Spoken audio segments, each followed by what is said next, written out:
be loved, I wanna heal, be hugged. It's just the two of us, so that's what we swore.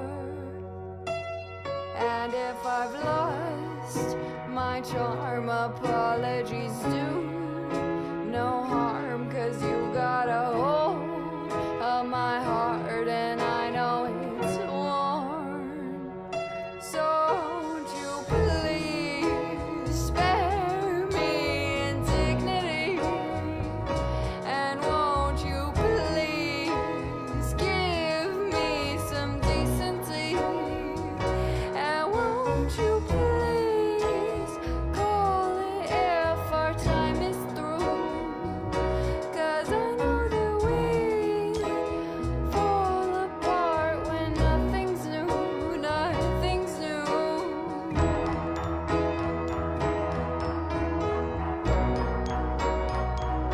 I want to be close to you, but I don't know what to do, 'cause if we are near to through, it may make it worse.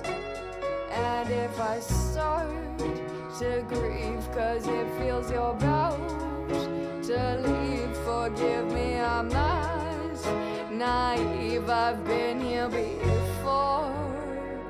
So won't you please spare me indignity, and won't you please give me some decency, and won't you please call it if our time is through, 'cause I know that we fall apart when nothing's new, nothing's new, nothing's new, nothing's new, nothing's new, nothing's new, nothing's new, nothing's new, nothing's new, nothing's new, nothing's new, nothing's new, nothing's new, nothing's new, nothing's new. Please spare me indignity, and won't you please give me some decency,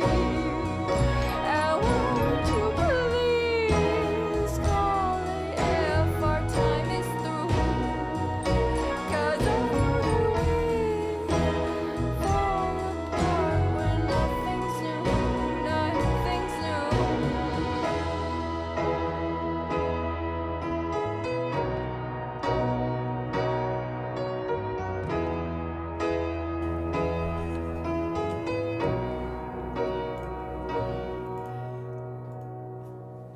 Good late afternoon.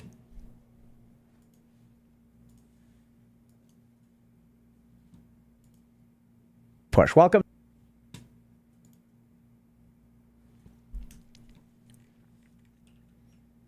How are we doing today, guys? Why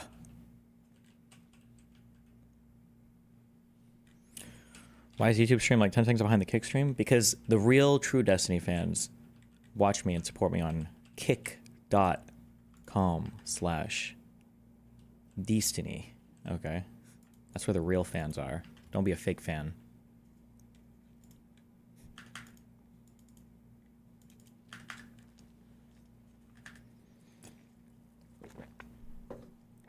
Thoughts on the new court shit? I am currently searching for any high school girls from the ages of 14 to 16, because apparently that's who you need to hire to write briefs to submit to the court. Jesus. I don't think we have a chance to brief a brief. I think we got to submit our filing, and then I think they get to do their reply. And I don't know. I don't know. I don't know how far you can like stretch the fabric of like the court before they just like completely throw everything out of the whatever, because I don't know, they just keep adding so much more random crazy stuff. But I don't know. I guess we'll see. I don't know if I'll read their filing today or not. We'll see. What? Wait, there's a new IDubbbz video? Content deputy. Uh-oh.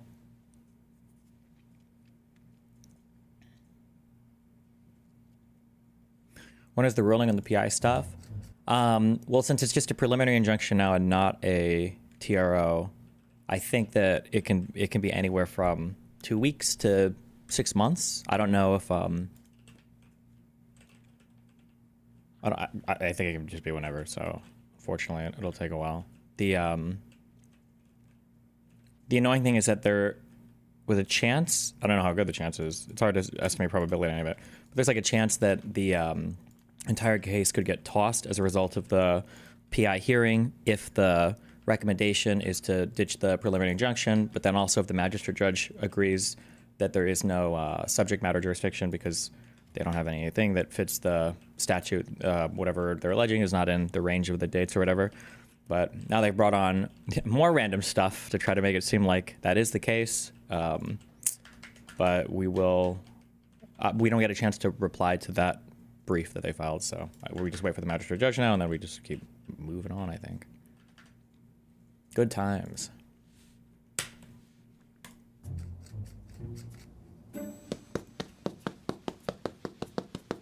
Hello everyone, welcome back to another episode of Content Deputy. Now normally in a Content Deputy I would dance around in my cop outfit in the woods. So did they withhold that until now on purpose? That's not a real thing, I think. That's like a TV thing, like the surprise witness or the surprise or whatever. Technically, anything that they shouldn't be adding more stuff to the suit because it wasn't initially part of the pleadings, right? If you consider, like a person's due process, or if you consider the rights of people who are accused of stuff or sued, like all of the information is kind of supposed to be there in the complaint, and then you can go back and forth through your pleading stage, your discovery phase, or whatever. But it's not supposed to be like, well, in our last second reply, literally filed by apparently somebody having a seizure because they try to file the same paperwork like 20 times. Okay. In their last minute reply, they now have like another random affidavit from somebody and then another thing. And I don't know. I'm not sure how much detail I want to go into here because I don't want to reveal, I guess, my legal strategy. Like if I believe that the other side is just willing to literally make shit up. I don't know. I don't know. I'll think about it, but we'll see.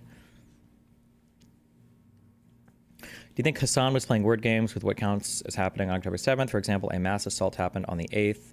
Would he say mass rape didn't happen on October 7th? No, the claim is that there might have been a rape or two, but it wasn't an organized mass rape as done by Hamas. That's the claim that the lefties usually go with. Oh, this literally came out like 3 minutes ago. What the fuck? Damn.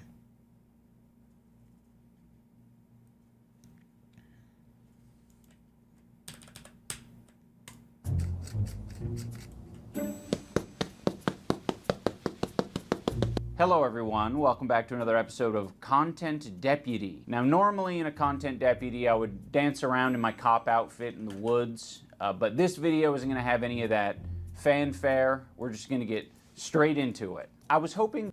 Fuck. Let's watch this and then I'll answer more questions about this. Or I'll just answer this last one. I'll do more questions about it after this. When you're doing a lawsuit, do you come up with a strategy yourself or do your lawyers come up with it? Always the lawyers. All I do is I'm willing to read a bunch. So like if the plaintiff cites cases, like I'll read it because I think a lot of the underlying material is kind of funny. Because like the cases that they cite to, all of the cases involving the statute that they're bringing in to try to sue me under, the defendants are legitimately fucking unhinged. So like they'll cite like, oh, well, you could see that like a judge very clearly granted a preliminary injunction in this case. Diaz versus Hernandez, I think, was one of them. And if you read the alleged behavior, it's unhinged. Like the defendant there would be like a guy who's like mass sending like videos taken to like family and friends of the plaintiff because she won't respond to him because he's still trying to date her, and then he's like threatening to kill himself, and then he's like trying to send it to like college. It's like it's legitimately fucking unhinged behavior. And I'm like, why are you citing these underlying cases? The fact pattern is not even remotely similar here. Holy shit. And neither is the evidence nor the defenses in either case too, but I don't know, it's fine. Whatever. Okay. that if I made a video about Ethan, he would act like an adult and he would keep the attacks directed at me and Anissa. Unfortunately, I was wrong in thinking that because Ethan... I'm sorry, bro. I need to go into school. I'm gonna retire from this dog shit work.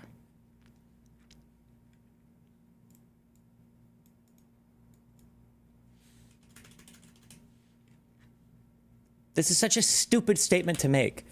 I thought the responses would be just about me and Anissa. First of all, Anissa wasn't even part of your video. And secondly, all the other people were in your video. Why would you expect the response to only be at you when you brought in all the other people? What?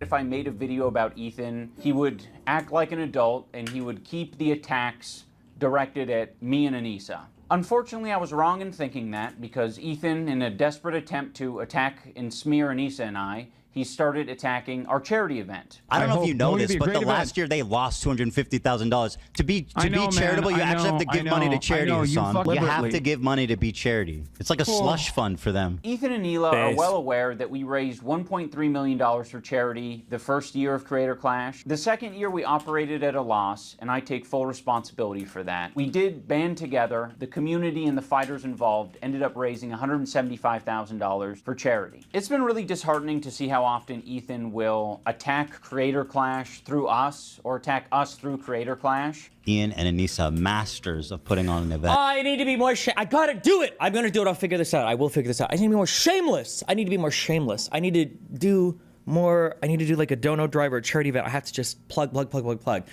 This is so shameless that you would hide behind a charity so much. You're not supposed to do this shit just to make your bullshit attacks on other people unassailable. It's such a bullshit. He's reposting random troll accounts that are very easy to vet. If you click on this profile, it has a bunch of Sam Hyde adjacent posts, and it just hates Anissa and I. Come on, dude. You're one step away from Hyde adjacent posts, and it just hates Anissa and I. Come on, it has a bunch of Sam Hyde adjacent posts, and it just hates Anissa and I.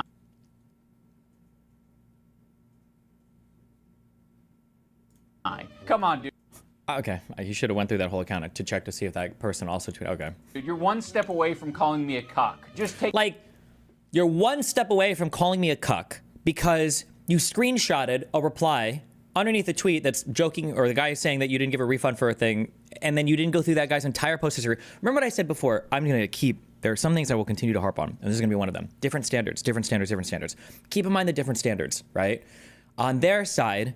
All right. I don't know anything about H3 Snark or any of these other, the CPS claims or any of that. I don't know anything about it. And then on Ethan's side, you posted a screenshot of somebody underneath Anissa's tweet, and you didn't even go through that person's Twitter history to see what else they might have tweeted, to see if it would have been improper to quote them in like a thing, even though, like, Jesus. Take the plunge. He's highlighting this post that equates Creator Clash to a crypto rug pull. He's saying the event is going to be worse than TanaCon. Can't wait for them to blame us for their failed event. Don't worry, Hila. I'm not going to blame you guys for anything Creator Clash related. I know you're terrified of taking accountability for anything, so that will rest solely on my shoulders. But I can't speak for the internet. The internet might actually blame you guys for it. Now, with this recent revelation... What the fuck? What? I would never call you an actual cuck who likes to watch his wife sell pictures of herself on OnlyFans and change his entire political opinion to match it. But the rest of the internet might say that. What is this? This is the dumbest shit I've ever heard in my entire life. That people are just going to use Creator Clash to attack Anissa and I. Anissa and I have decided to step away from Creator Clash. We have relinquished control to our business partners who ran the previous two events. They're very capable. They know exactly what they're doing. They run events on a regular basis. The event is still happening. Anissa and I just don't have any financial ties. We don't have any ownership. Hold on, wait. I'm so sorry. One quick thing, and I'll stop talking. If I want to get legendary tungsten bars, what's the best way to do it?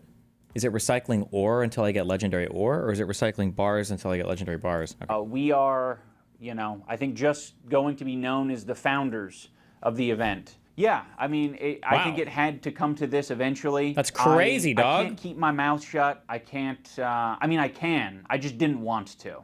I want to be frank. I want to be honest. I was very quiet during the second Creator Clash because I was afraid of how that would impact. Oh, yeah, also this. Anissa, are you serious? Can you put quality modules in miners? Every miner is a quality. This thing, they go to this all the time. Is this person on drugs? Is this person on drugs? Really?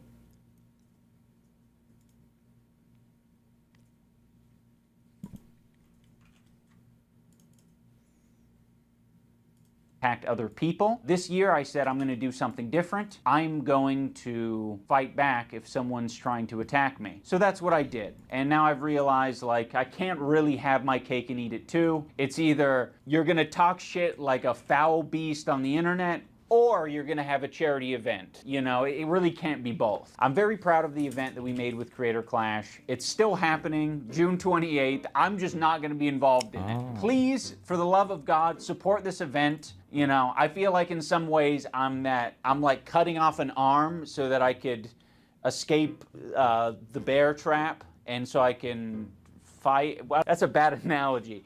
You guys get it. We've already told all the fighters, I don't get and it. it seems like most people understand that this is the best move. If the previous Content Cop was entertaining to you, or this video is entertaining, or you like the Wait, Chris in YouTube chat just said content deputy out. Can you link it? message, the best thing that you can do for me is to support Creator Clash. Buy a ticket, buy a pay-per-view ticket, an in-person ticket, or donate to the fundraiser. I just want to see this event do well. You know, I didn't try this shit because I thought I was going to be a good boxer. I didn't think I would be an awesome event organizer. And, you know, now I'm finally back to where I started, which is making fucking Content Cop videos. I don't want to make this too ham-fisted, but I kind of do want to make it ham-fisted, because I'm like, I spent my last fucking 4 years working on this stupid boxing shit. I mean, it was worth it, absolutely. But, like, it's crazy that I've just returned to Content Cop. Having said all that, Creator Clash ticket link down in the description. Go check it out, buy tickets, support the charity, support the fighters, and have a good-ass time. I mean, ultimately, I think it's a good thing, because I think I am meant to roll around in shit. I think me and Ethan are both meant to be rolling around in pig shit all day long, and other people are meant to do boxing or debating or whatever else. Ethan and me, pig shit rolling around type of fellas. You underestimate my strength! I've got coach's strength! The will of Allah! I mean Yahweh! Yahweh! I think the worst criticisms I labeled at Ethan is that he's a bad boss, a tyrant of a boss. I just implied that he was being taken advantage of by people either in his community or outside of his community. This is so crazy. So much of this is so crazy. How do you maintain your sanity? It's... Or I'm just, obviously, I can, because I'm a god, okay? But I'm trying to make you understand how difficult it is to maintain your sanity in the face of this kind of stuff. That was not all the video was about. The video was providing cover to all of the most unhinged shit that people have been saying about Ethan by pretending all of it has just been reasonable criticisms, and you're still engaging in the same behavior. Jesus. And I called him a bitch-made coward. That was like the summary of personal insults labeled at Ethan. Before Ethan even knew what my video was about, he was already framing me as anti-Semitic. But he's like, no, actually, Ethan, the fucking Jew bag. Fuck this Jew bag Zionist baby killer, guys, right? I don't know if that's what the video is. I'm one of you. I fucking hate Jews too, guys. Let's get after it. Israelis have no right to defend themselves, actually. All Israelis are settlers, actually. What is he going to give me a history lesson now? Is he a historian? Yeah, he just discovered empathy, by the way, and only extends to the point where you're actually talking about Jewish people or Israelis. Then empathy stops, and they should all be murdered. Bro's actually out there like Timothy McVeigh. He's running to the closest fucking kindergarten to blow it up. There's a Jew. I heard there's a Jewish. That's not what Timothy McVeigh did. They want all you guys to quit, and for me to just be like alone. Was that an old clip? Was that supposed to prove something? Little Jew boy alone. Like, Ethan, under a year ago, was saying he doesn't use anti-Semitism in that way. He's not a guy to call anything and everything anti-Semitic. You know, in my whole life, I've never screamed foul on anti-Semitism. By the way, same. I stayed away from this for quite a while as well, but I'm pretty sure even I've switched up on some people. I don't even know where I'm at right now. Do I say it might not be anti-Semitic necessarily, but it's indistinguishable from it? I think my position has started to even get stronger on that. But like, I mean, you can only see so much before you're like, okay, this is just really fucking weird.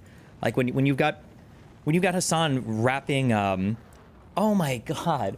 When Hassan was like, I never said that you directly worked with the ADL. And then there's like a clip of Hassan saying, Ethan worked with the ADL. And Hassan was like, well, I just meant that you worked alongside them. And then there's another clip and Hassan's like, yeah, and Ethan partnered with the ADL. And then Hassan was like, well, I mean, like, yeah, but like, I don't mean like partner, like you were a partner of. And it's like, what the fuck is happening? Why is this so crazy? Yeah, I don't know, bro. These people are wild. I literally have been getting this shit since the second I stepped foot on the internet, and I have never fucking ever done this. Okay, so the people online, they're saying, oh, Ethan's making himself a victim, or Ethan's making everything about anti-Semitism. I've done this once in my life right now. But he's like, no, actually, Ethan, the fucking Jew bag. Fuck this Jew bag Zionist baby killer, guys, right? This is how he characterized me before even watching the video. I would have to see the full context of this to be fair. Okay, so I will say that. It is possible that maybe Ethan's comments here are a bit strong, but like, bro, you're tossing your hat in the ring of a bunch of people who have been part of like one of the largest anti-Semitic community attacks on Ethan and everybody surrounding Ethan and all of the Israel shit for over a year now. Like, are you really surprised that somebody would have this reaction? Remember, whatever happened, remember, these are the guys that told you over and over and over again, okay? And Ian is part of this crew now. These are the people that told you over and over again, there is no such thing as a table with 1 Nazi and 9 normal people. That's just a table with 10 Nazis. They said this over and over and over again. Meanwhile, this guy is at a table with 9 Nazis, and he's the 1 normal person, and he says he just happens to be there. Like, it's crazy.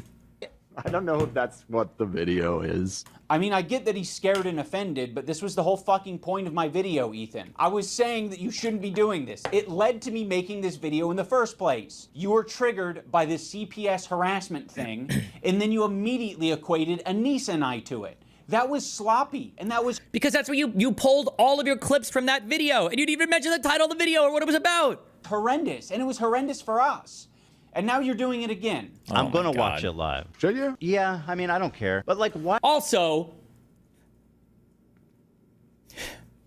okay. This hurts, okay? This does hurt. This hurts, okay? I don't like to admit this, okay? I do think highly of myself, even though I try to be humble, all right? I do think highly of myself, all right? Especially when it comes to responding to things, politics, whatever the fuck else, okay? I don't think even I would watch a video like that live. I think I would review the video offline first. Like, I watched the whole Ryan Beard video offline, and then I'm thinking about, like, I'm probably I'm not sure.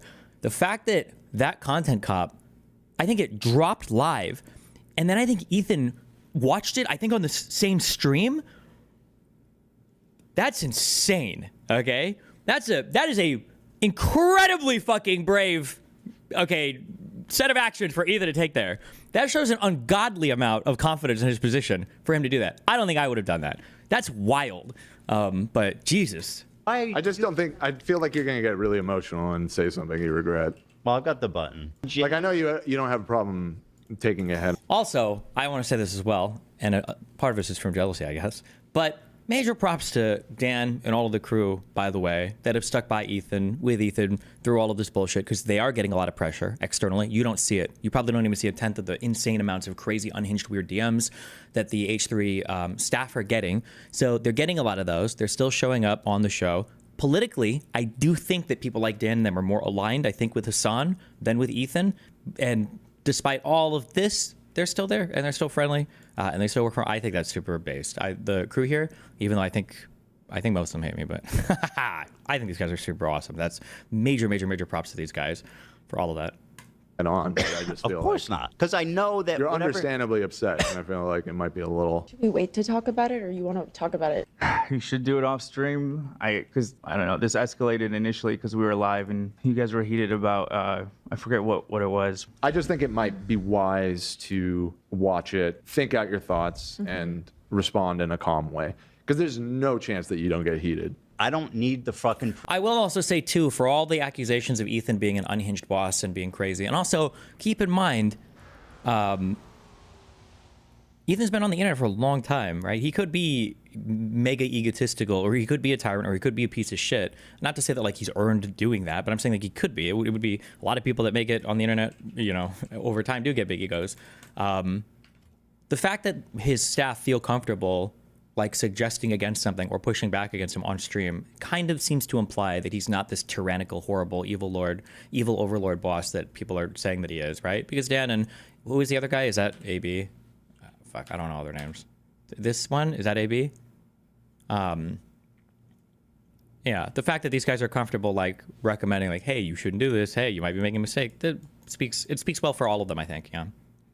respond in a calm way. Because there's no chance that you don't get heated. I don't need to fucking pre-watch this. I don't need someone else to hold my hand through it. Like, I'm ready to take on anything that these people have to say about me. He's like, no, actually, Ethan, the fucking Jew bag. Fuck this Jew bag Zionist baby killer, guys. I'm one of you. I fucking hate Jews too, guys. You attacked us, so I attacked back, and now you're acting surprised and shocked, and you're doing it all on your podcast live. So naturally, you reacting live is you having an emotional reaction and seeing things that too, guys. You attacked us, so I attacked back, and now you're acting surprised and shocked, and you're doing it all on your podcast live. So naturally, you reacting live is you having an emotional reaction and seeing things that honestly are scary. I just said I vented about them not defending me. What the fuck? It's like so gross, and I hate that like nobody can view things reasonably, and it's all just like who's got the power, right? Who are the more popular people at whatever point in time. But like you really do need to see that this is some insane this weaponization of psych language, of whatever else the fuck you want to call it. This weaponizing all of this shit to be like, oh, like you know, you were being emotional, you were having an outburst or whatever. This is unbelievably. It's like delegitimizing, or it's robbing you of your agency, or it's making you feel crazy. Like it's all very gross the way that Ian talks about Ethan. Fuck is he like? He's actually losing his shit and I just can't believe it, dude. Should call him up. So go fuck yourself. I agree. Fair weather friends who are. Okay, I didn't know that. I'm sorry. I will flip on Gila. That was unhinged. What did she say? Go fuck yourself? I didn't realize that she was having such an insane fucking outburst on that live stream. So maybe Gila was out of line. I don't know. Maybe we'll see for Ethan. That was crazy. So go fuck yourself. Holy shit. Jesus. Okay, I didn't know she said that. Wow, my bad. I agree. Fair weather friends who are so happy to be friends as long as they're getting something out of it. Oh my God. Okay. Jesus. Ian sucks for the same reason right now. He could say something. Spineless. Spineless? Ethan's wife is unhinged, and Ethan's wife's husband is losing it. Okay, I must not have watched the stream this day. Jeez, these are crazy. Our POV is like, fuck everybody, and I don't want to hear any excuses. You're not my friend, and you never were, and you never will be. You never will be. Wow. What's very insane about this content cop is Is that really? Bro, are you serious? Oh my God. Okay. I was thinking about Ethan's feelings so much in that video. I thought about the idea of like how I shouldn't be saying the term Zionist or Zionism in that. Wait.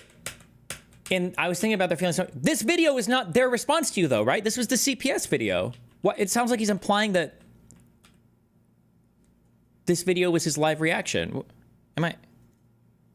Okay. There you go. Got him. Were, and you never will be. You never will be.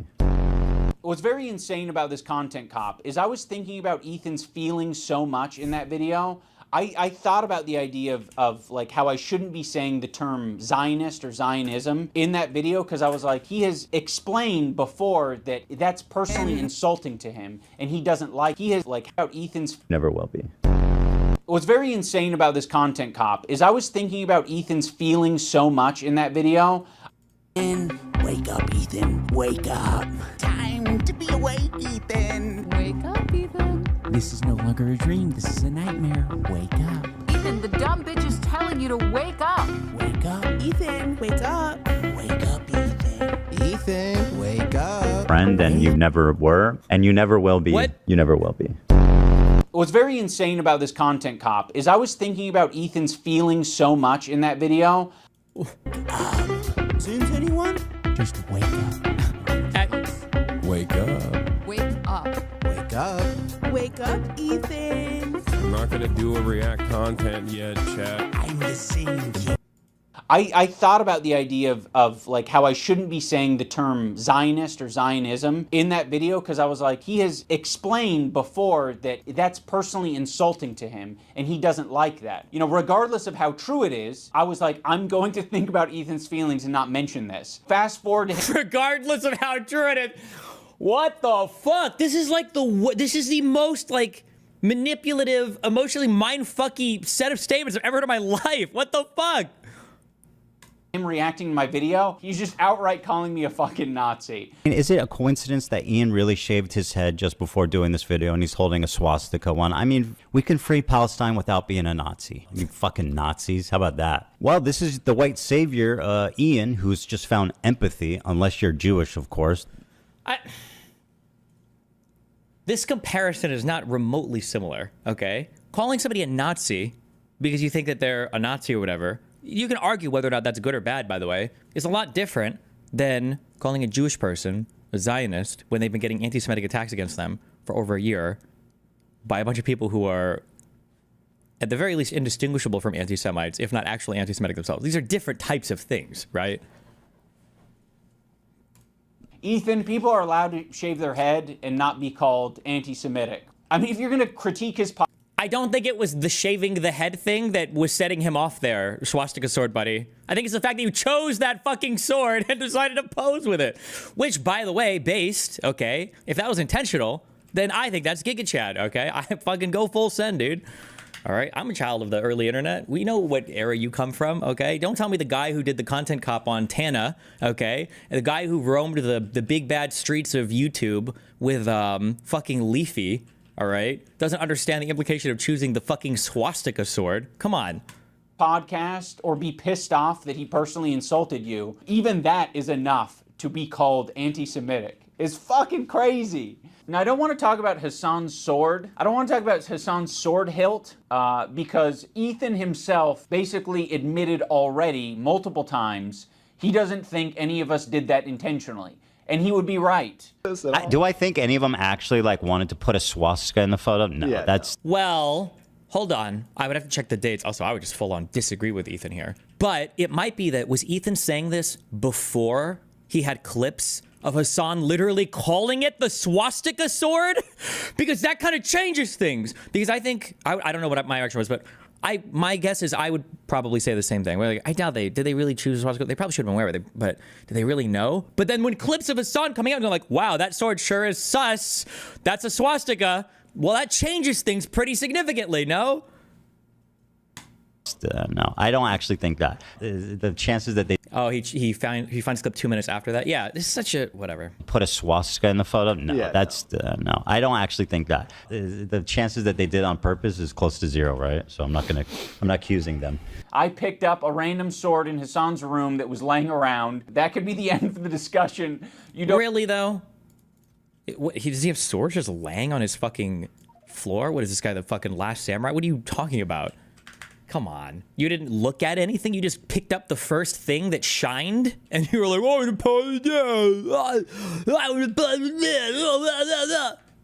don't actually need to debate Hassan about the sword hilt. He left it up. Decision-making If it was a mistake, he could have deleted it. But I'm not going to delete the photo because that would be indulging in your weird anti-Semitic fantasies. We can free Palestine without being a Nazi. You fucking Nazis. How about that? I'm done being nice to Ethan. I gave it a chance. Yeah, really? Did you? My sincerity and my empathy in that last video was real. I was even equating to him having crash out moments in the same way that denims could have crash out moments. I think we're all capable of it, but he was using it in the video to suggest that I was making fun of his mental health. To my good friend Ian of 8 years, I really appreciate you weaponizing my mental health against me. To make Ethan crash out. He's having a parasocial weird crash out. People can have crash out moments. Maybe if Ethan's able to get some help. Dude, I'm not making fun of your mental health. Every example you used was me basically saying that other people are trying to affect you.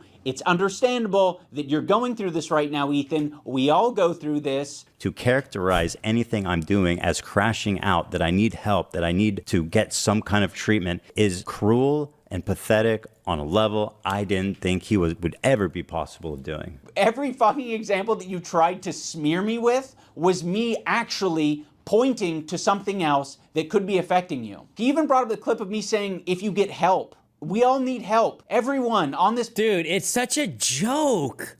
Please tell me his audience can see how disingenuous this is. When I said we need help, I mean, like, well, don't we all need help? There's nothing wrong with that statement. We all need help. Everybody needs a little bit of help, right? Planet needs help. I don't care how you get it. You can wander into the jungle and go on an ayahuasca trip. I don't care how you get your help or what you define as help.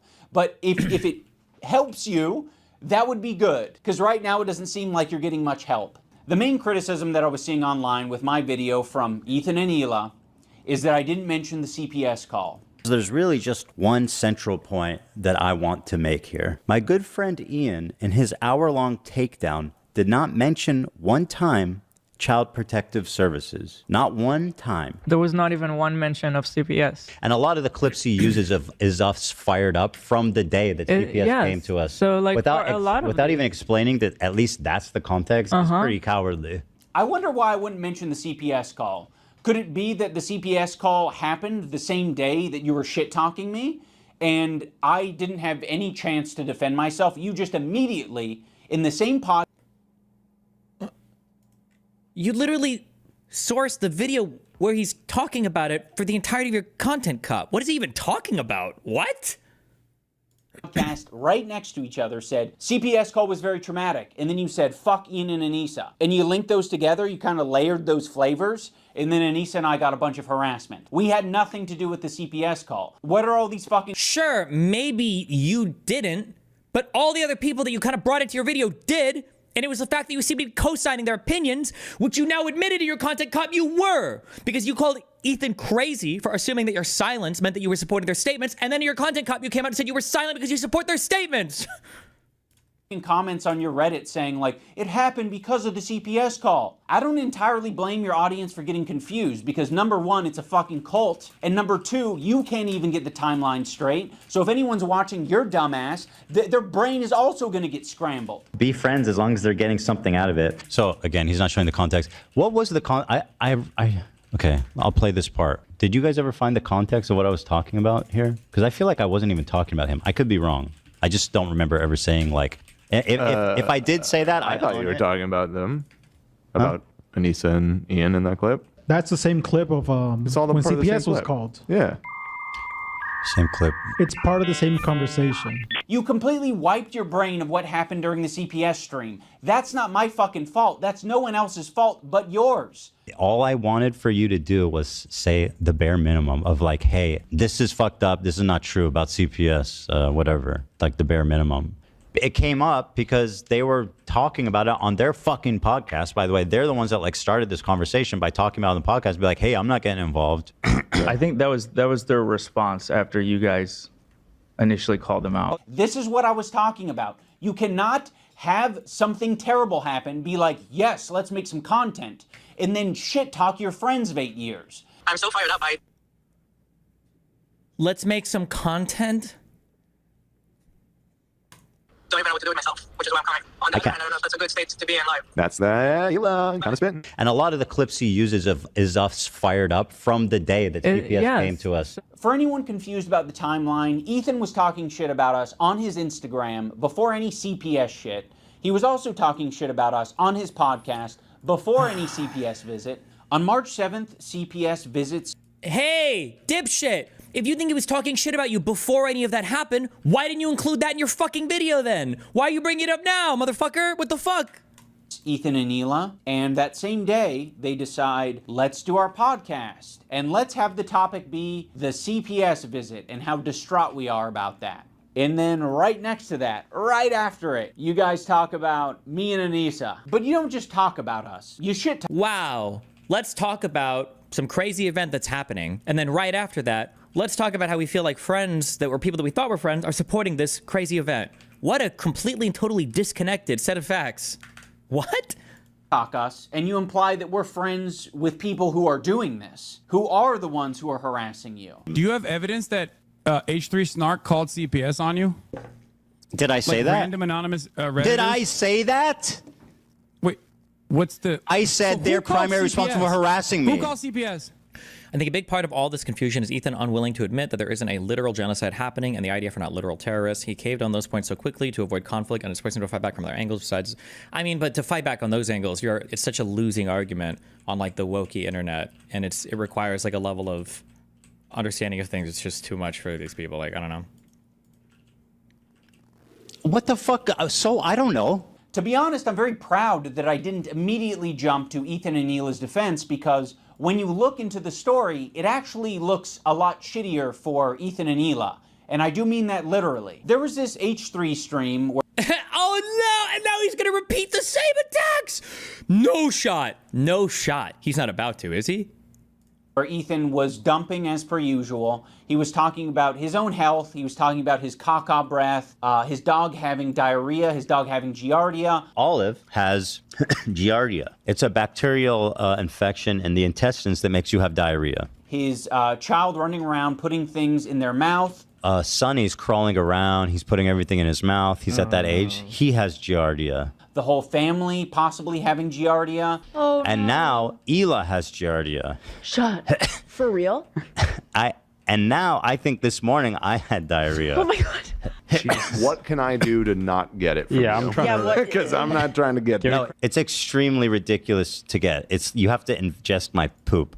Talking about the viscosity of his child's shit. And meanwhile, he is covered in viscous, low viscosity diarrhea. He mentioned diarrhea a lot. Crazy diarrheas. Based. So the CPS call was justified. Based. Also, I don't know the answer here, and I'm too lazy to look it up. So where are my doctors at? Okay. Did for contracting stuff that's like bowel related, isn't a lot of the stuff from pets? Can't you just like get it because like dogs and stuff poop outside and then they sit on furniture and stuff? Do you have to actually like, I don't know if you have to actually ingest their fucking shit to do it. I have no idea. But also, did they actually have giardia 100%, or was this even confirmed, or did they just have like a fucking stomach flu or something? They never even had giardia? Oh, okay. Well, like in the middle of the night, all the time he's having these crazy diarrheas. You wash your hands as best you can, but these are really nasty diarrheas. And then extremely foul-smelling diarrheas. So, of course, Ethan, having made so many enemies over the years, other people react to his content. And when other people see that he's talking about his children getting giardia from dog poop. Sonny's crawling around. He's putting everything in his mouth. He's at that age. He has giardia. Okay, so I know that Ian is about to justify people making content about this. Is Ian really going to say, so of course, people who saw this felt concerned and called CPS? He's not going to justify the CPS call, though, right? He's just going to justify the content. He wouldn't justify the CPS call, right? People are quite reasonably concerned. And so, yes, anyone who's seeing that content might be concerned enough to call CPS. Somebody should do a content cop on him and how the human mind can change watching your wife do OnlyFans. Sam Hyde was 100% right. I am a Nazi now. Okay, I become he did it. Ian pushed me. I'm there. I renounced every bad thing I said. I am a full-on Sam Hyde neo-Nazi fan. He's got a good aesthetic anyway. Okay, he did it. I'm there. Sorry, Israel. Well, actually, fuck you guys now anyway, because you all are Trump supporters anyway. So, this is unreal. It's unreal. Including Ethan's own chat, which, by the way, is not a measly number. It's about 26,000 at the time of this stream. So there are 26,000 people listening to Ethan go into great detail over 7 or 8 minutes about... How long ago was this, though? How long ago was the giardia stuff? When did the CPS call happen? Why didn't CPS show up until after, was it Bad Empanada? Who was the first one to start floating the CPS stuff? Diarrhea, viscosity of diarrhea, his child having giardia, him and his whole family having giardia. They're calling it the poop house. Now, what Ethan does, instead of taking any responsibility for sharing too much on his live stream, is that he decides to attack specific creators like Denim's and say she was the source of the CPS call because her chat was reacting to Ethan and saying, wow, this is concerning. Is on her platform right now advocating for our children to be forcibly removed from us by Child Protective Services. The problem with this CPS thing is that Ethan has proven to be a manipulative piece of shit. So when he calls on me to defend him, what the fuck am I meant to do? I don't trust you, and I'm glad I didn't trust you, because in your video defending yourself, you used a video that takes context from like 3 different places and combines them to make... Yeah. That's what context is, you fucking retard. Context is looking at the totality of things that people have said to create a consistent, like, narrative or theme. It's not taking one fucking quote and saying, this is everything that happened. Why he's defining context. What the fuck is wrong with this guy? Holy shit. Make it seem like someone is coordinating an attack on you. Love made a good point. You said, is this every comment? I believe this is a live feed of the chat. This isn't edited. What about the top right? I thought these were No, it's selected. this, I think when you full screen it, no, this is an edit. It's a cutout of the full chat. It's just enlarged Oh, there, really? over the screen, yeah. They're different, I think. Yeah. It's not timed, it's not timed the same way. But it sounds like based on this clip, you knew that it was bullshit and you just went with it anyway. Ethan Klein uses this very deceptively edited video that is just like doing this smooth scroll to make it seem like that's all of Denham's chat. Apparently, all those messages came from chat that day. They just cut out the irrelevant ones. So you could say it's a condensed version, sure. But I mean, it's nothing material is that different. It's just they didn't include every single message. They just showed you all the ones related to the CPS thing. But that's not what it is. And then when he's called out on it, he hides it. He moves his window over the real chat. Also, this is not a joking matter, by the way. It can be very severe and deadly to small children. I mean, much like many other illnesses. Reading the chat, co-signing it's very, it. very, very dangerous. Now pay attention. Wait, where else was he supposed to put his camera? They want to read what's on the bottom left. Do you really think he's trying to smoothly? Real chat. Also, is he really trying to smoothly just cover up one part and hope that nobody on his 20, 30,000 view stream notices? This is not a joke. Reading the chat, co-signing It's very, it. very, very dangerous. Now pay So I would attention assume to he doesn't her actually chat. have a housekeeper anymore, or perhaps he lost his extra housekeeper. So now the house is just like covered in dog shit.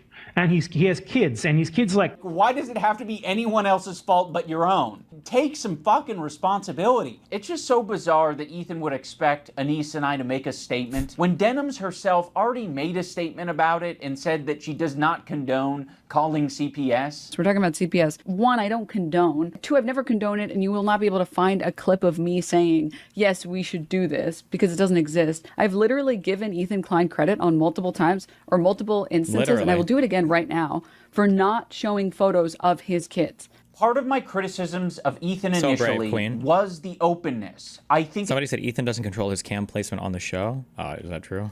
it's a problem that you are that open, Ethan. Well, you know I'm very open about everything as part of how I wanted to conduct myself and how I wanted to Now, at this point, as he continues, notice the chat is almost in complete universal agreement. Call CPS. Call child endangerment. CPS, social services. Bro needs to unironically call CPS. That's child endangerment. Okay, if his kids have giardia, they need to be taken away. Actual worst father ever, etc., etc. I'll let the chat play for you, but you can see just how crazy this community is. And once again, this is Denham's chat from the 1st. The call came on the 3rd. No one day's house is covered in dog shit, and his neglected children raised by nannies have contracted parasites previously unknown to science from the feces. I wonder why he skipped over all of this, because everything that he said, everything that I said in this story, which by the way was apparently compiled by his crew. No one of this motherfucker's always sick. Yeah, it all makes sense now. By the way, these people can't keep their talking points straight. On one hand, it's we don't raise our kids and our house is just run by nannies and housekeepers. But on the other hand, we also keep our house so dirty that there's dog shit everywhere. I mean, what are the housekeepers and nannies doing? It all makes sense now. It makes sense why he doesn't care about Palestinian children when he is neglecting his own. How are you? How is this happening? How is this happening? How is this happening? I have a 10-month-old, a 5-year-old, and a 3-year-old who are in school. Of course, I'm sick all the time. Once again, these childless people pretend that this is uncommon when, of course, anybody with any sense who's being honest. The thing is, these people are knowingly lying.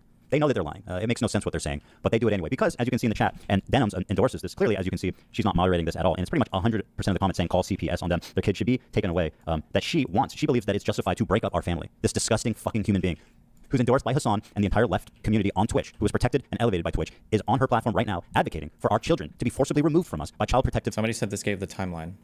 Services. Okay, don't know. All right. Relate to the audience. No, fuck. That was the video. Credit on multiple times or multiple instances, and I will do it again right now, for not showing photos of his kids. Part of my criticisms of Ethan initially was the openness. I think it's a problem that you are that open, Ethan. Well, you know I'm very open about everything as part of how I wanted to conduct myself and how I wanted to relate to the audience, is to be open as possible about every fucking thing in my life. It is not strictly a benefit to be as open as possible on your podcast. Ethan was just sharing his stuff. Thank you. Thank you. Oh my God. I bet Ethan didn't know that. Ian, you're a master content creator. Jeez, nobody understands. Thank you. That's what we were thinking. We were speculating. Sonny's crawling around. He's putting everything in his mouth. He's at that age. He has giardia. We were speculating. Oh, and now Ela has giardia. Shut. Be open as possible about every fucking thing in my life. Really? How many siblings do you have? I don't know, dude. The internet's too fucking weird to give out all that information. Oh, you don't even want to say how many because you're afraid that. And then he brings up this train wreck podcast. What is this? 10 years old? How old is this one? Okay. It will by all means, compromise keep your talking privacy. about it. On top of Ethan characterizing me and my wife as anti-Semitic, he also takes a dig at my tattoos. Bro, you literally look like a fucking free tattoo pack that you get for 25 cents from a windy thing, bro. Like literally my kids have cooler fucking tattoos from Chuck E. Cheese. Bro looks like he just went to the menu and was like, I'll take that one, that one, that one, that one, that one, and that one. I have quite a few options here. I can show your tattoos in all of their glory, or I can show that your tattoo made it to the top of awful taste but great execution subreddit, which is not a good thing. I mean, it might be a good thing for the artists that you work with because that means... Why do you think he literally says that was too far? Pretty sure. Okay, sure, but like, hold on. Now I have to think. It's so hard. The theory of mind thing I said, it's been so hard with so many of these people. I can't tell if these comments these are real comments or if he's just being intentionally retarded. I don't think, I'm taking a guess here, I don't think Ethan would rank insults about his tattoos on the same level as suggesting that you call child protective services. Like, I seriously doubt Ethan would have a huge crash out if you said your tattoos are ugly. Now, maybe he would. I don't know. My guess is going to be he probably would treat those things a little bit differently, but you know. That they did a good job from a technical standpoint, but it's sort of a failure in every other aspect, particularly the decision-making aspect. If you want to go tattoo for tattoo, Ethan, we can do that. You want to keep it to other things? We can. I'll give you that option. Ethan also talks about the potential CTE that I might have after boxing. Yes. Ethan, your whole system is scrambled. No, your brain is scrambled from getting punched in the face too many times because you don't understand the situation. Some people are saying the CTE is starting to take effect, I guess. That would be comforting if there was some explanation, at least. Any amount of CTE that I may have endured after doing 2 boxing matches, I'm going to say is preferred over having to share the load of doing 50 jumping jacks with my wife. Yeah, what if we we'll both do 25 at once? 25 each? Oh my goodness. Great form by both. Really nice. They must work out. Also, why are you talking about CTE at all? Like you. Wait, I'm so sorry. I didn't understand this at all. Wait.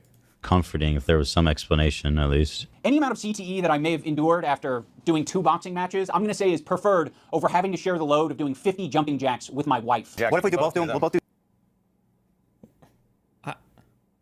It must be. Maybe it is CTE. Actually, I don't. 25 at once. 25 each? Oh my goodness. Great form by both. Really nice. They must work out. Also, he's making fun of him for being out of shape. Oh, okay. I mean, it's not really like the same type of insult though, right? Like if you tell somebody like, hey, I think you might actually be mentally retarded. Like, I think you're actually brain damaged. And the guy's response is like, okay, yeah, well, I think you're fat. It's like, okay.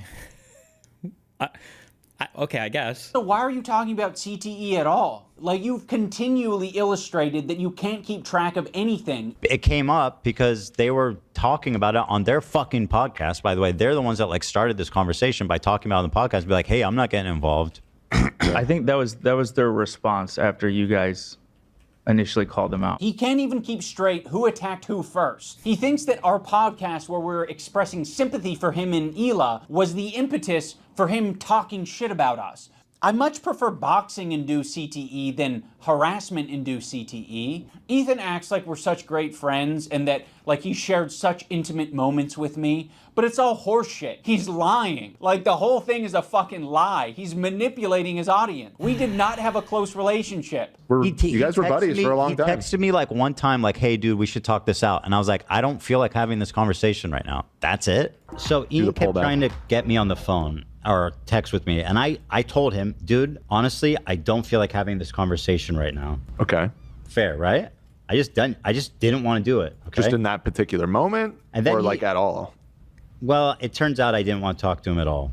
Okay. If the relationship was that close, you would have talked to me on the phone. You wouldn't have shit-talked me. You would be... Well, didn't Ethan end up saying that the reason why he ended up not talking to him at all was because it seemed like the conversation just wasn't going to be productive because Ian was saying something like, I feel like I remember this from the content thing, that he said something like the way that Ian was texting, he wasn't going to concede anything, or he was just going to tell Ethan to get help or something. Basically, that's what it sounded like, I think. Curious where my brain was at and where I was coming from. There's this moment in the Content Cop where I'm trying to give an example of the cycle of harassment. Have you ever been in a comment section and found someone to argue with? It doesn't stop. It can literally go on forever if you don't want to touch grass. I mean, yeah, this was kind of... Okay, what does that have to do with me? I don't know. Are you okay? Ethan and Hila act like they have no idea what I'm talking about here. So, I mean, maybe they don't. It's a very obvious and easy to digest point. That's why I made it that way. I'm going to explain it here so everyone on the internet understands. When you have a podcast where you are constantly emotionally dumping and saying things just off the top of your head, and you're attacking other people randomly, maybe from your perspective it's not attacking. Maybe you're just commenting on someone else's situation. He's got to be one of the most visually repulsive people. FaZe Banks, like, in my opinion... I know that he's not about to say every single thing that would apply very equally to Denims and Frogan and everybody else, right? Listen to what Ian just said here. Dumping and saying things just off the top of your head, and you're attacking other people randomly. Maybe from your perspective it's not attacking. Maybe you're just commenting on someone else's situation. He's got to be one of the most visually repulsive people. FaZe Banks, like, in my opinion, he's somewhat repulsive to look at. And be pedophile. Pirate Software was like weird about it. It's like, look at my old voice, it's so lame. What an obnoxious loser. She goes, I can't believe these people are so obnoxious. And he looks like an idiot who's obsessed with me, dude. But what happens when other people comment on your situation? It doesn't feel too good, does it? But he's like, no, actually, Ethan, the fucking Jew bag. Fuck this Jew bag Zionist baby killer, guys, right? I don't know if that's what the video is. These are unironically like gamer bro or frat boy recycled arguments about racism or misogyny. Like, I play online games and people call me, you know, a fag all the time. Why can't I call you the N-word? Come on, bro. Like, we all get harassed. Like, I should be able to call black people the N-word because I play online and I get called names all the time. Like, it's not really the same thing, bro. Like, what are we talking about? Hello? That is the back and forth I'm describing. You might have thought we were just saying that Ian and Anissa are bad friends. Well, guess what? We didn't take it that way. Our POV is like, fuck everybody, and I don't want to hear any excuses. You're not my friend, and you never were, and you never will be. You never will be. What we took it as is Ethan and Hila are shit-talking us. They just implied that we are okay with people using CPS as harassment, and now all of their fans are brigading us. So I am going to respond in kind and make a content cop. So yes, that is what the cycle of harassment looks like. Okay, what does that have to do with me? I don't know. How about you fucking Nazis? How about that? You might think that all of the harassment you're getting has everything to do with your politics and your idea of Israel-Palestine. It does. But a lot of my gripes were centered around you dragging me into your shit. You know, you knew that you were going through a lot, and you were saying, I'm hurting, I'm now going to make them hurt because they're not putting their head on the chopping block. Fuck you, you're a piece of shit. I'm sure there's anti-Semitic people that are attacking you guys, but they're not me, they're not Anissa. It's not Hassan, it's not all of these other creators that you're attacking. You're not the biggest victim on the internet, Ethan. Other people can experience a horrible fucking time. And guess what? They're not... Also, can I just say who the most snake fuck person is out of this entire situation? Holy fuck. The most snake fuck out of the entire situation is fucking Hassan.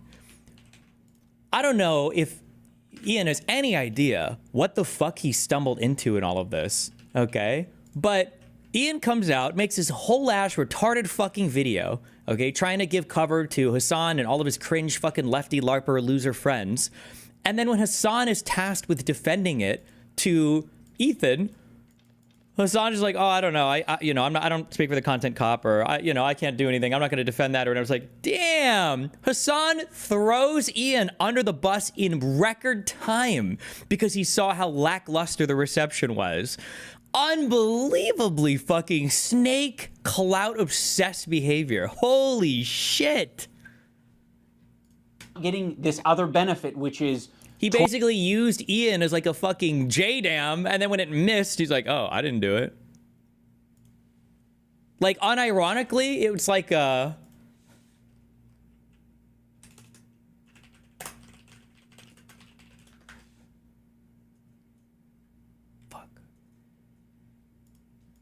Light young. It's the end when he tells the guy to come in, and Kira's like, you didn't realize. Kira's like, I don't know that guy.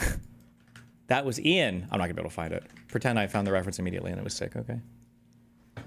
It's a horrible fucking time. And guess what? They're not getting this other benefit, which is 26,000 viewers. You're getting a lot of money and a lot of content, a lot of things that you care about from these beefs and from this harassment.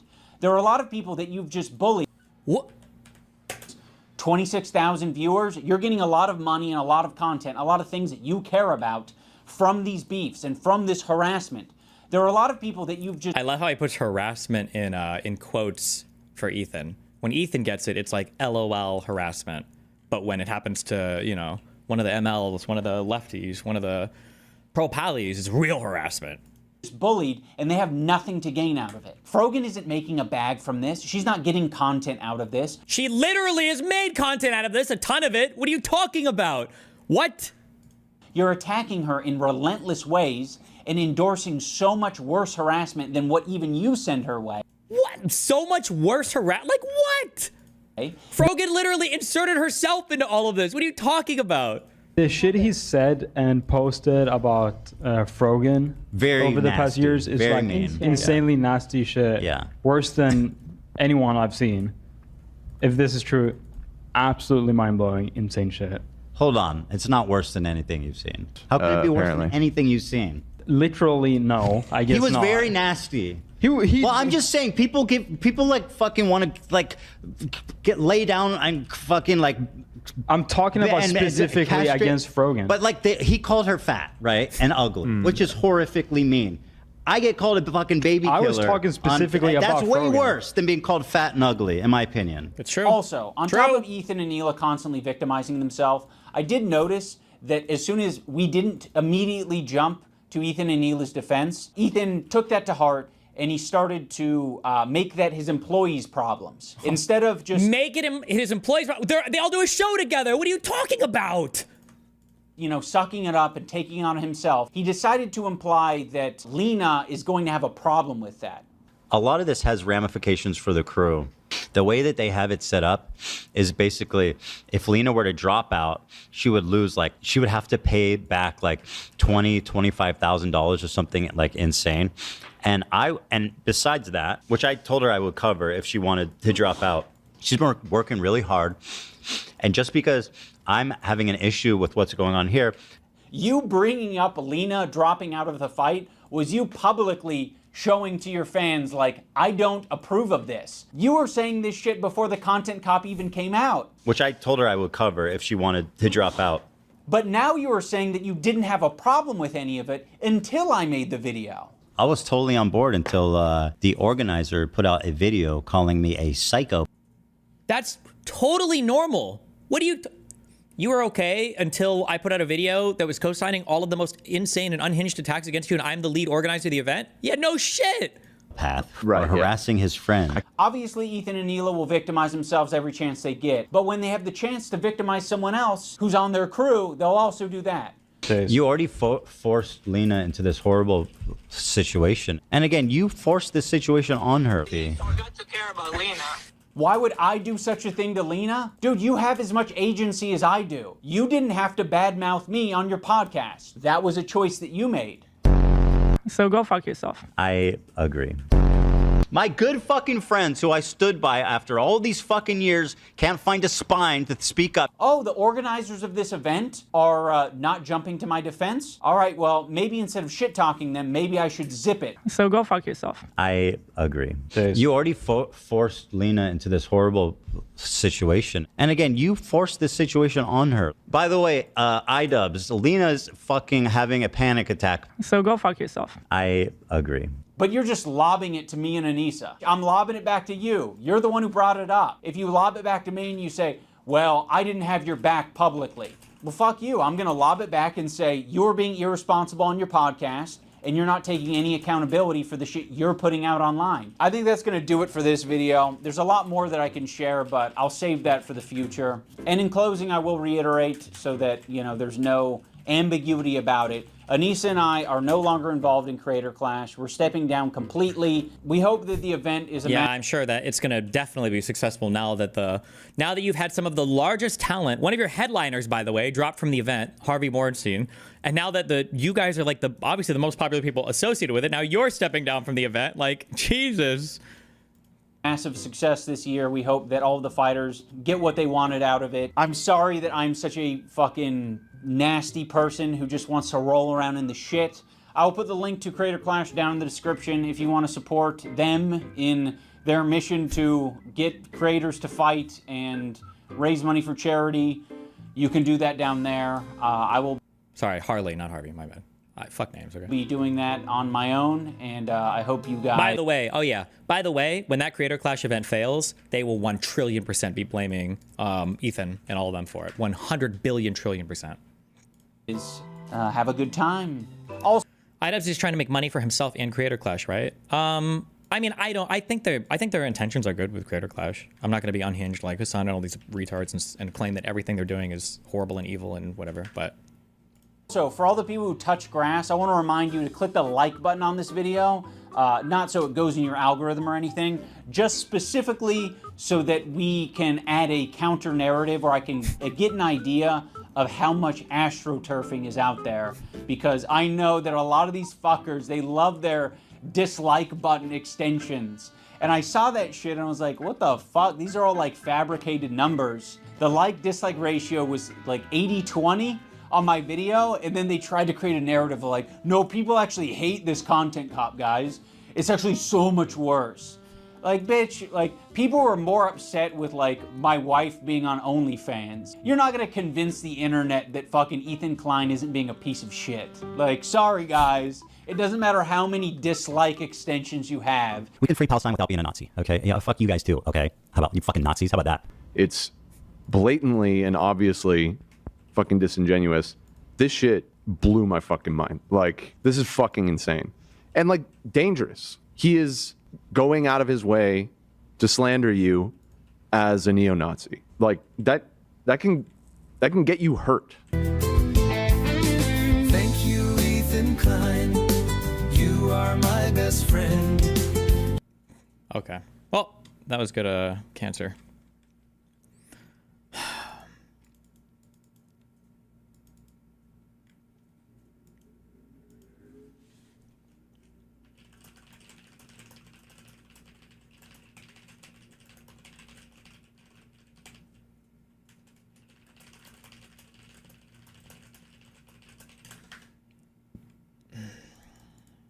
Jeffrey speaking soon.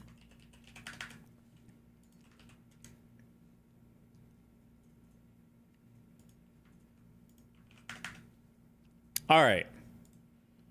The true memes. Are you gonna watch the big Pisco debate tonight? Who's he debating? Are you gonna watch the Shapiro-Zelensky interview at some point? No.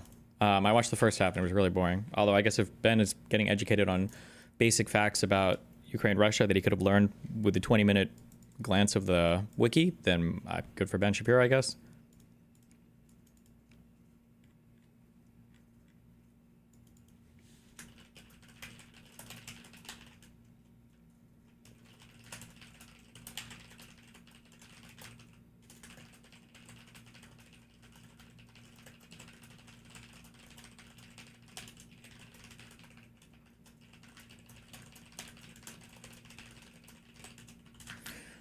What happened with the Andrew Wilson debate? I don't want to say anything unless Andrew Wilson has spoken about it, I guess, because I don't want to like do fake news, or I mean, I don't want to misrepresent anything. But from what I'm told, apparently he dropped out.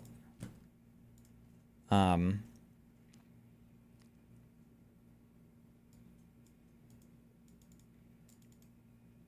the Will Chamberlain debate is tonight. Oh, for sure.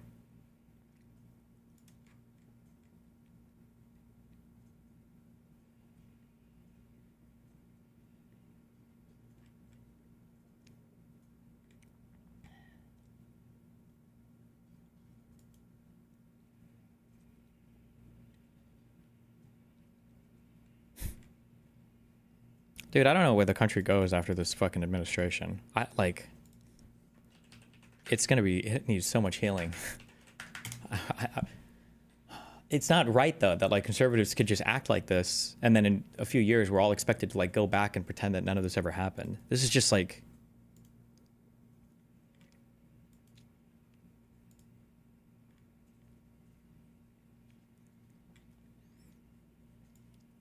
Email from my mom 44 minutes ago.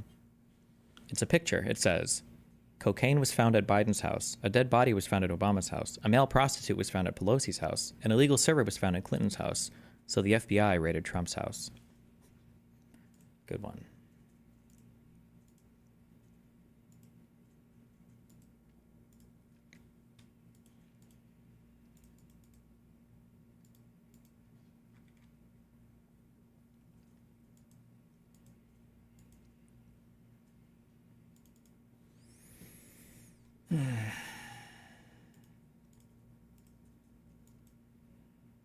Language.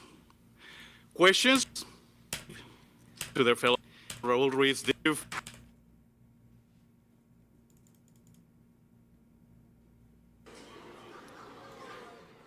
Hello, everyone. Can it be that judges Trump truthed? Can it be that judges aren't allowing the USA to deport criminals, including murderers, out of our country and back to where they came from? If this is so, our country's is finished.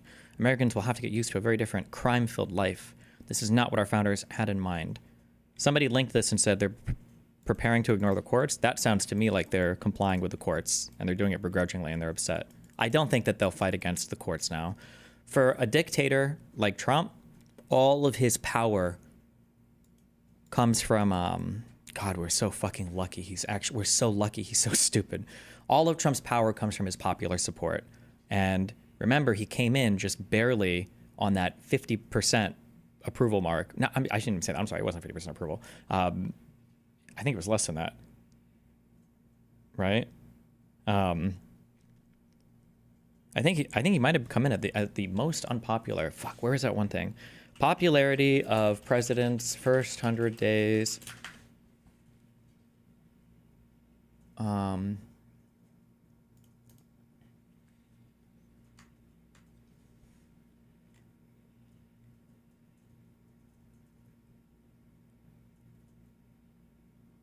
Jesus. Clinton was 55, Bush 2, 62, Obama was 65, Trump was 41, Trump 1, and then Biden was 57, and then Trump 2 is 44 in the first 100 days. He doesn't have the popular support. Dictators need some level of popular support in order to do what they're doing. Otherwise, they can't, right? Even though we say like a dictator, rules on his own, and a democracy, rules by the people, even monarchs to some extent do need support from the people. Just sometimes it's different classes of people, so maybe more oligarch focused or maybe more wealth focused. Sometimes it's a lot of people if it's like a popular coup or revolution or something, but Trump needs his popular support, and they just haven't been acting in ways that would give them that support. He's very, very, very bad at what he does.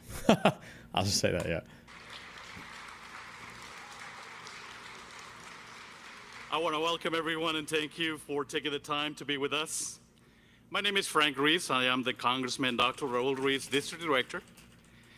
And I have a few ground rules this morning. One, we ask that everyone be polite and respectful to their fellow attendees. Steering and Policy Town Hall in Southern California.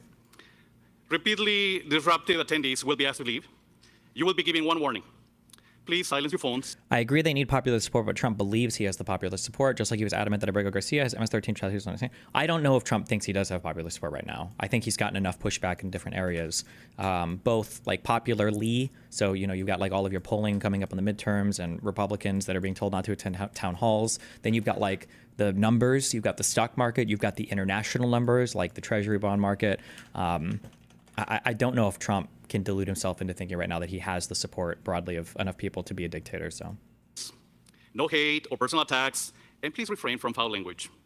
Questions will be randomly selected by raffle tickets to ensure that we try and capture as many questions as possible. Questions will be pulled from the mix of the RSVPs plus the raffle tickets. Top questions submitted through the RSVP forms will be answered. Questions will be randomly selected by the raffle ticket as well.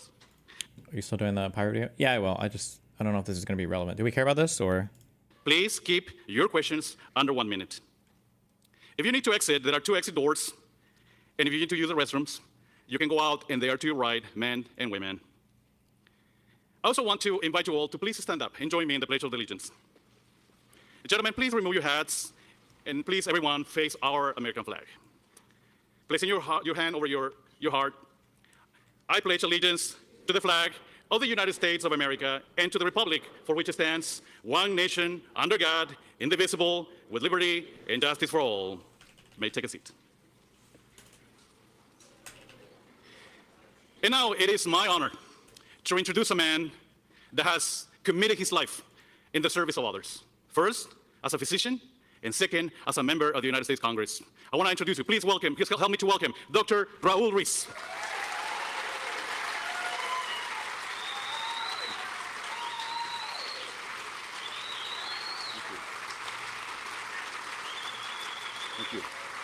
Thank you.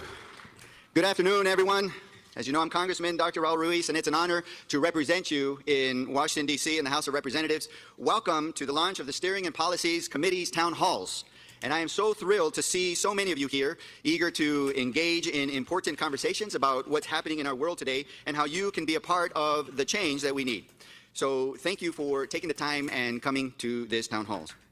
I would also like to extend a heartfelt thank you to Rancho Mirage High School. I'm going to grab a Red Bull and then we'll just watch the Pirate Soccer video. Unless something happens here. What an amazing rural lifelines. 1 second. For instance, over 80 million Americans, 42% of my constituents in District 25, including low-income seniors, children with disabilities, and working parents, rely on Medicaid, or our version here, Medi-Cal, to provide essential care that they simply cannot afford to lose it. We must put people first. We must protect Medicaid. So let's build this system. Okay. Don't care. Maybe we'll watch this Mama Max video too. I don't know. Welcome to another Healthy Gamer GG stream. My name is Dr. Alok Kanoja. Just a reminder that although I am a medical doctor, nothing I discuss on stream today is intended to be taken as medical advice. Everything is for educational and entertainment purposes only. If y'all have a medical concern or question, please go see a licensed professional. So today we're going to be talking with Thor, Pirate Software. And I understand, I don't know the details, chat, but I understand that there has been some drama. I saw that there was drama. I don't know exactly what's going on, but I think we're going to be talking some about that. I mean, I don't know exactly what we're going to be talking about. We're going to talk about whatever Thor wants to talk about and whatever I feel like talking about. But I think that there's been some stuff that's been going on. It kind of feels like one of these like elephant in the room situations where if we just like pretend nothing happened, it feels like super awkward.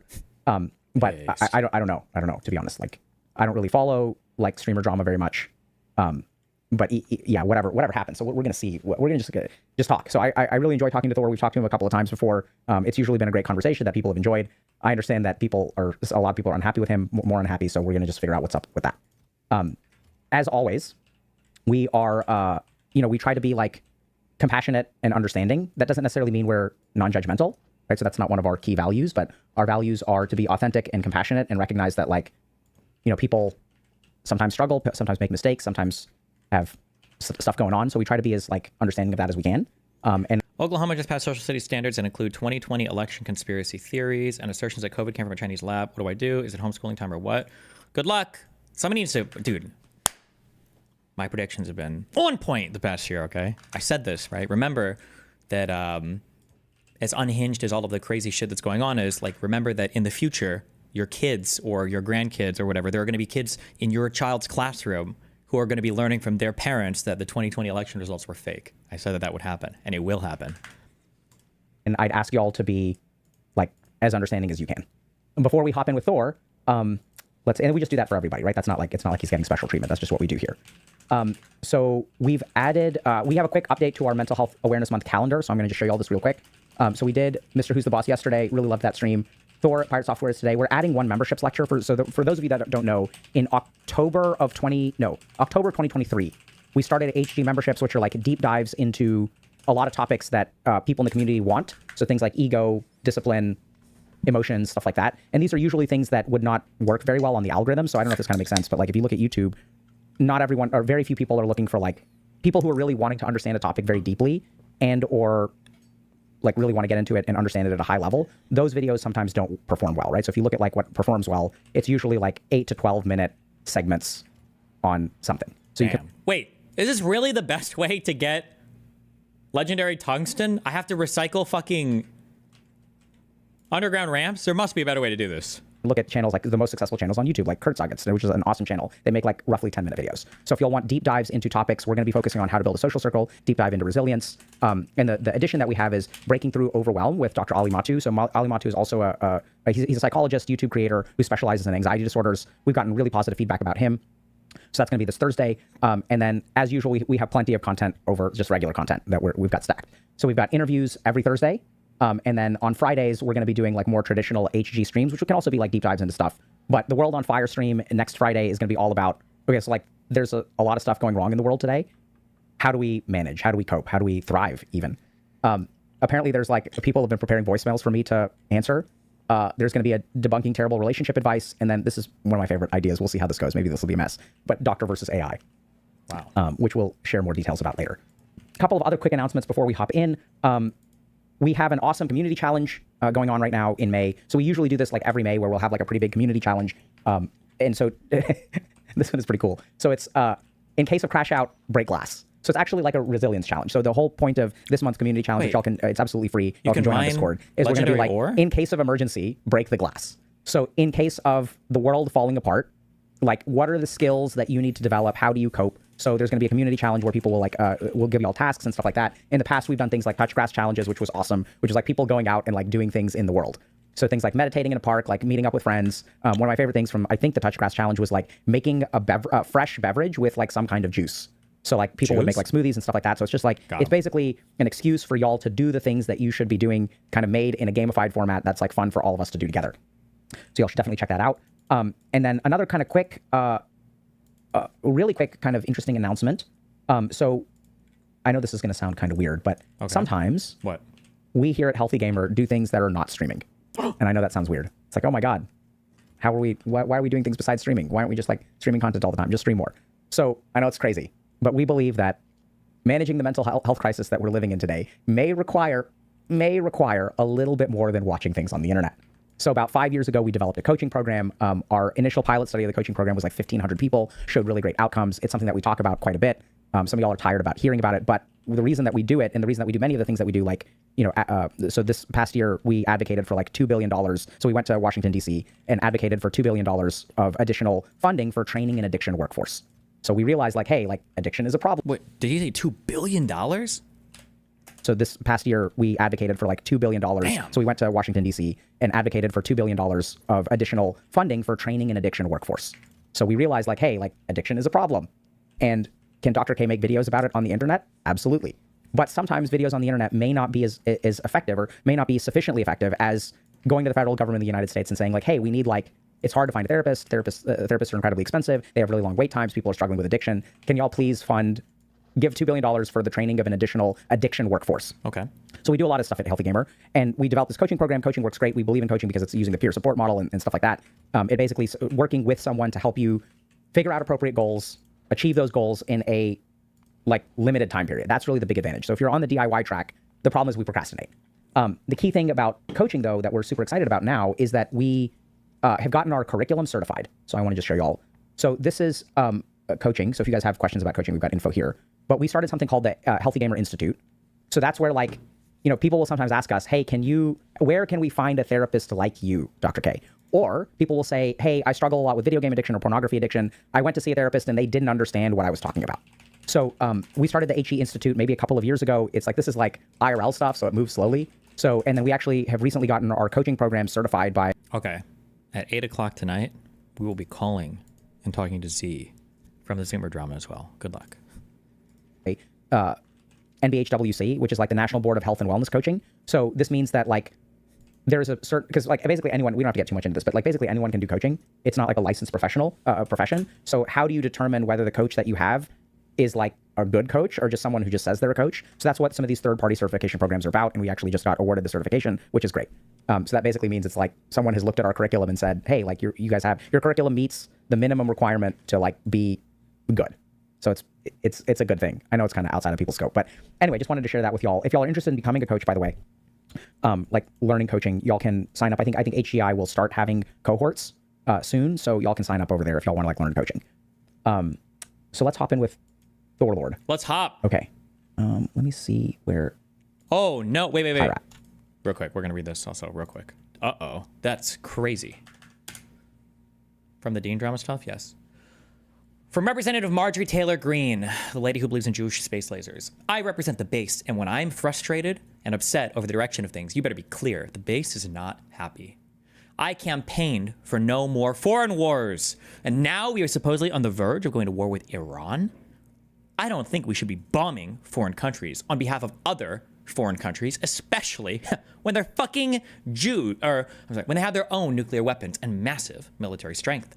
And on top of that, now we are told that we have signed a deal for mineral rights in Ukraine in order to pay us back for the hundreds of billions of dollars that we gave Ukraine and they used for money laundering, sold the weapons we gave them to our enemies, and their leader's a dictator who canceled elections, was involved of the first impeachment of Trump and campaigned for Biden. Oh, by the way, didn't that mineral deal get signed for free? Did Zelensky art of the deal Trump? Hey, we're going to sign this deal if you give us $500 billion. And then Zelensky was like, no. And then Trump was like, how about for $0? And Zelensky was like, okay. Art of the deal. Didn't we learn our lesson when we went to war in Iraq and killed Saddam Hussein because of weapons of mass destruction? Did we ever find any? And did any of that oil over in the Middle East make us rich? The answer is no. We are $36 trillion in debt today. So why on earth would we go over and occupy Ukraine and spend an untold amount of money of future American taxpayer dollars defending and mining their minerals, as well as potentially putting American lives at risk and future war? Why don't we just mine our own rare earths that are tied up on federal lands that the government confiscated years ago? I also campaign on accountability for the communist and tyrannical acts made by the government during COVID. Yet the COVID, okay, I don't care. Jeez, she's mad. But anyway, that end thing there. When you're losing Marjorie Taylor Greene, you're losing the base, and Trump isn't on the ballot in the future. So do the math on that. Oof. Oof.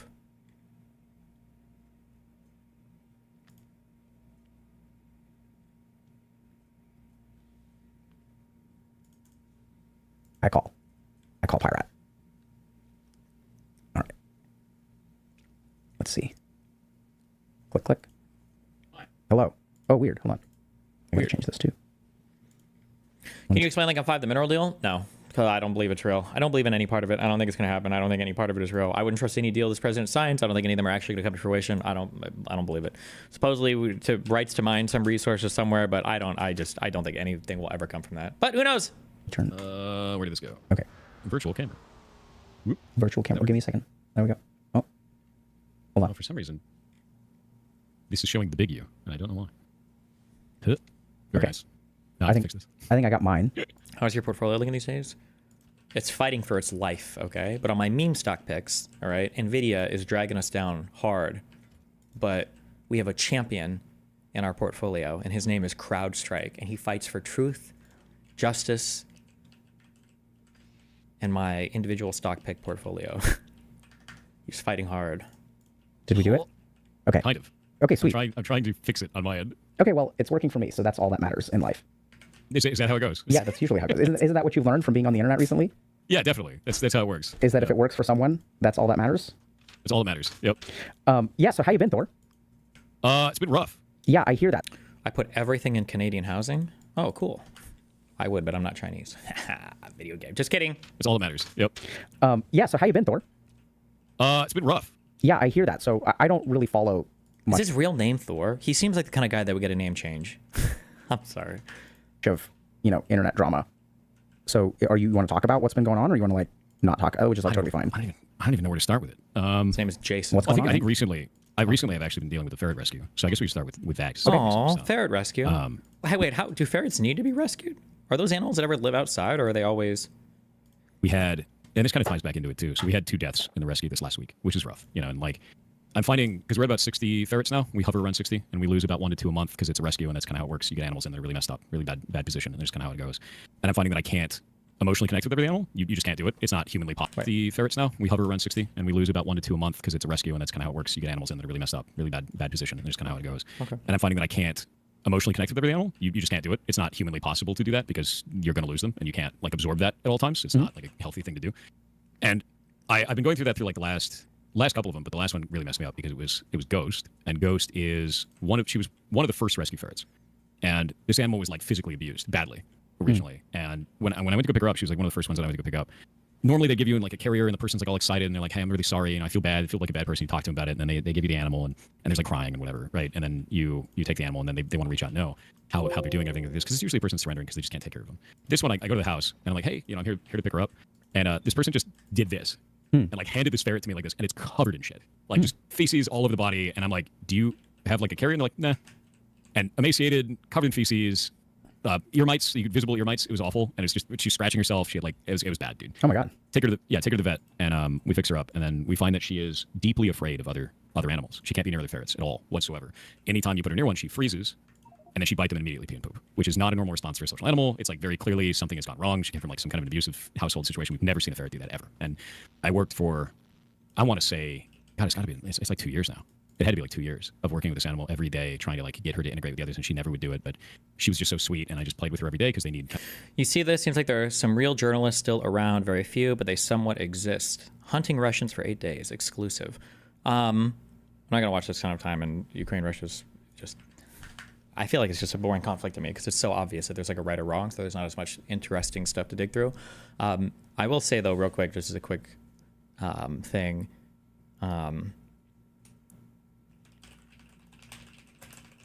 There was a lady journalist who was captured, and then they returned her body. I think she was imprisoned for about a year. Her body came back, I think, with the eyes scooped out and the brain removed and part of the larynx removed, and like signs of so much like insane torture and everything else. This person was, I think she went into Russian territory and followed troops as she was doing like journalistic reporting and stuff. Very troubling, insane, fucked up story. But obviously this is not the only one, and Russia is actively doing this ongoing, but yeah, anyway. Not good, not cool. Animal every day, trying to like get her to integrate with the others, and she never would do it. But she was just so sweet, and I just played with her every day because they need kind of social interaction. And how did she respond to humans? Great, totally fine with humans. She was afraid of being picked up at first, which is kind of common because people don't know how to handle them, and then they get afraid of hands. It's like a normal thing. But she's fine with humans. She was terrified of animals. It was very strange, and it's weird, especially with being afraid of other ferrets. It's very odd, right? So it probably a neglect situation where she was just left in a cage with another ferret and learned to be afraid of them because it's all learned behavior. They're super social. So, but. A couple of weeks ago, she suddenly started coughing, and it turned out she had Hodgkin-like lymphoma, which is hyper-aggressive cancer. It killed her in about 2 weeks. There's no way out. Couldn't save her. Couldn't do anything. We normally get months for that. We can do chemo, all kinds of stuff, but it just killed her. And going into like... Do I want to...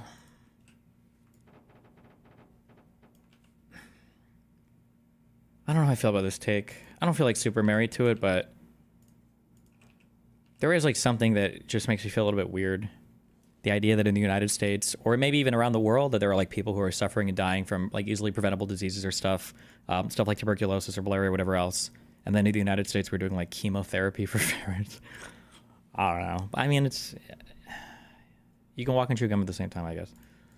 How that ties in with stuff is we've got people that are really pissed off at me over like World of Warcraft from about 100 days ago. It was on January 14th. Okay. And they're mad because I ran out of a dungeon in Hardcore WoW, specifically because our group was wiping. Thor, can you turn up your volume some? Is that? I think that's as loud as it can go. As I can do it on this one. Okay. I don't know if I can. Yeah, let me see. Because I'm almost redlining on mine. Hello? Can you hear me now? Yeah, he's quiet, right?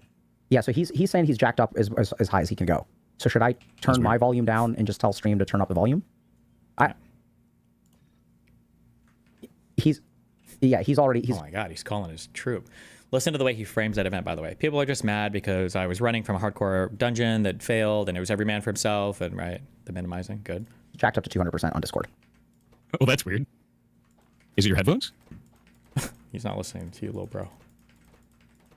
Okay, I can try to do that. They're saying that I sound good on your stream. You sound fine to me. Let me see. So they're saying volume is good. Okay, they're saying it's fine. So I think we fixed it. You're both low as usual. Okay, cool. Thank you, chat. I don't know. I think he sounds buttery smooth, dude. Like that's super funny. Okay.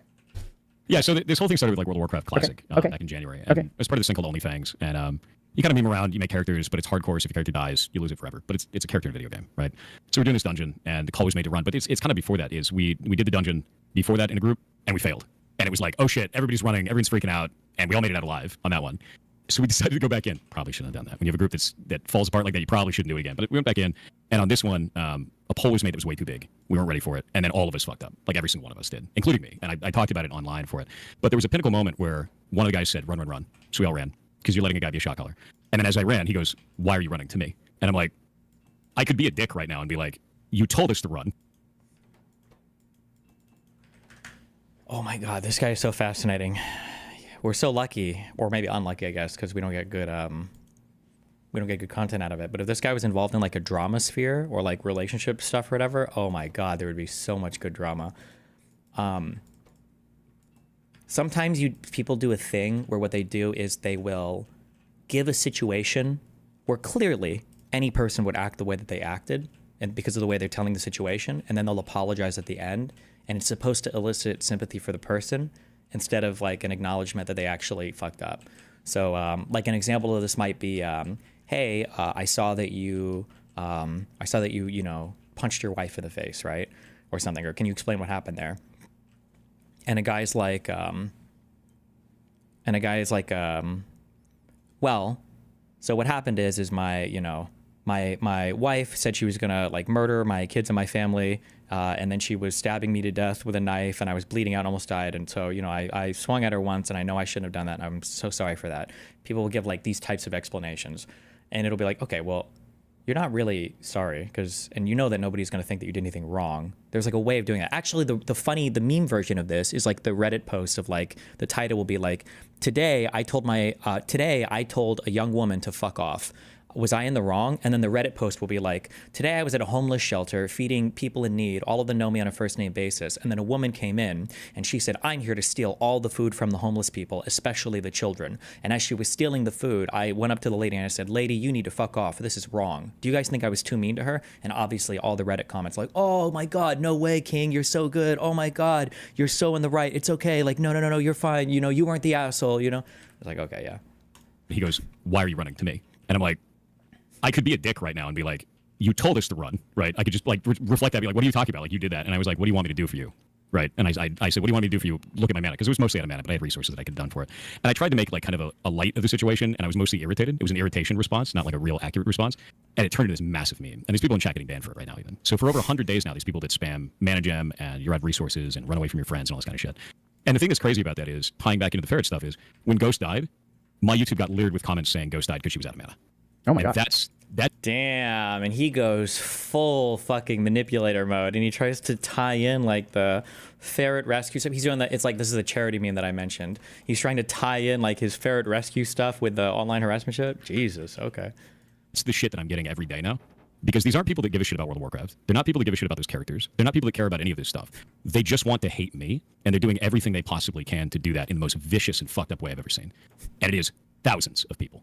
It is not a small amount of people. It is thousands. Jeez. And I get this shit every day. And then there's people that come in and they go, oh, it's so funny. I just said mana in his chat and I got banned. It's like, yeah, we banned 50,000 people on Twitch alone for this shit. 50,000 accounts so far for that. And about 14,000 have gotten unbanned because they put an unbanned request because they're like, oh, I didn't realize it was that big of a deal. It's like, dude, this is crazy. It's been going on for over 100 days now. Damn. I think it's like, yeah, so it's about over 100 now. And it's not just that. It spiraled out into other things where people made all kinds of wild-ass accusations on me. They tried to say I was a pedophile at one point because I had a friend back when I was like 19 and they were like 17. We're still friends today. We're both almost 40. And they tried to make up allegations about the two of us. And she had to come out, or he had to come out and say, like, no, this is bullshit. That never happened. Like, what the fuck's wrong with you? So, like, we keep getting, like, these... basically, I got gish galloped for a while, where it's like... What does that mean? Shit load of weird... gish gallop is like, I say a whole bunch of lies about you, and you can't respond fast enough, so it looks like they're true.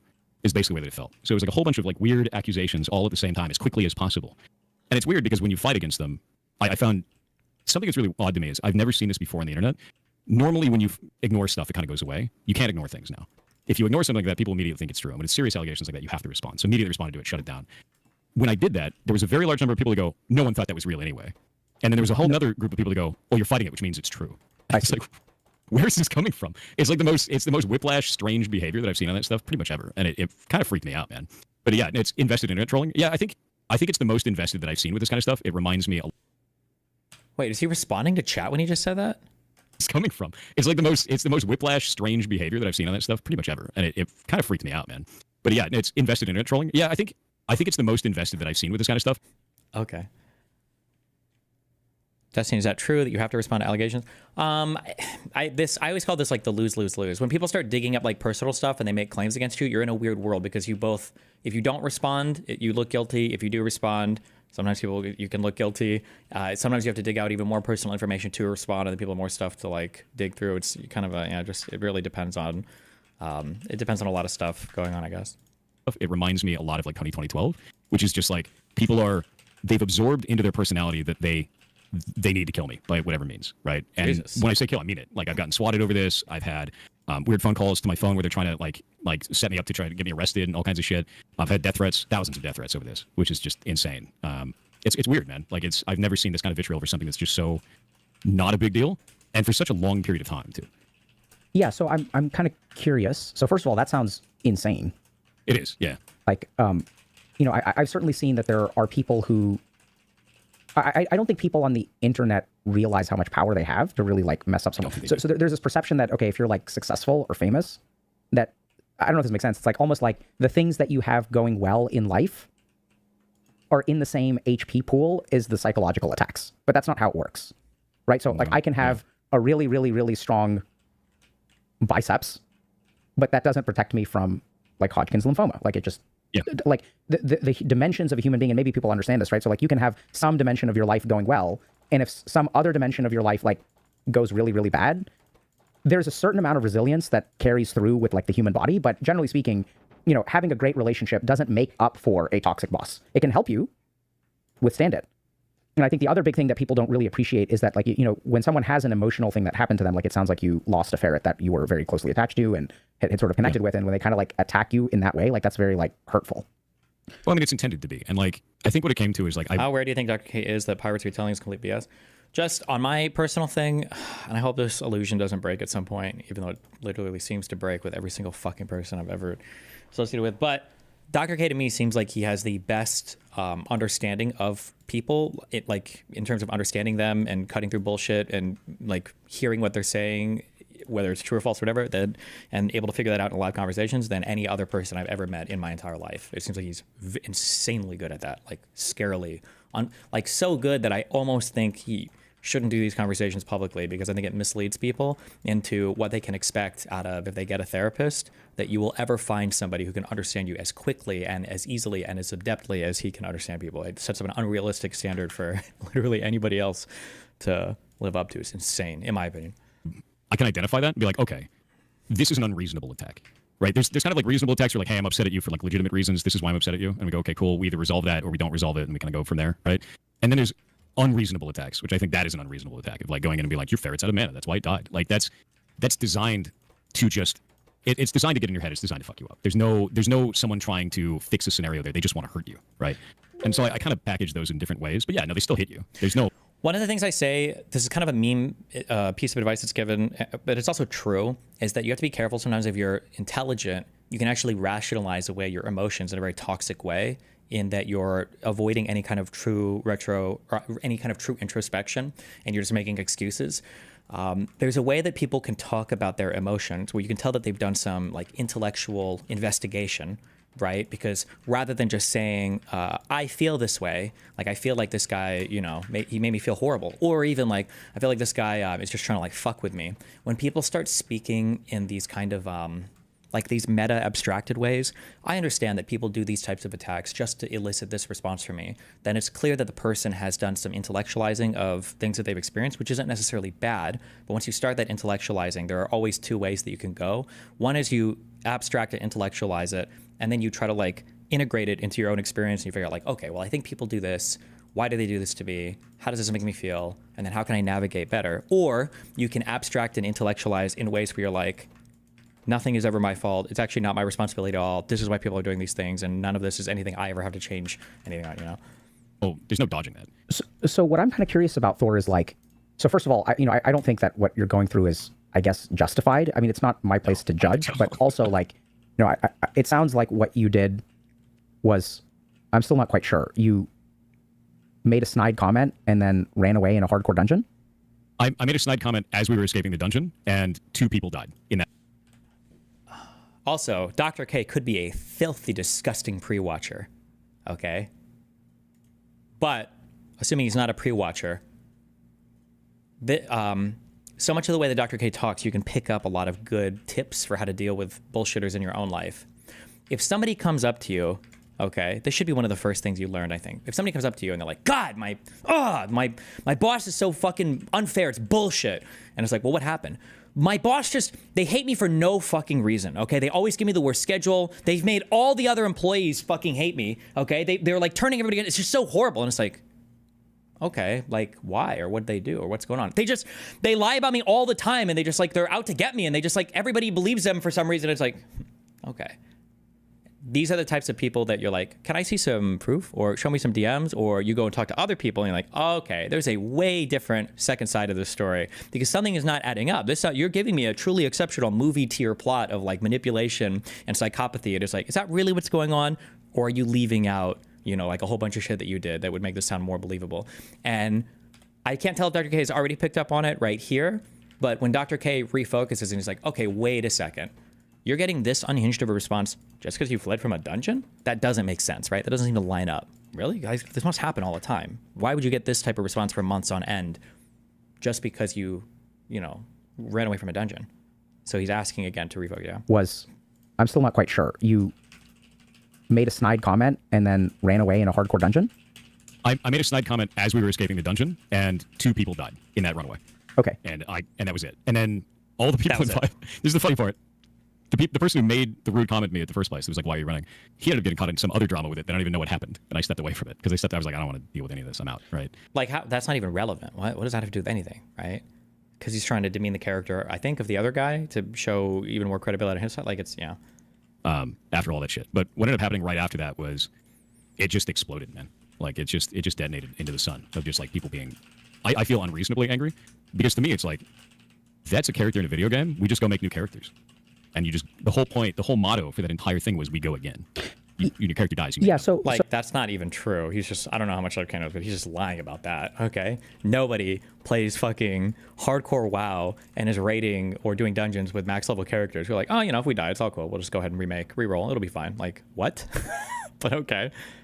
So I think that this is where things get like if you're open to talking about this, like I think it could be helpful because I think there's 2 things that can be true at the same time.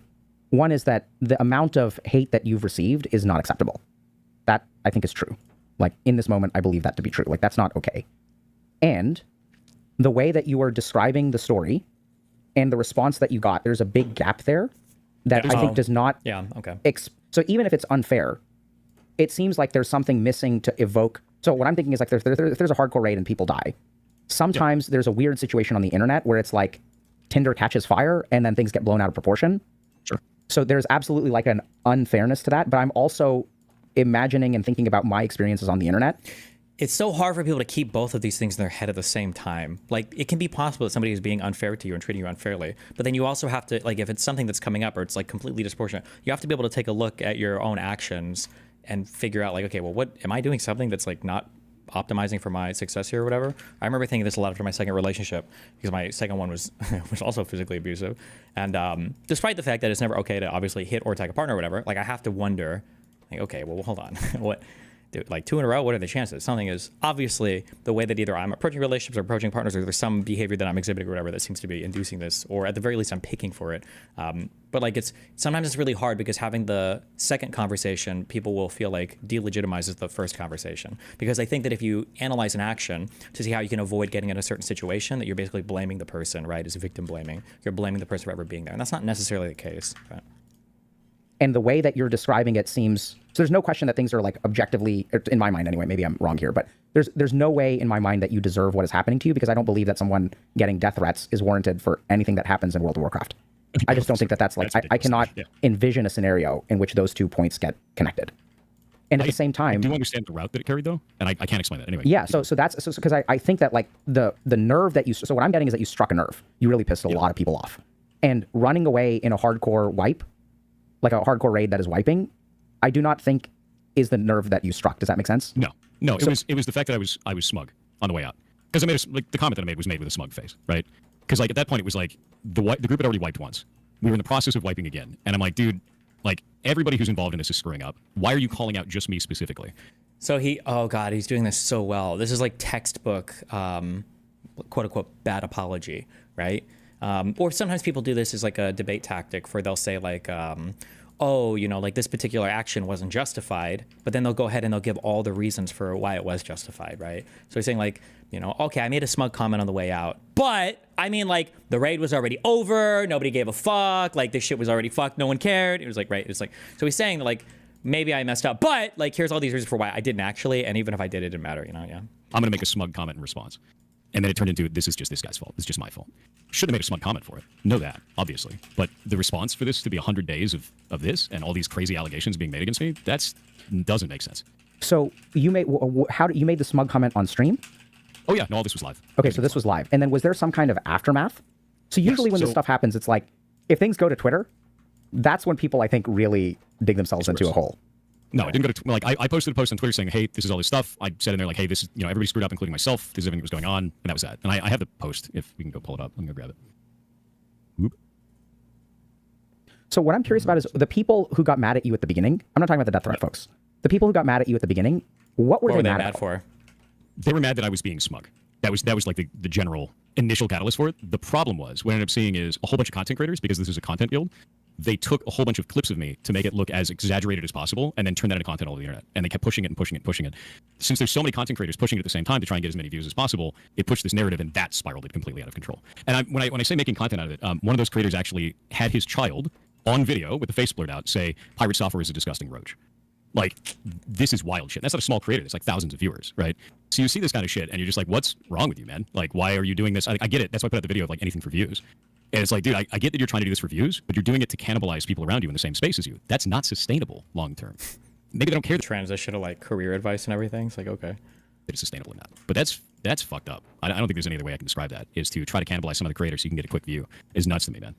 Especially because throughout that event, I was trying to do things like, hey, let's go make content with this other creator. I was sending our community over to other people. Like one of the people that actually turned around and just immediately tried to turn it into memes and views and everything like that and try and go in on me. We had the whole community go over there and gave him a level 25 hype train. Like, just, hey, you guys should support this dude. He's a smaller stream. He's got like 100 viewers. Go and support him. And everybody jumped over there and it was like $20,000 on hype train, dude. And then immediately switches around and does that shit. And it's like, what? Like, what's wrong with you? Yeah, so I know this is going to sound weird, Thor, but like I'm getting some missing qualities here. Have you heard that phrase? So, yeah. Do you know what missing means? The missing reasons. So I mean, we can take a look at your Twitter post if you like. So I mean, I think we've actually got a couple of options here. So like, I enjoy talking to you. I like you. I respect you. I think that sometimes streamers make mistakes, and at the same time, I think that something about what you're describing feels like there's a chunk that's missing. So I totally, because it's all disconnected timeline wise. Okay. I guess it's hard to describe each individual piece. So this is like my biggest fear. It should be everybody's biggest fear, is having this big of a gaping hole in your self-perception that you can't understand like why you would elicit a certain response out of people, especially if you're an online figure. I feel like you should have a decent understanding of why people respond to you the way that they do, and then whether you accept or don't accept that, like the things that you can do to change how people respond to you. This is why I'm always really critical of people who are like, people can say like, oh my God, I don't get why Hassan is popular at all. I don't get it at all. It's like, really? You really truly don't understand why the second largest politics streamer on Twitch, you don't understand at all why he's popular? You can't even fathom it? Like, that's pretty surprising. Like, it says something about your ability to perceive others, to perceive how people perceive others. Like, that's a very scary world to be trapped in, I think. Then inside of that dungeon happened. Then afterwards, I got brought into a call with the person who called me out. I left the call because he was shouting over me, and I was like, I don't want to deal with this. I'm not going to have a fight with you. I don't want to deal with it. And I left. So that kind of made that more. And then content creators started to make a big deal about it. I started to receive death threats in the game from other players. And I said on stream, I'm going to start reporting people for doing this shit. I'm going to go after them. That got clipped, sent out onto the internet. And then when people sent that out on the internet, they tried to say that I was going after other streamers, when in reality I was going after the people who were sending me death threats. And the only streamers that I reported were ones that had done things like said on stream, I'm going to go to Pirate Software's community and harass him because I think it's good content, saying that live on stream, which is like 2 or 3 people.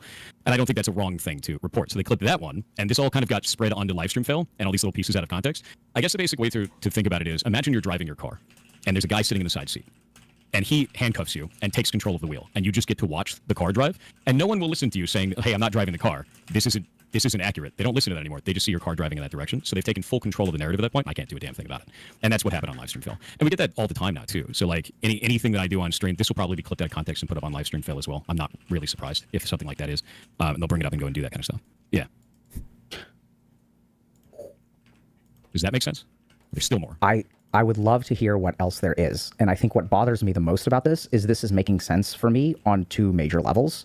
One of which I think is, I'm just debating now for a second, because I think one of the things that I'm starting to hypothesize, I just really have to think about this, could really add fuel to the fire. So I have to think about whether I even want to mention that or not. So let's start with just getting more context. Okay. Sure. So after all that Livestream Fail stuff went off, eventually it started to kind of fall away. But then anytime anything happened with Livestream Fail, anything, or anytime anything happened with OnlyFans, the guild, I'd get blamed for it. They would think that they thought it was part of some kind of a narrative that I would show back up, and it was like a bit. The whole thing was a bit, and all the hate was a bit. And I was like, no, I don't want to be a part of this. I'm out. I don't like, I got kicked from the guild. I don't want to deal with any of this. I don't want to be a part of this. And then somebody actually DDoSed Blizzard in the middle of one of the OnlyFans raids to kill the raiders. So they DDoSed a multi-billion-dollar company, which is wild. Like, that's crazy to me. So they DDoSed that, and then I had a ton of people dive into chat saying like, oh, you did it. Why did you DDoS OnlyFans? Why did you go after OnlyFans? And then I found out Asmongold made a joke about that, and he was like, oh, it's probably pirate software. And I was like, no, that has nothing to do with me. And I said it on stream. I was like, you can't make those jokes. People believe them. They just believe it. And it's not everybody. Most people realize that a joke, but some people just believe that shit. That's and then they crazy, run with Chad. It. And that's kind of where that's gone. Yeah. It's one of the most disturbing things that I've seen. And in my chat right now, we're actually banning constant. So this is definitely already up somewhere. What are you banning people for? People that come in and say, like, calling me a roach, because the act of running out of a dungeon is called roaching in the game. Still, 100 days. It's been 100 days. People are spamming mana gem, which is the resource item that I could have used in the game at that time. Oh, no. Just over and over again. See, they're just getting banned constantly. It's just like a constant stream of bans right now. And I knew that was going to happen. How do you understand that? How do I understand what? Why that's happening so much? What do you mean? I'm not sure I understand. Yeah. How do you understand why people keep showing up? You're saying it's happening constantly, right? You're saying that... It happens if I talk about it. It happens if I don't talk about it. This is every day. It's just more right now because we're talking about it. Right. So I understand that it happens every day. It sounds like it's like awful. I don't think you deserve this. At the same time, I think that if we want to, we can try to understand it. Yeah. Is that interesting to you? Sure. I mean, I think I do understand it. I think it's what do you understand? So when you understand it, there has to be some behavior that you exhibit that elicits this response from other people, which is not the same as saying you deserve it. It doesn't mean that their response is correct or right or justified, but there has to be something going on that you are missing here. There has to be something going on, right? I think it's become a popular thing. I think that's really what it is. It's become kind of like a signpost on the internet, like, hey, stop by and do this thing because it's funny. And I get that. Like, I understand that. There's got to be 'cause for a lot something of more, people, though, no? They've never engaged with their community before. They don't know who I am. They're not really interested in who I am. They just want to pop in and say a thing and then get banned. I mean, that's it, right? And some of them are chat hoppers from other communities, from creators that don't like me from that event and have created negative content about me. So they're doing that, and they come over from that community and they think that that's part of it, or they want to be a part of that in some way. Some people describe it as parasocial within the community, but to be real with you, I think it's just people that want to be part of something. And if that something is just hitting me, like, whatever. Okay. Can you show me that? Do you feel okay? So, like, is this what we're talking about today? Like, I mean, I guess. I mean, I don't know how things are going. This is it. Okay, so does he really not know or not want to say it? I don't know. When it comes to things like, I don't want to say like narcissism because I don't know if he's actually a narcissist or not. But when it comes to people's inability to perceive themselves like this, I don't know if he is lying to Dr. K. Like, there's a lot of things that could be happening here. He could just be lying to Dr. K because he doesn't want to be honest about it. He could be lying to Dr. K because it's a public showing, right? He's on stream and he doesn't want the audience to see it. He could be telling what he thinks is the truth, and he's just not actually capable of perceiving what's happening. In which case, he's lying to himself. He might be knowingly lying to himself, knowing that if he were to spend some time thinking about it, it would be uncomfortable. He doesn't want to. Or he has spent time thinking about it, and he just truly can't perceive it. I don't know. I don't know what the answer is there. I'm not sure. I don't know. Well, I think this has the potential to be great. And the reason for that is, like, I think that there's a lot that everyone who is watching right now can relate to and understand. The thing that I'm concerned about is that I'm going to challenge you in some ways. And the main thing that I'm concerned about is how the way that I challenge you could be clipped out of context, misconstrued, used as evidence that Thor is the worst human being on the planet. Does that make sense? Like, I'm actually, like, genuinely concerned about that. That, like, I almost guarantee that it will. Right. So then I think we have to make a decision about. So I think that there is a way. I'm hopeful, but I don't know, I think there's a way that if we have this conversation, it can actually decompress a lot of the emotional energy that's on the internet.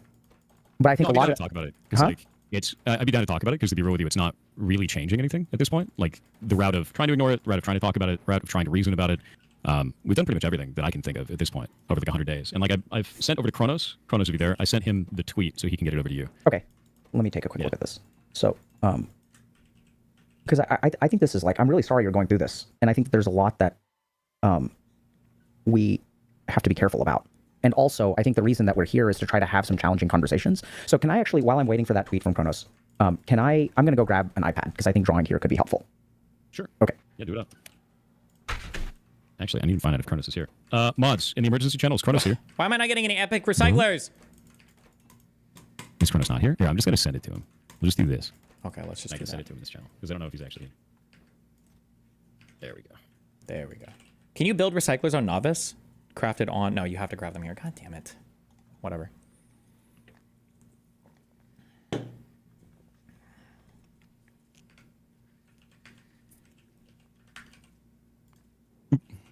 Share stream, dude.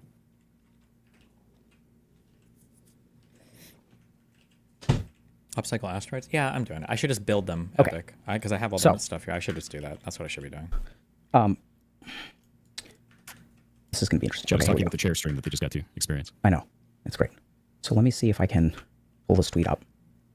And then I'm going to just switch. I'm going to switch overlays for a hot second. Okay.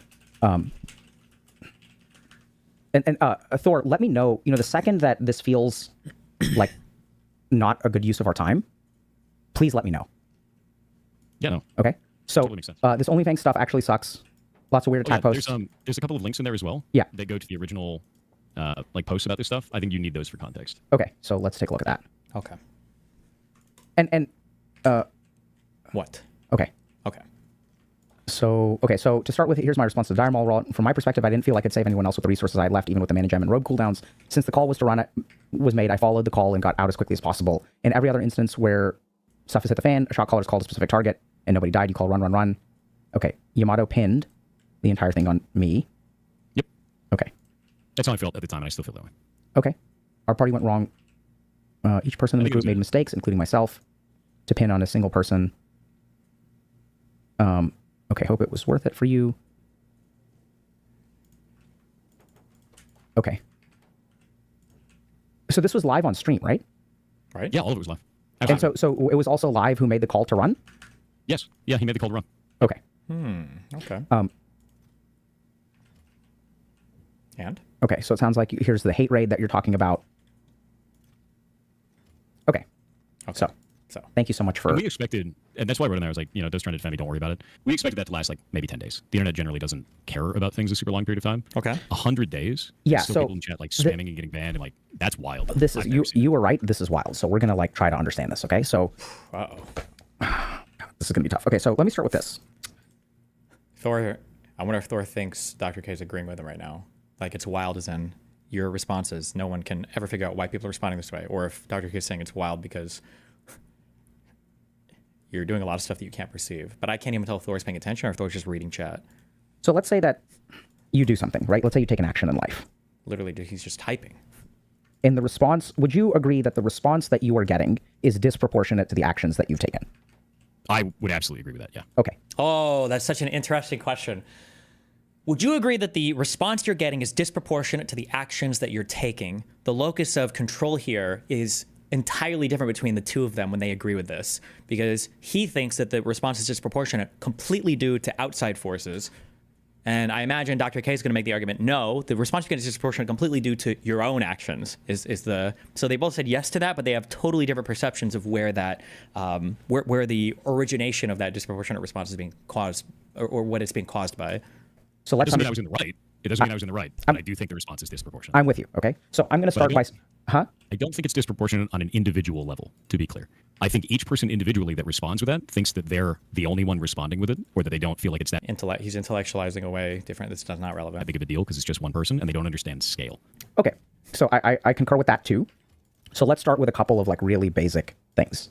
So the first is, I do not believe, this is a judgment that I'm making. You're welcome to disagree, but I think the majority of people who are on the internet, I would hope, can agree that something that happens on a stream involving a hardcore raid does not warrant a death threat. That's my first axiom, okay?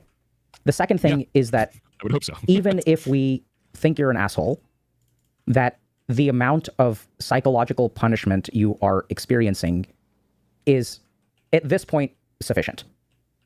So, I would encourage everyone who is watching this, listening to this, if shit gets clipped out of context, and because I think this could, go wahoonie shape real quick, please, if y'all are disseminating information about this conversation, please include this part, which is that we're all human beings who do the best, generally speaking, that we can.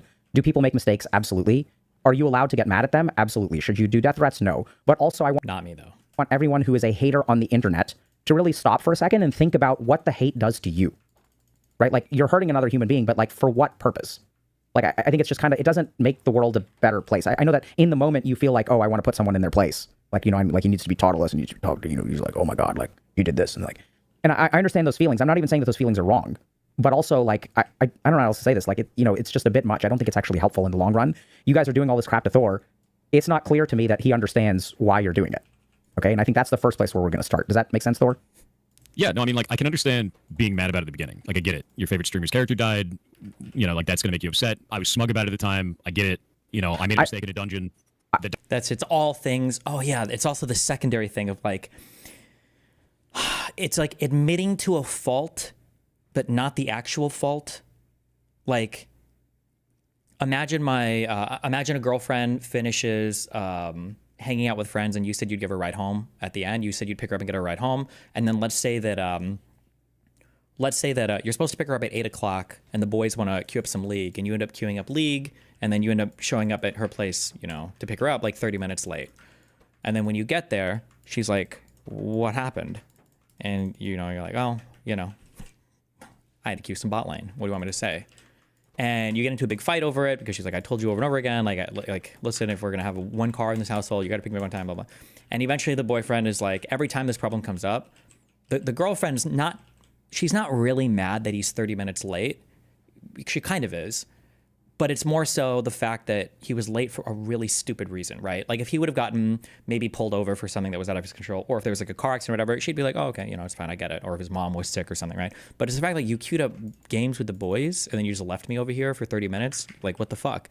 But anytime the boyfriend would bring up that situation, he's like, I get it. I'm sorry. Yeah, my bad. I'll never be late. I'm sorry. I'll never be late picking you up again. Okay, my bad. Okay, I apologize. I'm sorry. Yeah, I was late. Okay, it's like, no. It's a weird situation to be in because he's apologizing for like kind of the thing, but that's not really the issue. He's not really apologizing for the thing that was triggering her.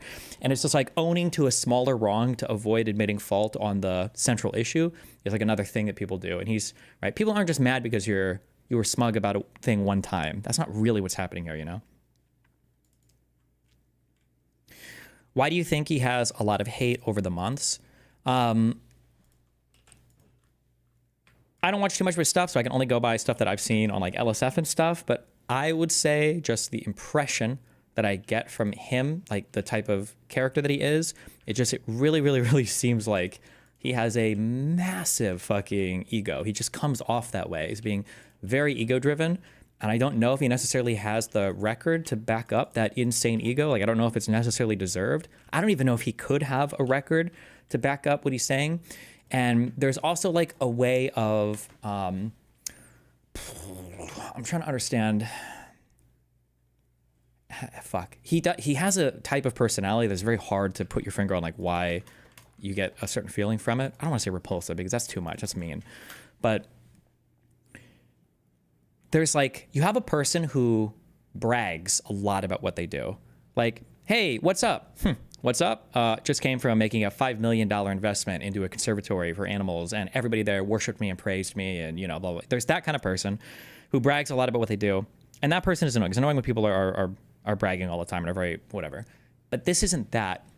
It's more of it's when somebody, I think this is like one issue. There could be others with him, but it's when somebody is doing a way to like subtly brag about things in a way that you can't really call out, and in a way that is obviously there to brag, but like it just feels very So you ask somebody like, hey, can you cover dinner tonight, or do you want to go 50-50? And the guy's like, oh yeah, hold on, let me check real quick on my bank account. I just made a $5 million investment in like this thing. One sec.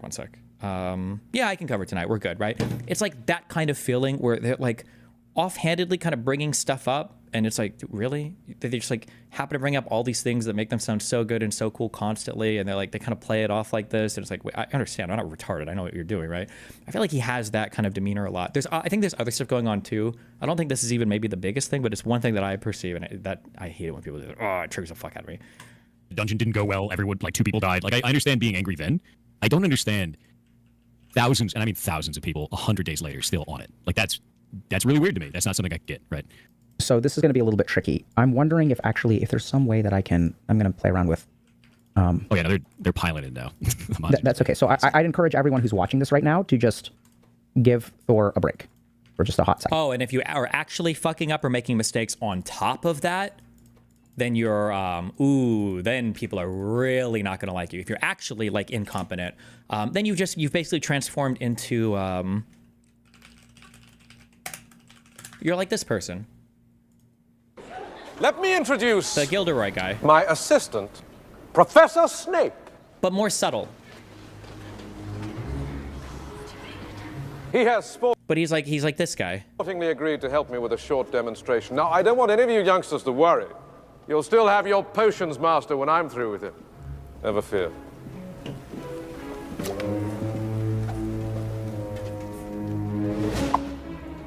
But then he's also kind of incompetent, but. Second. And don't just reflexively knee-jerk like, okay, like we're going to talk. Can you see this? I can, yeah. Okay. It is now on stream as well. Okay, let me see. Okay, so hopefully this isn't too laggy because I think I'm just doing a ton of screen sharing. And My UI is not the best for this. Okay, hold on. Then here's what I'm going to do. What I'd like you to do, Thor, because I think this is a bit too much for something going on with my capture. Okay, so what I'd like you to do, Thor, is pull up my stream and mute it, but watch the iPad on my stream. Can you do that? Yeah, I can do that. Okay, cool. Because when I screen share with you, I just start lagging too much. Or actually, maybe this will. Okay, so let's start with this. Over here is death threats. Got it. Okay, over here is your actions. And the other thing that I want to do here is, like, we're going to use you as an example. But I think that, like, literally every human being on the planet could benefit and is guilty of what I think you were, quote unquote, guilty of. So I think there's a fundamental thing going on here, which, like, I think once all behavior that is pathological, everybody exhibits it to some extent. Meaning, if you look at like clinical levels of narcissism or of just any type of behavior that you would pathologize, like everybody does it to some extent. Things like ADHD even or whatever, or any of the like BPD, bipolar, whatever. Like everybody has some degree of this. It's just like in lesser quantities. So we're, quote unquote, guilty of. So I think there's a fundamental thing going on here, which, like, I think once people understand, my hope is that every human being who is watching this, I have a couple of goals. One is to hopefully develop a little bit of compassion towards you. But the main goal that I have here is to try to offer some potential, because I don't know if I'm right here, okay? Some potential insight into the gap between what... Oh my God, that's such a good quote by Trainwrecks, the philosophy god. The quote is, it's when there are people that have an ego, and then there are people who have an ego about not having an ego. True. Actual true. Actual truth. Big true. Yes. Develop a little bit of compassion towards you. But the main goal that I have here is to try to offer some potential, because I don't know if I'm right here, okay? Some potential insight into the gap between what happened to you and the response that you receive. So the first thing is that this is disproportionate, right? So yeah, I can see that. What they're responding to is something in here, in between your actions. Like you're evoking a response. So here's your actions. And then there's some kind of equation that maybe has let's call it a multiplier. And then over here we end up with harassment. So does this make more sense? Like if we want to understand why this is happening to you, how this is happening to you, there is some, hello? Can you hear me, Thor? Oh, there we go. Yeah, no, you're roboting out really hard. I think that response was like 15 seconds ago. Okay, so let me see. Yeah. Hold on. Oh no. I wonder if, let me try. Yeah, his internet is dying. Oh boy. That's terrible. Give me a second. Let me see if I can fix this way. Hold on. Chat. People are Puggy Gups, our resident Trumple in Kick Chat, a wonderful mod, is talking with somebody else about like why people are mad. It really doesn't have to do much with the situation. It just has to do with how he's responded to it and kind of the character that's been demonstrated after the behavior, right? That's the big issue that he's having, whether or not he's capable of seeing that or not. You know, I joked about this last night on Anything Else with Dan, but like, because I kept complaining about how fucking annoying this was, but it's really a compliment because of how good he did this. I've said this before, and I'll say this again, because I try not to expect from other people things that I could never do myself. I don't expect anybody to own up to anything in the heat of the moment. I just don't. I can't do it. If I'm arguing with somebody, I'll always be. It's just so hard to like shift into that. Like, okay, fuck, I'm wrong, or I fucked up, or whatever. It's just so hard to do that in the heat of the moment, right? So I always give somebody a few days or a week or whatever. You know, it happens.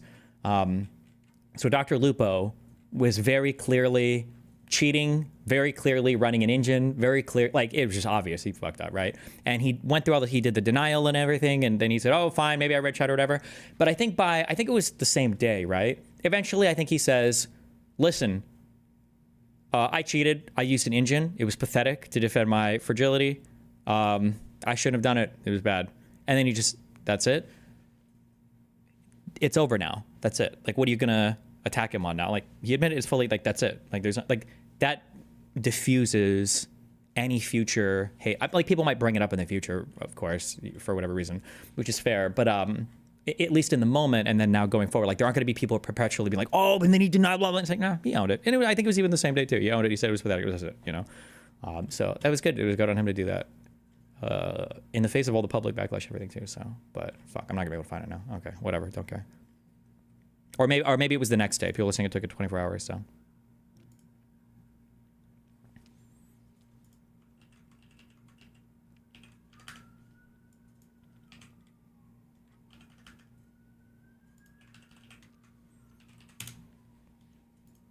I think it was this.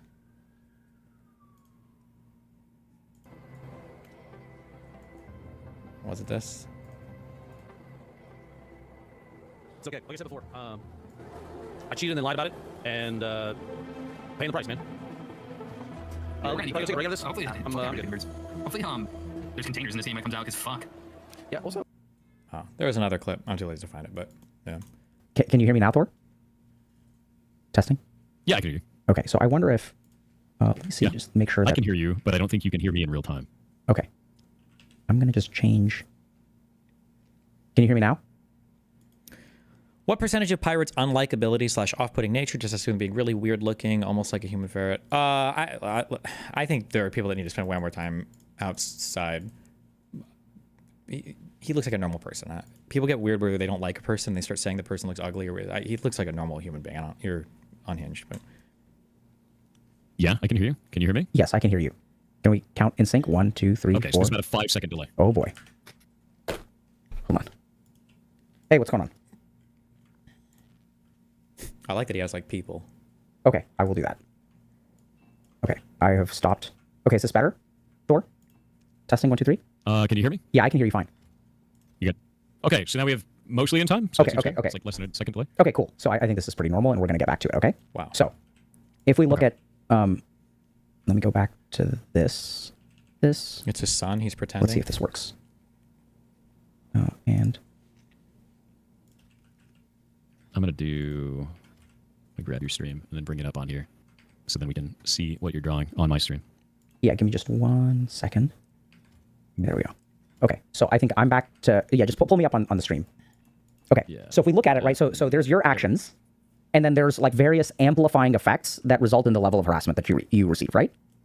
Yeah. Okay. No, I can understand that completely. So, and then let's like toss in, like there's another variable here which is like memeing. There's another variable here which is like momentum. There's another variable here which is like content creators hopping on. Content reactions, right? So each of these things is an amplifying effect. Agreed? Yeah, absolutely. So let me ask you, in your gut, do you think that this plus these things is sufficient to explain, not say that's justified, but explain what you are going through? I don't think so, because I think the internet would have given up about it. I completely agree. So I think there's a big variable. It's too long-lived. There's a big variable. You've tapped into something that people... I still think there's an external versus internal for control here, but we'll see. ...really don't like. Okay? So, and here's what I'm kind of hearing. So I'm going to just like write some things out here, okay? So these are just kind of things that you've said. And I wonder if this will like, if something will click. Okay, so first thing is that there's death threats. That's bad. Yeah. There's banning a lot of people. There is ghost dying. There is Yeah, people that wasn't even the first time that happened. trolling you about this. Ghost died multiple times. Yeah. There's people calling you a pedophile. I find it odd that so many people send energy on the guy because they don't like him, no matter how justified. No way I'm going to care enough. That's one thing that I wish I could understand better. I just don't have that part, I guess, of my brain or whatever. I don't think everybody on the internet does. But yeah, the propensity to consume so much content from somebody that you just super fucking hate, that's like totally outside of your wheelhouse. Like, I can get it if they're like in your industry, right? Like, let's say that, you know, you make music and there's another guy who makes music in your industry, and, you know, you hate listening to his shit. You're like, God, this shit sucks, or whatever. But people who are just like, it's totally outside of anything, and they're just like obsessively hate watching. Like, why waste your time? Why not watch something you enjoy watching? But, you know. There's someone's kid calling you whatever.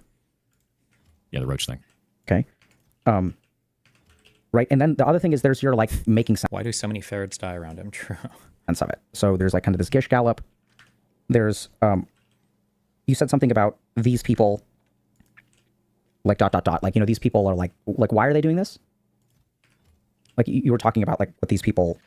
The best way I put it is, it seems like some people think that they want to be a part of that because it's something that's like greater than themselves. Like they're part of a story, they're part of a narrative. A lot of people that were engaging with OnlyFans stuff were seeing it as like being part of that. And they kept, there were some of them that kept coming back and saying like, when are you going to jump back in and go and kill the people that called you out in that dungeon? And like, they thought it was like a story, and they didn't realize like, this is not like a reality show. Like, what are you talking about? Yeah. Right. So I think there was a lot of that, which I also didn't expect that. That was really, yeah, they thought it was like WWE. That's a good way of putting it. Yeah. Okay. So like you think that they think it's WWE, right? Yeah. Okay. Yeah. They think it's like a show, right? They don't think it's real. Okay.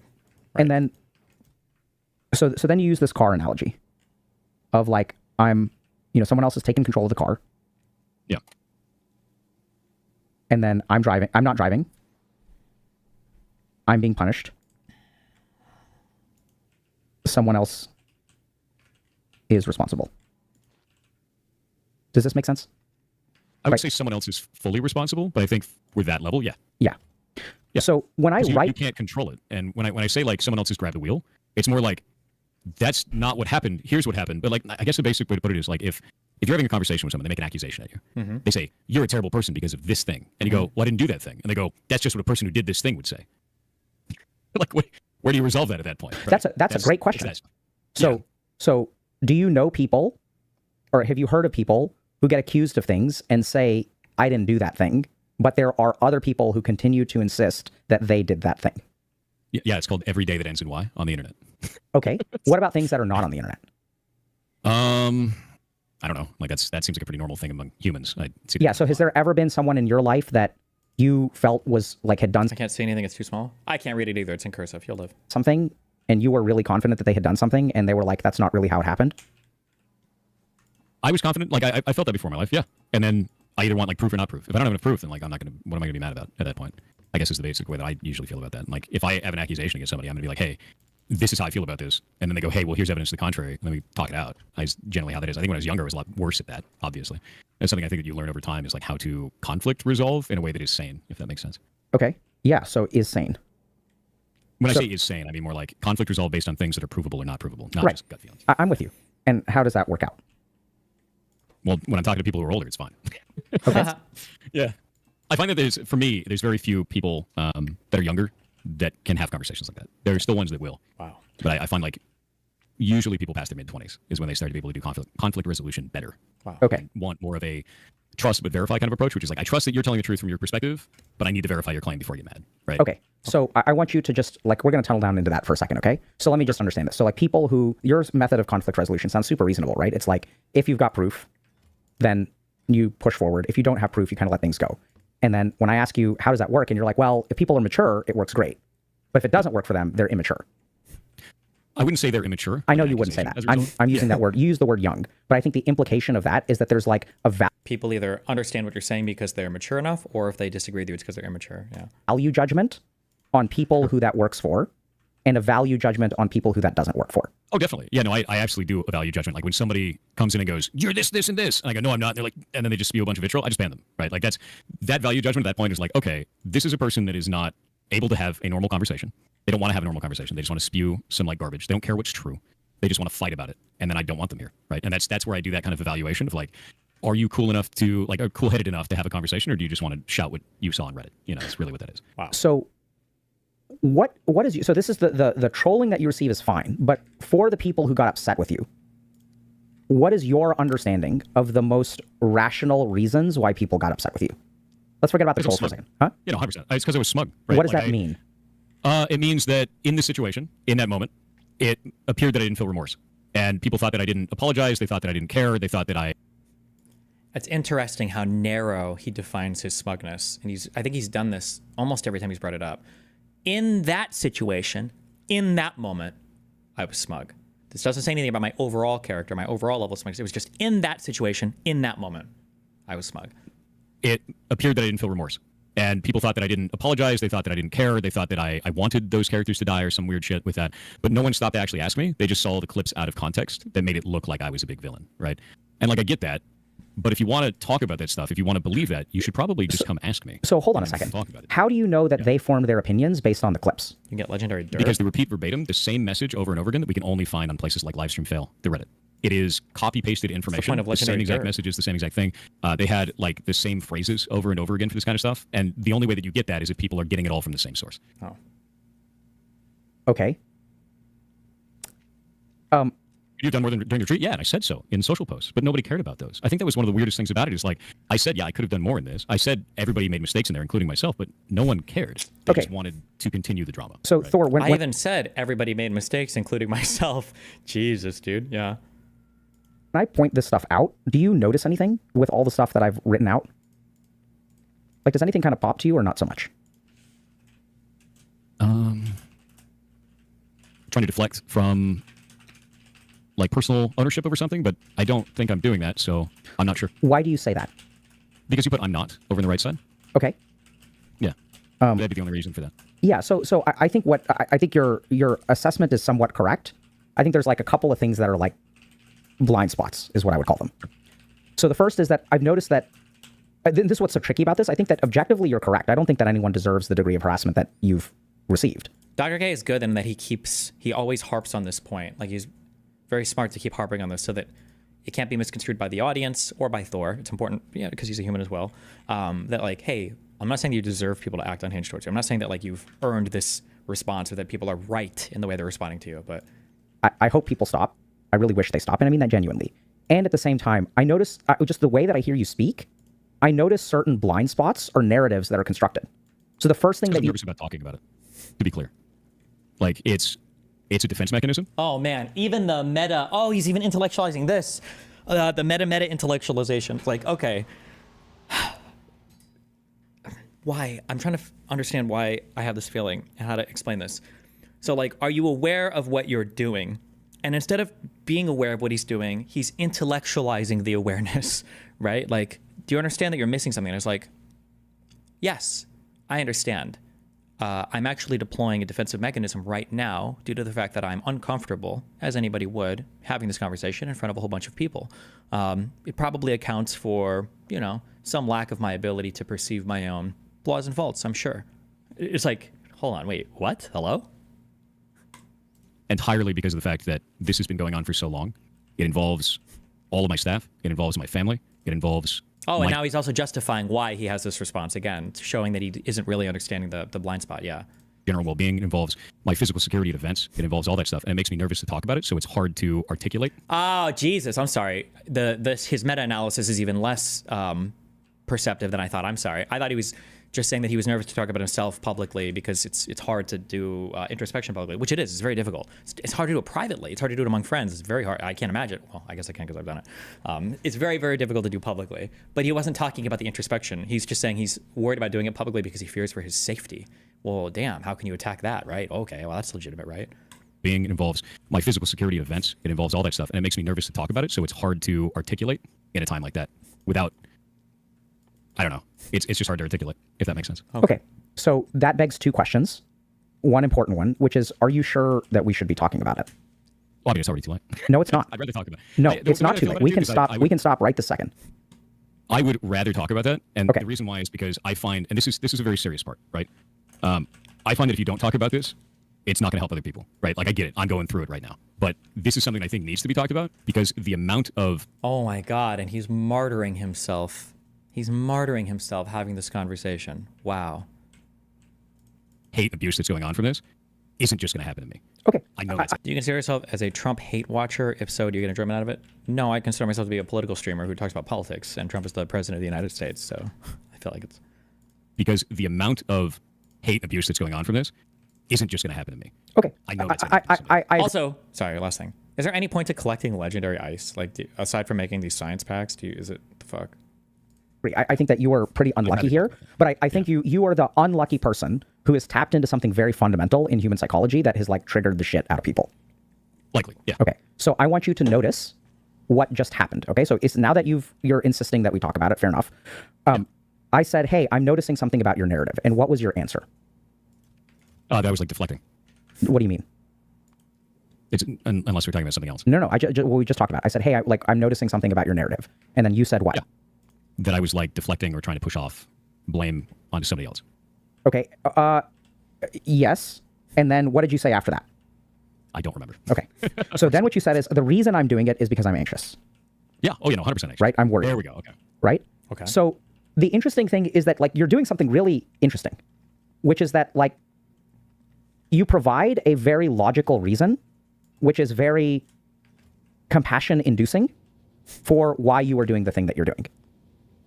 Right. So like who in their right mind, when you say, yeah, the narrative that I'm creating is because I'm afraid for my physical well-being, like how is that challengeable? Exactly. It's not. 100%. Yeah. So I think what you are doing is something that is, I don't know what word to use, has a negative valence to it. You're doing something that's bad, and the way that you respond to it makes it unchallengeable. Like you're doing this thing over and over and over again. Okay. Right. So the way that you're would be negative about that though. What? That's what I'm trying to understand. I said, what about that is negative? That's a very excellent question. So now we get to something really interesting about human psychology. So if I'm pissed at you and you take away my reason to be pissed at you, what do? You get pissed, more pissed. Absolutely. So how? So you're saying that basically it's created a bunch of anger, and then by having a situation and talking about it and showing like, hey, this is what's going on, it's created a scenario where people are more angry because they don't have a vent and a way of getting it out. That is where we are. Hold on. Really? Just fix this real but quick. kind of, but... Oh. Because I wonder if you're going quiet again. So I just jacked you. So I think that is the first step to it, right? So there's something that people, deflecting is maybe a good word. There's something that you're deflecting that then triggers people to like, because they're not getting what they want from you. Does that make sense? Yes. So there's an alarm going off.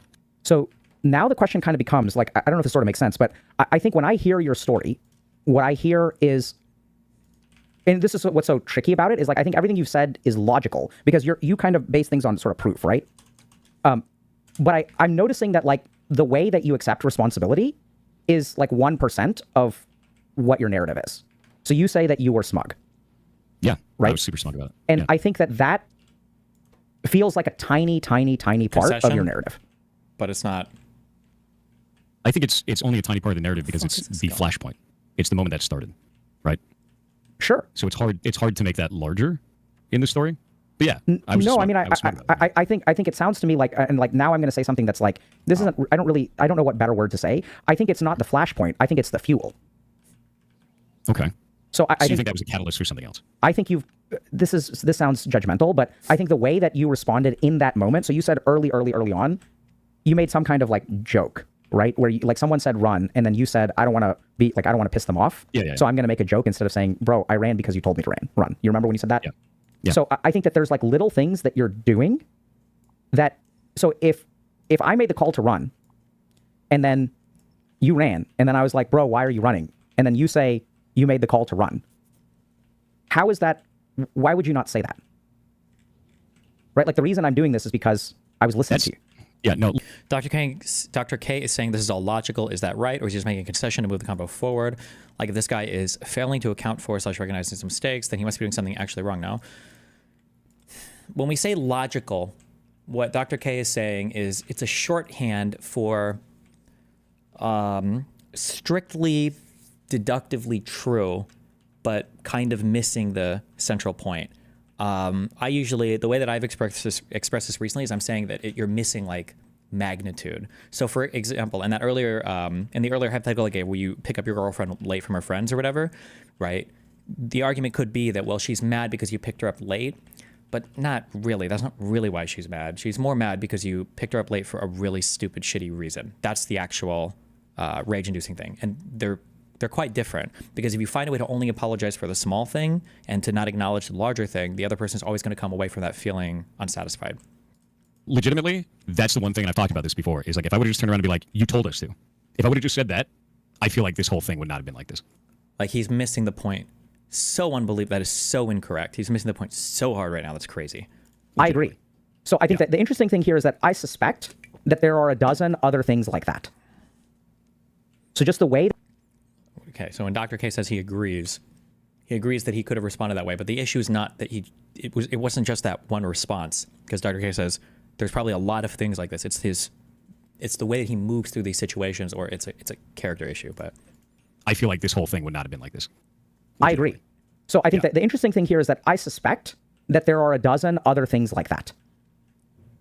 So just the way that your narrative sounds to me, and let me know if like this is rubbing you the wrong way, or like you think I'm an asshole, or if this is like please let me know. But I think that something about this story has something that I would call the missing reasons. Okay. I'm not saying, for me, it's whatever it is, it's a blind spot. Yeah. Because like for me, I'm just like, this was me being smug, and it exploded out of control. And for me on this side, it just feels like a lot of content creators leaped onto it because it got popular to talk about. It became kind of like an it issue, and it generated a lot of views. Yeah. So and it just kind of went nuts. And so I want you to just pay attention to that for a second, because you're doing it again. Why did this blow up? Other people. Because I was smug? No. I don't understand what you're trying to say. Why did it amplify? Who's to blame for the amplification? Not me. The amplification I could generally say is Reddit and other content creators. Like, I feel very steadfast in that opinion on that. I don't think this would have reached the audience that it did or become as large as it was on the internet without that. So you're talking over 100,000 viewers worth of people. Yeah, so that I think is 100% true. But not really relevant to what he's asking. Is indicative of what the problem is, right? Because what happens, what I'm noticing that you're doing is like every step of the way, you made one tiny mistake. But the way that you are reacting, I don't think a fire can get this big without a content creator's interaction. And the way that you're responding to each of these situations is only fanning the flames. And I think like you're saying this, right? Like you've tried everything. Like you've tried doing nothing. You've tried doing nothing, you've tried doing everything, and nothing seems to be working, which I know seems like nothing is working, but if you are consistently getting the same result and you are altering certain variables in that equation, what that implies is that there's one variable that's not being altered. Yeah, and that's why I look to the outside source, because I'm like, I've altered the way that I interact. But the outside source is relatively consistent, because people go through drama all the time. And maybe this is a leopard that ate my face moment. Maybe this is a moment where I can say this now, and a month from now, when I'm in your position, I'm going to be like, holy shit, was I wrong? Right? Like maybe this is not the way. But your whole point is that the amount of hatred that you're receiving is disproportionate, not only to what you did, but is even outside of the norm of what other content creators experience. Like, I've been through shit. I've had people get on my case and stuff like that, and then stuff usually calms down, right?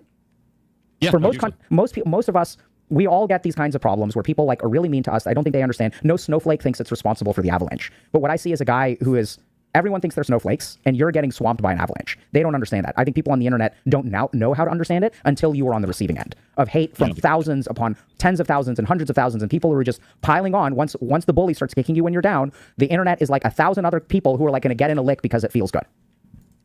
And I think you're doing something that is like absolutely hitting a trigger point. And I suspect that what you're getting into, just with the way that you describe things, it's very much like I did this tiny thing, and then all of this stuff is happening to me that I don't have any influence over. And objectively, these people are wrong. Objectively, I'm correct.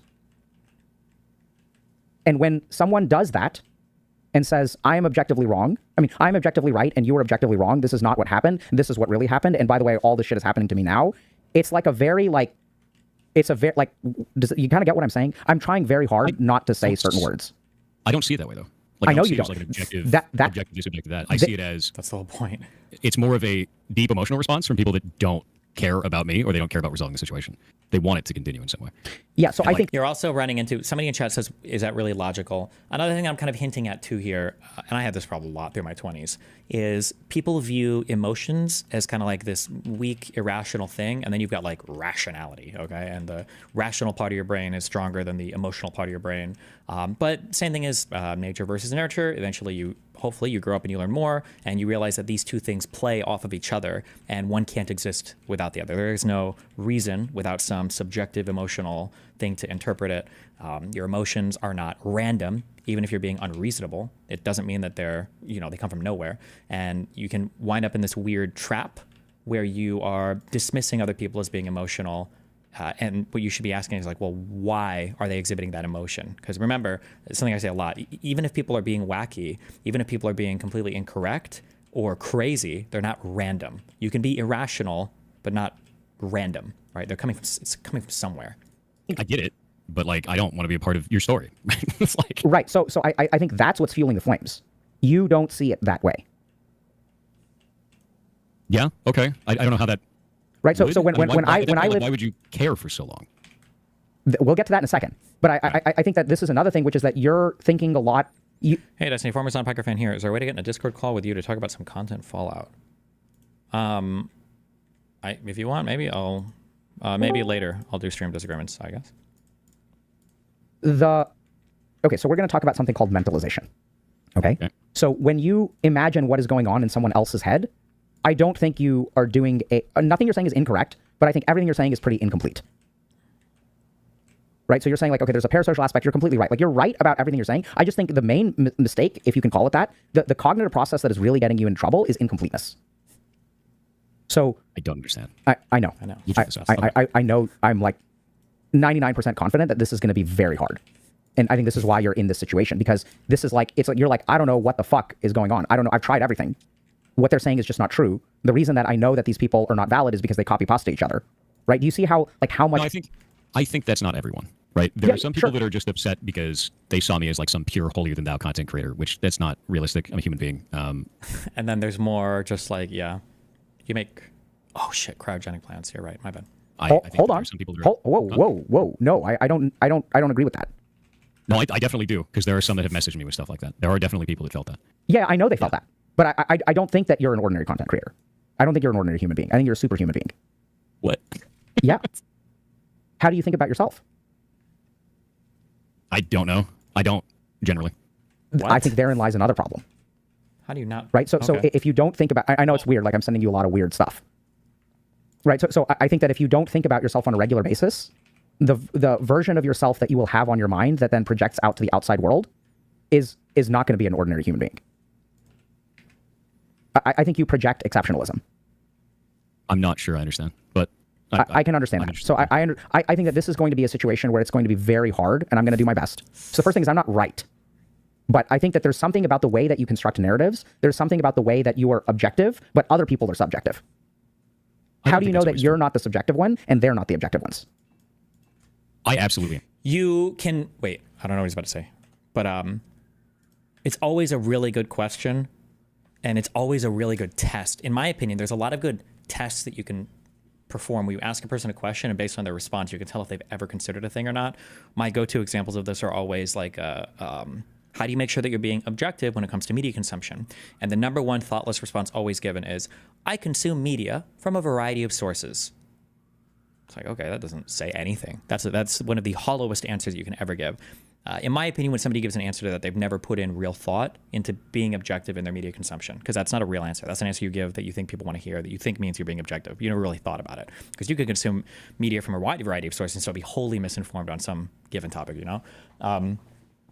So that's a good question of like, how do you make sure, and this, I feel like every streamer, I feel like every public person, I feel like every person period should have thought about this, because we all have these times in our life, I would imagine everybody does, where you feel like you're correct and a bunch of other people feel like you're incorrect. And you have to have some way to evaluate, like, okay, am I fucked up here? Or am I incorrect on something? Like, how do I gauge that? How can I tell if I'm being correct and the other people are wrong, or if I'm fucking up somehow and they're being correct, right? And it's a very difficult question to answer too, yeah. What would be a good response to that? Well, for me, I was just never wrong, so I don't have to worry about that. For other people, go to therapy. I think having a process where you actually write down and review situations, I think is really helpful. I think people undervalue sometimes you can call them diaries or whatever, but I think people undervalue sometimes how helpful it is to actually write down your thoughts and look at them on paper. It's way more easy to criticize your own thought process or to be critical of your own thought. It's the same thing. If you actually see it written down on paper, because or on a notepad or whatever, because sometimes we can think we're being reasonable, but we're making all these small little catches or caveats in our mind. But when you actually write it down and you look at it, you're like, okay, well, this is fucking retarded. Okay, so that can be helpful. There are a bunch of like mini tactics you can use to see if it's being helpful or not. If a friend had the same issue pop up, what would my advice to them be? If I were to start swapping names out here, would I be treating this the same? Right? I think this person wronged me because of this. Have I exhibited behavior like this where I would expect not to be called out? Right? There's a whole bunch of little things like this that you can do to change up variables and analyze the situation, to write it down so you can be critically analytical of it. Having a friend or family member that you trust, that has your best concern in mind, that knows you well and gives you good feedback, can be nice to review situations with them. Like, these are all ways that you can kind of approach that. Like, if I'm in a situation where a bunch of people are saying, I'm not perceiving something correctly, but I think I am, right? How do I do some kind of objectivity check there? It's very difficult, yeah. Way that you construct narratives, there's something about the way that you are objective, but other people are subjective. How do you know that you're not the subjective one and they're not the objective ones? I absolutely am subjective. It's might be too personal, but do you have an example of a time you did this and found a flaw in your thinking? I'm flawless. Well, if not evidence by everything else, I think the most recent thing that I dramatically reconsidered were environments that I spend time in. So, to be fair, as I caveat, to excuse my ego, no, I did change up my content significantly over the past year and a half. Although even with the content change, I hadn't still evaluated the groups of people that I run in. One thing that I'd always kind of considered in the past was, if anything pops up, I'm not really that worried about it because I feel like I'm always willing to write a manifesto or, go to the mat on something and argue something out. And it should be relatively fine. But one thing that I didn't consider, that I've reconsidered on, and this actually came from conversations with other people, actually, because they pointed some things out. I'm like, okay, that's true. One thing that I didn't consider was when you start to stack up a whole bunch of variables against you in a given environment that are fully within your control. So that might mean being friends or being friendly with people that might not have your best interests at heart, or being friends with people who are still friends with people who might not have your best interests at heart.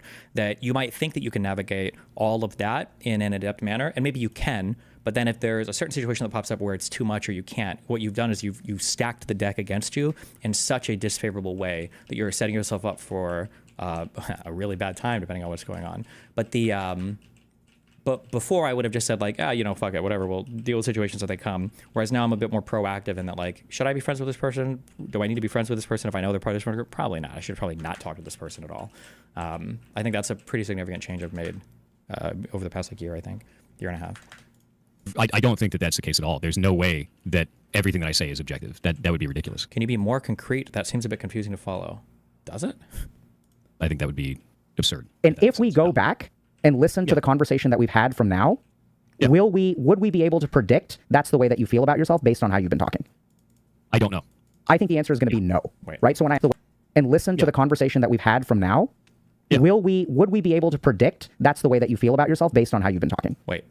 Genuine question. Do you feel you do this too much or not enough when it comes to Hassan? Do you find your hatred for him clouds your judgment sometimes? I feel like I am one of the most fair people online when it comes to evaluating other people. But I can say that objectively for a few reasons. One, I'll watch their content. I will give it a shot. I don't take like, here's a Hassan hate compilation channel that we're going to watch. Like, I'll watch the full thing, number one. Which I feel is giving them a fair shot. And then number two, I feel like I'm the only fucking large political content creator online who's willing to give props to somebody or defend somebody when I agree with something they're saying, even when they're completely politically poised against me. I feel like those are two decent objective checks on myself. So like when Hassan mentioned about like being a streamer is hard or whatever, like I know what he meant there, and I was willing to apply a bit of charitability to kind of understand what he was saying, and the whole internet was shitting on for that. It's like, I get it. When people said he did the shit skin comment and I listened to the full thing, I'm like, I don't think this is like an Indian joke, like the racist comment. I think he was just trying to make fun of the kid for having acne. So I feel like I do decently there. Not decently. I feel like I do better than anybody else there when it comes to that. I don't know. I think the answer is going to be no.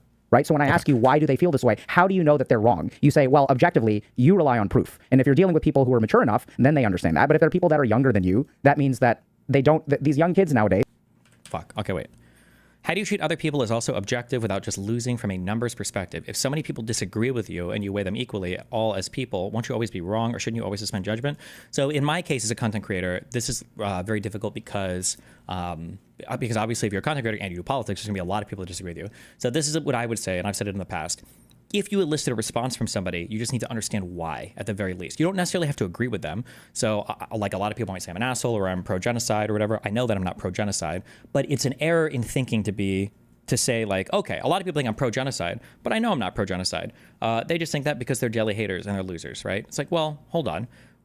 What behavior do I exhibit that might contribute to that, right? I do say a lot of edgy things. I'm aware of that. A lot of it can be clipped and posted in other places. I am aware of that. And a disproportionate amount of the debates that I've had on Israel-Palestine are generally defending the Israeli perspective. I get that. And a lot of the people that I fight online also are pro-Palestinian people, right? So if somebody comes at me and they have that perspective, or there are a lot of people that have this perspective, even if I think that their perspective is incorrect, at least I can explain where it's coming from. I understand where it's coming from, because the understanding is important, because then I can decide, okay, well, what aspects of this do I want to change? Do I want to have more debates against Israel? Do I want to be, less hyperbolic in my language? Do I want to, right? And it could be at the end of the day, you just don't want to change anything, which is fine as well. It's just, the important part is just understanding where it comes from and not being totally clueless or just lying to yourself and saying like, well, I think everybody just believes this random thing because they're jelly haters and whatever, That you feel about yourself based on how you've been talking?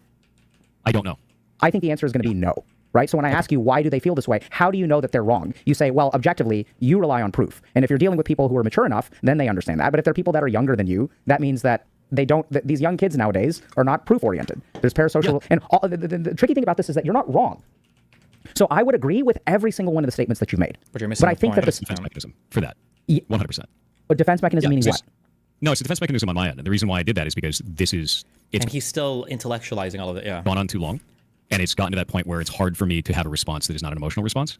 Like we talked about this before, is like whenever I feel like I'm having an emotional response, I just stop and I walk away for a moment, come back to it. But with this, I'm getting back into that old habit of like, I need to deflect this, I need to diffuse this. This is kind of a wall in front of this. I don't even want to, and you just kind of put it up there and walk away from the scenario. And that's literally what that is, which is, here's my evidence, take it or leave it. And the reason why it ends up being, here's my evidence, here's how I feel people are, this is the objective fact of this, is because we've had tens of thousands of people bringing that up, and it's just turned into like a callus, if that makes sense. I think it makes a lot of sense. How are you feeling about this call, by the way? Like, is this okay? This is fine. Okay. Yeah, no, this is fine. So I think this is what you're. So here is what has contributed to the situation, which doesn't mean that you did something wrong. I don't think you're bad or anything like that. But I think that this tendency to walk away from your emotions and lean into logic, I don't think works very well. So I think, like, remember how we said that something that you're doing about the way that you respond to this is like triggering people harder. They're getting angrier and angrier and angrier. They're not letting up. Whereas like most content creators, people basically move on to trolling someone else. So anytime a content creator, like reaches out to me and they're like, hey, I'm really struggling, I'm like, best thing that you can do is wait till they move on, because the internet is an ugly mob. And this is the other thing that you're running into, which we haven't talked about. I do think that what you project is exceptional. And one of the things that the internet absolutely loves is to take an exceptional person and make them bad. So I don't know here, or maybe I could be incorrect. When Dr. K is saying you project exceptionalism, I think what Dr. K is getting at is that the projection is intentional. That's by design, not on accident. And I don't know if Thor is perceiving that correctly, or if Thor is just thinking, oh, people just think I'm exceptional because of how cool I am. I could be wrong, though. Maybe Dr. K doesn't mean it that way. I'm not 100% sure, but we'll get to that. We love tearing down people who are good, and we love redemption arcs as human beings. Right? There's like, this person thought they were the best thing since sliced bread, and we're going to fucking tear them down. I've been on the receiving end of that a lot. And then the flip side of that, I think that makes a lot of sense. And to be clear, I don't think of that about myself, like at all. Like and he thinks, it's interesting too, because he thinks that he doesn't, I don't know if he, it's so hard to know what he is lying to himself about, what he's lying to Dr. K about, or what he just fails to understand. I'm not sure. If somebody were to say, I'm smug and I project smugness, that's actually way better than somebody who says, I don't know how I project smugness. I don't even perceive myself as being like that, right? I say this a lot, okay? I personally, I'm pretty abrasive, not as much now that I'm older, but I'm pretty abrasive and I'm an asshole. And I totally understand if people don't like me because of that. I have a very abrasive personality, and I get that. And that's fair. There are certain types of personalities that are just, fuck, this guy's too much, which is fair. I get it. I understand that. I think that, obviously, because I'm the one that is saying it that way, I think that's a fair way to assess your own abrasiveness. An unfair way to assess your own abrasiveness is, some people just don't like me because I'm too honest. I'm too brutal. Everybody has that friend or has heard that person who's like, people just don't like me because I just tell it like it is, because I say the truth. And it's like, no, motherfucker. People don't like you because you're a snarky asshole, okay? If you don't even perceive why people perceive you in a certain way, that's very scary and that's very bad, I think. Constantly going over anything that I can do right, anything that I can do wrong. I remember all of my own mistakes and beat the shit out of myself for them whenever I do that, just like I feel like a lot of people do. I believe you do that for the stuff that you were aware of. Yes, for the. I mean, you can't do it otherwise, right? Like how things can, that I'm aware of, for sure. 100%. So I think I don't think I'm better than other people. I do think that it's funny because you can that. There's a lot of people that brought that up, and it's like I never said that I was, but. And you'll see there's a number of people that are in there that are getting like banned for this shit right now. It's like they come in and they're like, "Did you know that he worked at Blizzard for 7 years?" Like, yeah, that was my career, and I'm proud of that. This seems super different, though. He isn't saying that he doesn't think he gives off an exceptional character, but he literally doesn't think he's exceptional. He knows he's exceptional. That's why he just brought up the Blizzard thing. Like, he said exceptional things about himself, and he should know why people perceive him that way. That's very scary or dangerous if you don't understand at all how people perceive you, especially as an online content creator. But really, as anybody, you should know how people perceive you. That are in there that are getting like banned for this shit right now. It's like they come in and they're like, "Did you know that he worked at Blizzard for 7 years?" Like, yeah, that was my career, and I'm proud of that. So of course I'm going to talk about that because it gives context to talk about other things around the games industry. Like, gives context. It doesn't give context. It does, but specifically the context that it really gives is authority. That's what you're conveying when you say that. I am an authority, subject matter expert on this or whatever, right? Like, I don't say that, oh, I went to music school just to let you know that I went to music school. Like I say, because when I say I went to music school, it's to explain I have a somewhat formal background on this, right? This is some kind of authority appeal, which isn't always fallacious, by the way. You can appeal to authority are not always bad. That's fine. Yeah. Which is what we do on the stream. Yeah. So I think sometimes the things that I talk about in regards to those types of things is misconstrued as arrogance or boasting, when in reality I'm just trying to give context. So that is like this would be a triggering statement. I would get triggered hearing somebody saying this, and I think most people would. Like, I'm not bragging, bro. I'm just trying to explain how much godlike experience I have in the industry, you know? Because you can also kind of test or probe at a person's you have to be careful when you do this because you can go down bad roads, but you can try to figure out like if they're being earnest too by looking at what they're saying and looking at what they could have said otherwise, right? You said you worked for 7 years at Blizzard, one of the most respected gaming companies there was in the world. Why not just say like, oh, I have experience working in the games industry, or I used to be a developer for a major studio? Why not just say that? There's a reason why you give a time frame and a name. It's because you want to appeal to the prestige of working at that place. And the fact that you're not honest about that is troublesome. To those types of things is misconstrued as arrogance or boasting, when in reality I'm just trying to give context.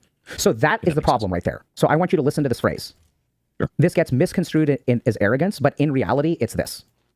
Yeah. That is the most arrogant statement on the planet, bro. Like, tell me I'm wrong. Okay. I don't see it that way, but all right. Right? So, oh yeah. Obviously you don't see it that way. You don't see it that way. You're wrong. No. Right? I'm right. So you're subjectively, you're thinking you have blind spots. You're wrong. Like, I'm objective and you're subjective. No. This is not the way it's perceived.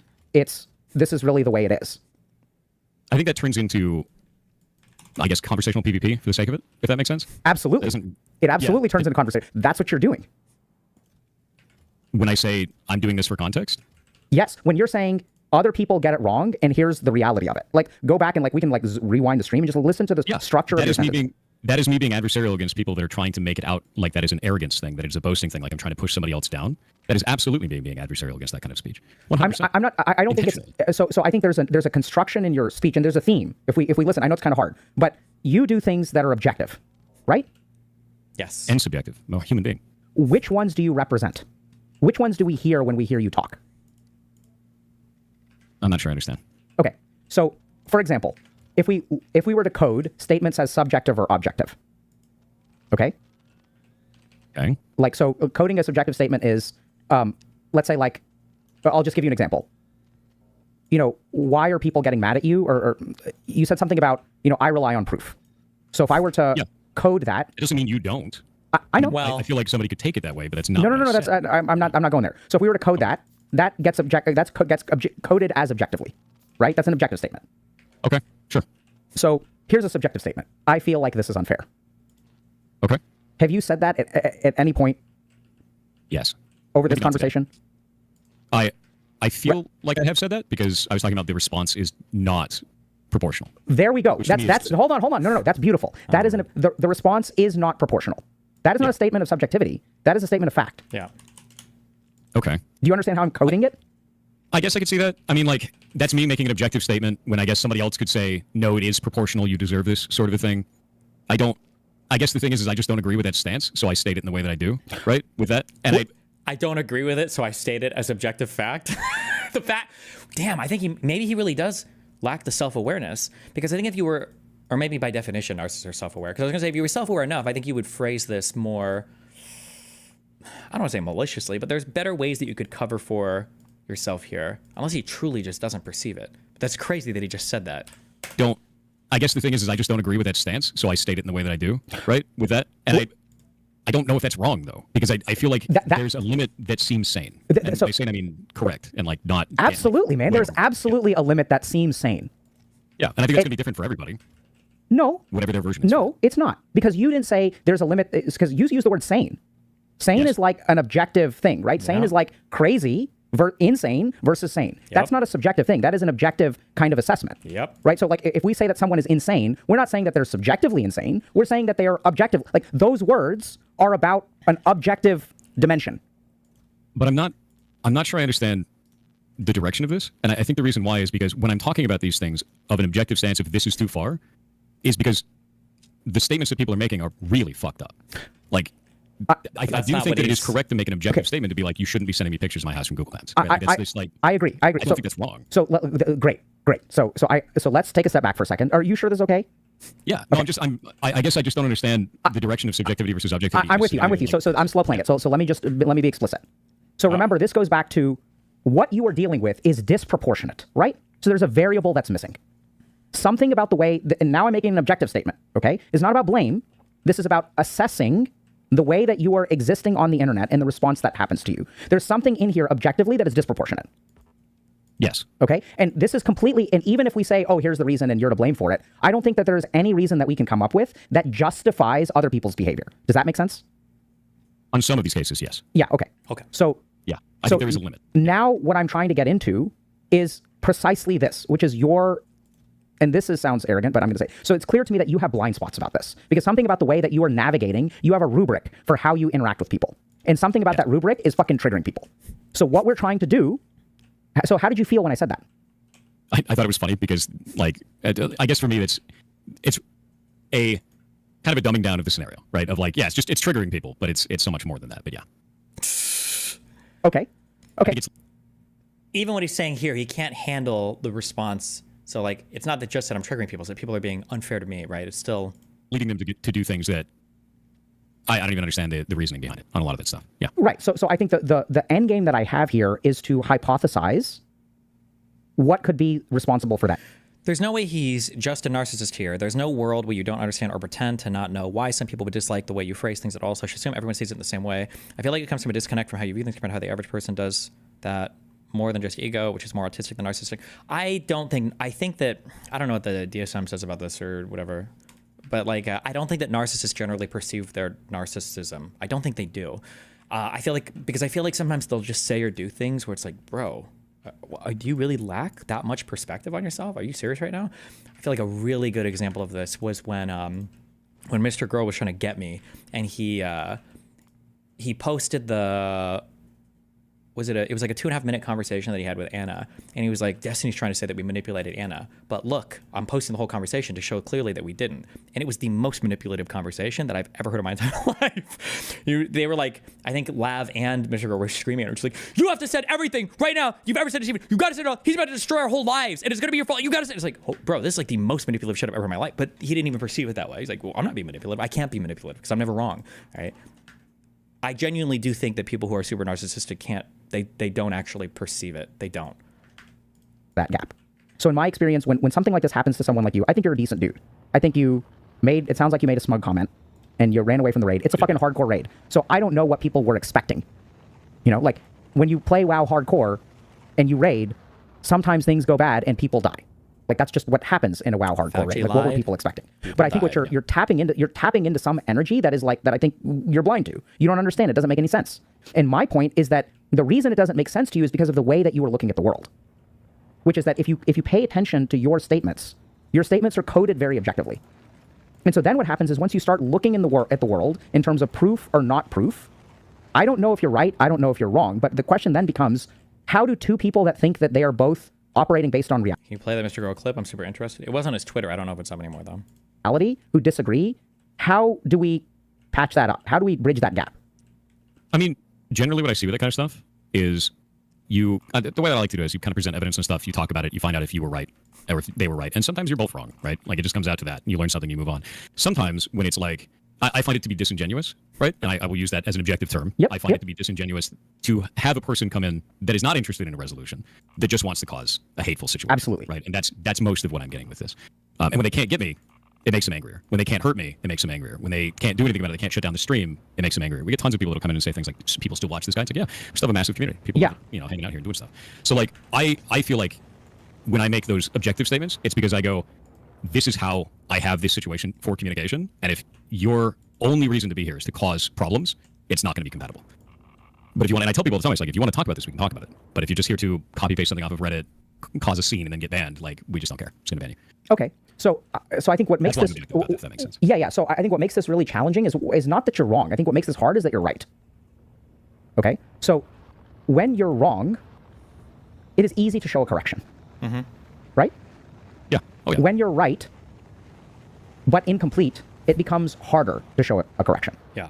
So like, let's say that I'm trying to think of an analogy. Because you're focusing on it's a magnitude thing, right? There's two problems, one huge one small one, and you're accurately identifying the small one and apologizing for it, but you're missing the big one. But you're not wrong with what you're saying. You're just missing the whole picture, yeah.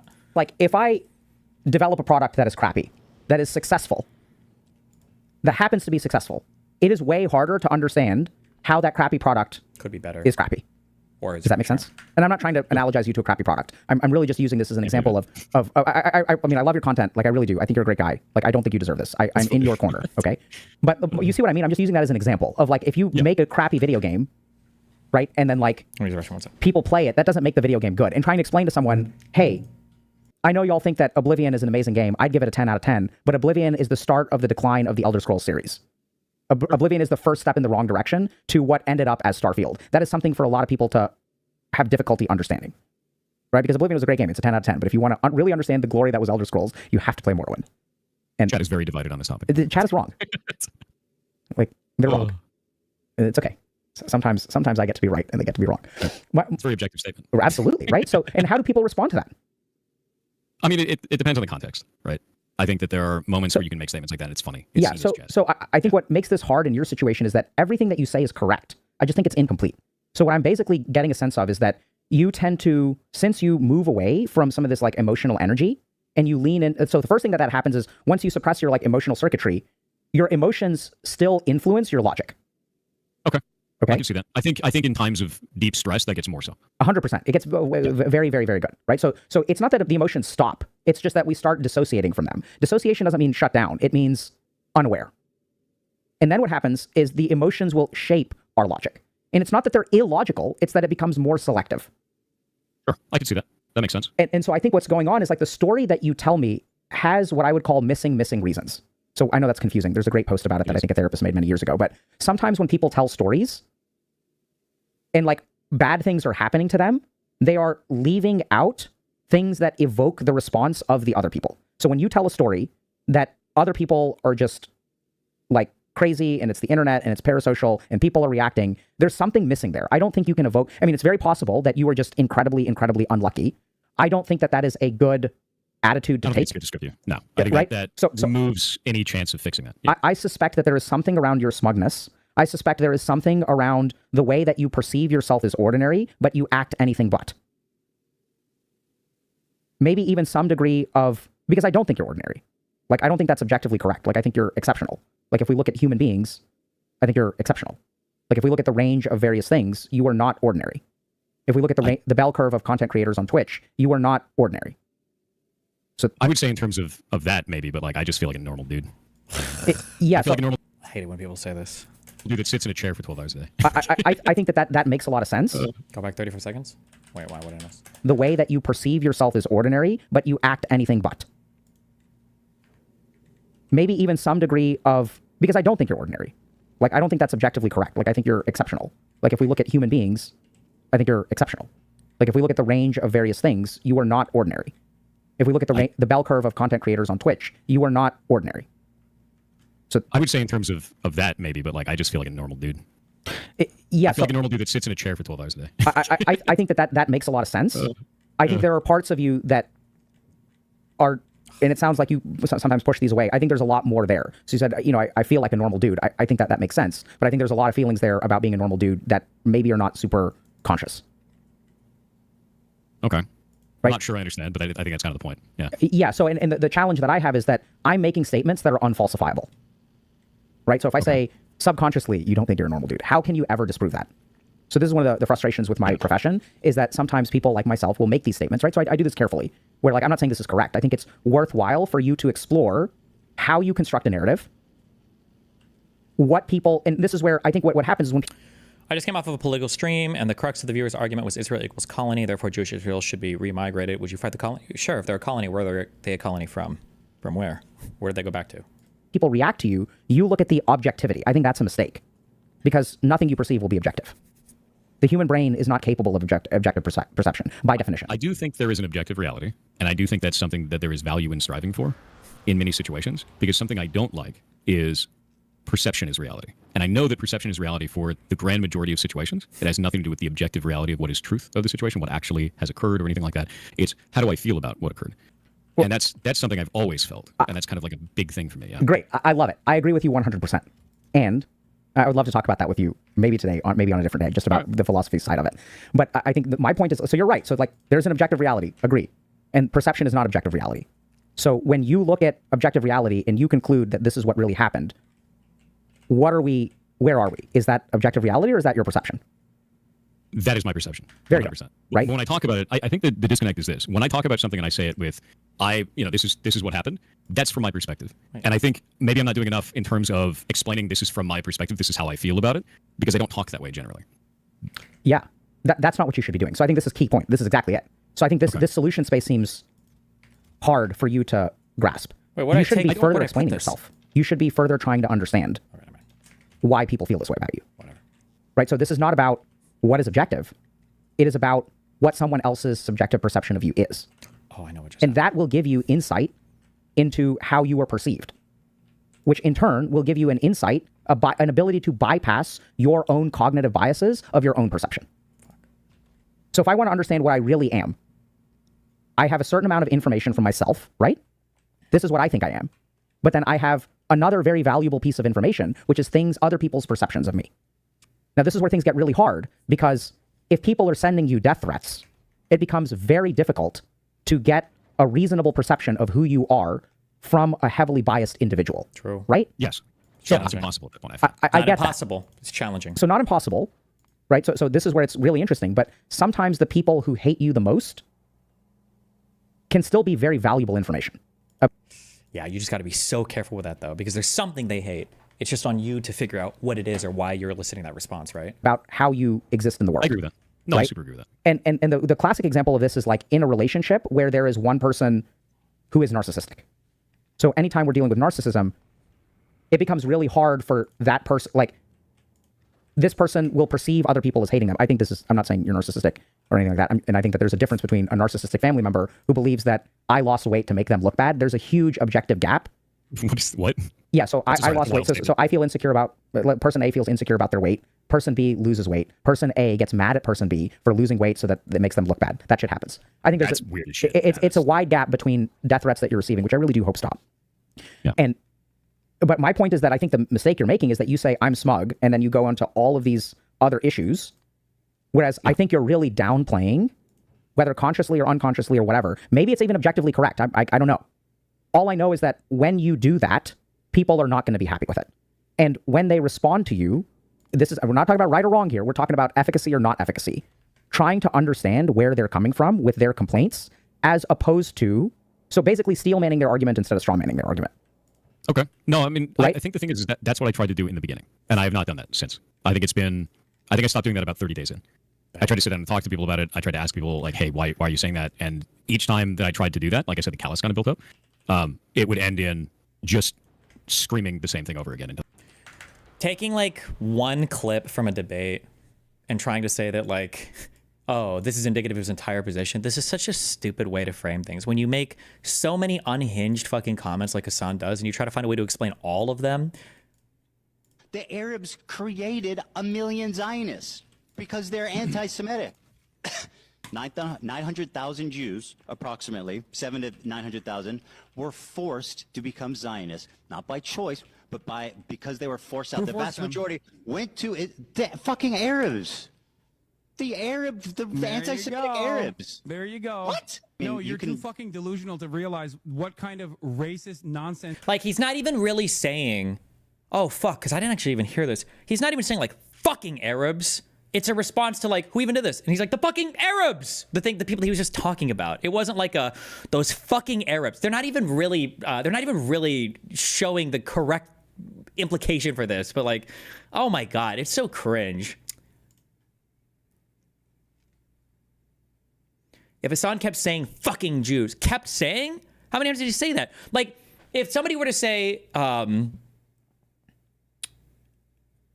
Arabs were really mad because by 1940, basically all of them had been destroyed by the British occupiers in Mandatory Palestine, and then the fucking Jews, you know, kept coming in and displacing Arabs, and they were getting really upset that they weren't going to have a fucking country anymore. And then somebody was like, "What do you mean? Wait, who was displacing them?" They're like, "The fucking Jews. We're displacing all of the Arabs." That's not like fucking Jews. That's not. I don't even know how to explain this like linguistically, but that's not the same type of thing there, right? Like. But okay, we can pretend it is. So cringe. Until they get banned. And I haven't been able to get like a valid, real conversation out of it. I think the biggest thing is that I've only been able to receive really polarized responses. I get people from our community, they're like, no, you're the best. You didn't do anything wrong, which is not true. Like, obviously, I screwed up in the dungeon, right? Like, that's obvious. And I was smug about it. Screwed up in the dungeon. Right? And then there's the other side of it, which is, you're a piece of shit and you deserve to die. And I'm like, dude, these are so polarized. What am I supposed to get? Yeah, so the solution that I am suggesting works with humans. I don't know if it works on the internet. That's a very different thing, right? No, absolutely. Right? So in the real world, when someone gets mad at you, like, I want y'all to think about if people behaved in the real world the way they do on the internet, shit would be crazy. That's actually already started happening. So, like, this has spilled over into people interacting with me that way in real life. Yeah, so, well, yeah, and I mean, that's like, you know, even... Like, expletive emphasis versus actual vitriol. It's not that. It's like saying, like, he's not saying, like, fucking Arabs, as in, like, the fucking Arabs. He's saying, like, no shit, the Arabs, or, hello, the Arabs, or, like, the fucking Arabs. Like, that's the use of the word there. Not like those fucking Arabs did it, you know? Jesus. So, like, this has spilled over into people interacting with me that way in real life. Yeah, so, well, yeah, and I mean, that's like, you know, even if someone does something, I don't know what Thor did to hurt y'all, but I don't think he did very much objectively. Maybe I'm wrong. I don't know. Like, so that's where, like, even when I say that, the way that I attach a statement to it, maybe I'm missing something, right? But my understanding of the situation is that you were kind of an ass about something involving a WoW raid, and then my guess is that you were kind of an ass with the way that you responded to it. Because you're really good at being an ass, like in a way that I really appreciate. But you're an ass. So it's when I what say makes smug, that's the same. Yes. Yeah. So like what I love, I've sent you a couple of DMs because like I'll see your shorts or whatever, and I'll be like, this is fucking amazing. That assholery that you exhibit, where you have these kind of base takes, is like what makes you amazing. And when that energy, when that kind of emotional energy comes out where you did something wrong, and then I think what happens is the way that you frame your response is, it's not that bad. I didn't really do too much. Everyone made mistakes. This is how, this is one thing I say a lot when people are like, oh, do you, like, if somebody says, like, you know, does an average person like your content, or how do people feel about your content? One of the things I always say is that, like, if you agree with what I'm saying, my content is, like, based and awesome and king shit and it's the best thing ever. But, like, if I'm saying something you disagree with, woo, all of that self-righteousness and the, you know, the epicness becomes, like, the most arrogant, stupid, dipshit, smug fucking thing in the history of the universe. Like, it's like you'll say you make a mistake, but that's not what comes across, right? So if you and I have a fight, right? So I feel like I'm being direct, and other people feel like I'm being evasive. 100%. Okay. So I want you to think about this for a second. I've always had problems with that. I can tell. Communication failure in me. I can tell 100%. See, that's the thing. I couldn't have this conversation with anyone else because it was just polarized and obnoxious every time I tried to have that conversation. And yeah, no, I get that. So, I've had issues with that my entire life because it's hard for me to be like, if I say something, I go, hey, here's the thing, and they go, oh, he's hiding something. And I'm like, but how else can I say this? Yes. And that's, yeah. So I think that's huge. So now I'm going to ask you a question. Yeah. If you believe you are being direct and other people believe you are being evasive, yeah, what kind of model would you develop for, like, shit happens on day 1, and what are things going to look like on day 100? It's just going to get worse, right? Because the more that you're pouring a liquid on the fire, you think it's water, they think it's oil. Wait, quick Bill Burr break. What is this? I find a lot of that racial stuff, like, fascinating. You know, like the different rules of, like, who gets in trouble, who doesn't. Like, I've noticed black people have the genius to put the curse word after they say the race of the person, where white dudes, we always put it in front And if we would just make that little adjustment, we could save so many careers, so many jobs could be saved in the white community if we would just put it after. You never notice that in conversation? You hear a black guy being like, man, I was standing there, this Asian motherfucker came in, he starts talking about, you don't even hear it. You're just sitting there, oh, what did this Asian motherfucker do? I would love to hear the rest of this story, right? Dude, I would tell the exact same story, right? I'm standing there, right? This fucking Asian comes in, right? Everybody's all like, whoa, True. whoa, hey, Okay, easy, true. easy, True. Jesus, dude. Yeah, I got it. What year is it, you know? It's like, dude, I just said what he said. I just preempted the fuck. That's all I did. He suggested he's hooking up with people's mothers. I'm not even doing that. It's just a quick, I got it out of the way. I got it out of the way. It's just how I talk. This fucking guy came in, this is fucking Asian. Dude, are you wearing sandals? Jesus Christ. And things are just that's why I tried. That's why I tried all those different things along the way of hey, we'll talk about this, we'll do this kind of a thing. Try to communicate this in some other way, and I feel like I ran out of options. Jesus. Yeah. So I really do, and maybe it's like me giving you the benefit of the doubt, and this will trigger people as well. I think you've done the best that you know how to do. I think you've done a really good job in managing this really shitty situation. I feel like it, but I don't know if that's true, right? Like I don't know. So I think what's true is, I think most human beings do the best that they know how to do. And oftentimes we don't judge. I'm not sure if Thor is perceiving accurately what Dr. K is saying there. He's saying that you have a deficiency in terms of being able to problem solve here. That's what he's saying. People based on what they're capable of. We judge people based on what they do. True. So when someone is hurtful to me, I'll give you, I know it's kind of a weird abstract sentence. So when I'm in the emergency room, someone is high on crystal meth and calling me an ass fucker or whatever. Jesus. Sorry, maybe that was too much. It's fine. I've heard it. That's medicine. Okay. Right, So when they say things like that, the objective impact of those words is that's what they're doing, right? That's hurtful. And at the same time, the most peaceful and harmonious way to go through life is to do our best to understand where this person is coming from, right? This person is crashing off of crystal meth. Their dopamine transmission was 10,000 times normal 2 hours ago, and now they're completely dopamine depleted. The more that we can do that, objectively, what they did was unacceptable. And also, if we treat people that way, it doesn't work well. It just doesn't work well. I'm not saying it's fair. I'm not saying it's just. I'm not saying it's right. I'm not saying it's good. I'm just saying it's not harmonious. And I think what's been going on with you is first of all, people are not doing that for you. They're doing the opposite, right? People are not saying, hey, this guy is so for all the accusations. So I remember seeing something on LSF about people accused you of cheating in Outer Wilds or something. This was one of the things. I don't know if that's true or not true. People seem to think that they have very convincing evidence of that. I don't really get into it. I still need to play the game. Please, no spoilers.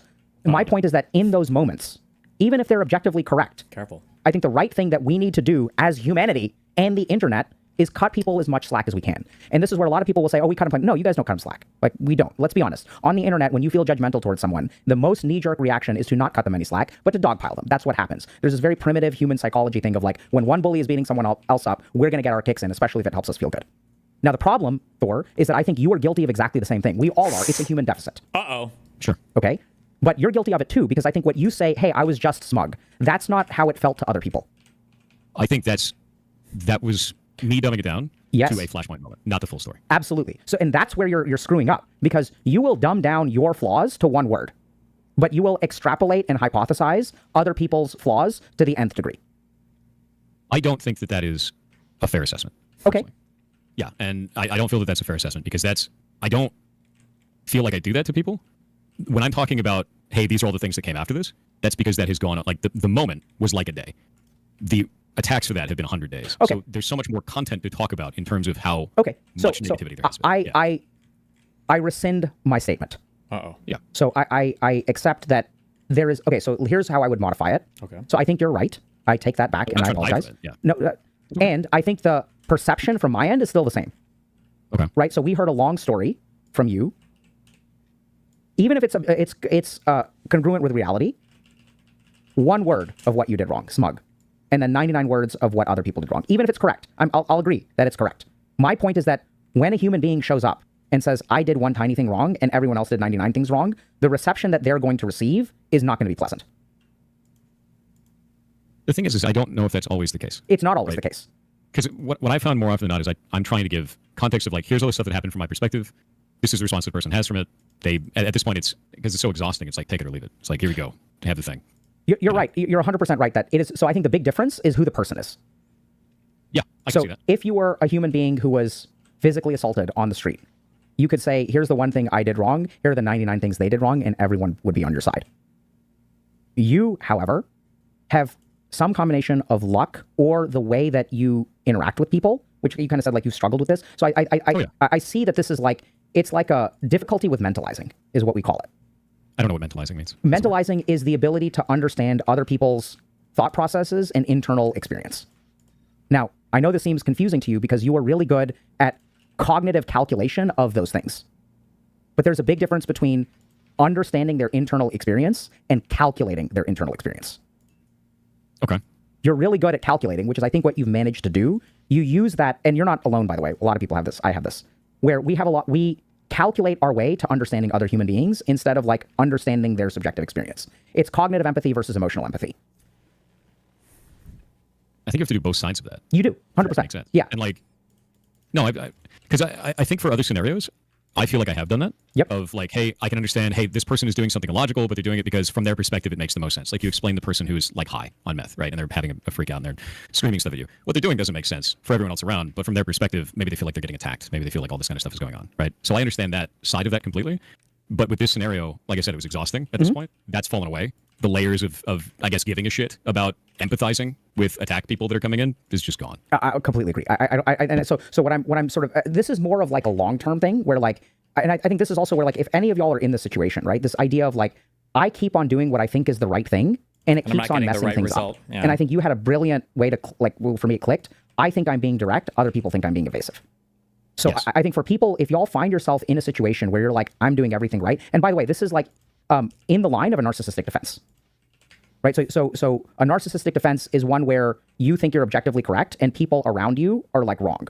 So that is like, I don't think I'm objectively correct. I'm just giving my I'm not saying you are. I'm saying this is in line with a narcissistic defense. So I'm talking about the general principle, not about you. So, and this is just what happens. So this is what all human beings do. When we feel attacked, we tend to, the narrative that we portray is shaped in a certain way that like we don't really control. Like, so if I'm talking to a narcissist, I think, so let me just take a step back because I feel like, I think I'm going to be critical of Dr. K here. I think Dr. K is making a mistake by wheeling out the N word here. I don't think he should have said that because now the feeling is very much like, hold on, wait a second. I'm doing things that are in line with narcissism. I think that puts the person in a very defensive posture, I would say, yeah. I got to do a better job of this. So the first thing is that the narcissistic defense mechanism is something that all human beings employ. In yoga, it is called the ahamkara or the ego. So like we all, in order to function in life, it is very difficult for us to look at ourselves objectively. Now, what makes it harder to look at ourselves objectively is how much people attack us. So the more people attack us, the more our emotional and mental reaction is to defend. In the same way that if I was standing next to you and I tried to punch you, if I made a fist and I tried to punch you in your abs, your belly would harden. You can't even control it. You would have no choice but to harden your abdominal muscles as I tried to punch you in the stomach. In the same way, have some, but yes. In the same way, when we are attacked by someone, and this is true of all streamers because we get attacked a lot, our narcissistic defense must compensate. For every action, there is an equal and opposite reaction. I'm not calling you a raging narcissist. Please, no one take that away. Okay? Oh, they will. I know they will, and that's why I'm going to call attention to it. But this is something that if they're calling attention to it, they're missing the point. If anyone is listening to this conversation and still thinking this is about how Thor is a bad guy, y'all are fucking missing the point of this conversation. What you are going through, Thor, is something that every human being on the planet will go through in some form. Every human being on the planet will do something where they make a mistake, and a lot of other people, and y'all, like, you guys tell me if I'm wrong, chat. Have you ever been in a situation where a lot of people made mistakes, including you? And then you owned up to your part, but people dogpiled on you anyway. And when they dogpile on you anyway, you did something stupid. Not us. We never make mistakes here, chat. You behaved like Thor did, and you defended yourself. And you said, hey, objectively, here's what I think happened. Here's my perspective. And the more you tried to defend yourself, the more angry people got with you. I would be stunned if this has not happened to every person in chat at some point in their lives. And so what we're talking about now is this cycle. This idea that, okay, I'm objective, other people are subjective. Because I absolutely think you have that bias, by the way. We all do. But like, I think it's very prevalent in the way that you talk.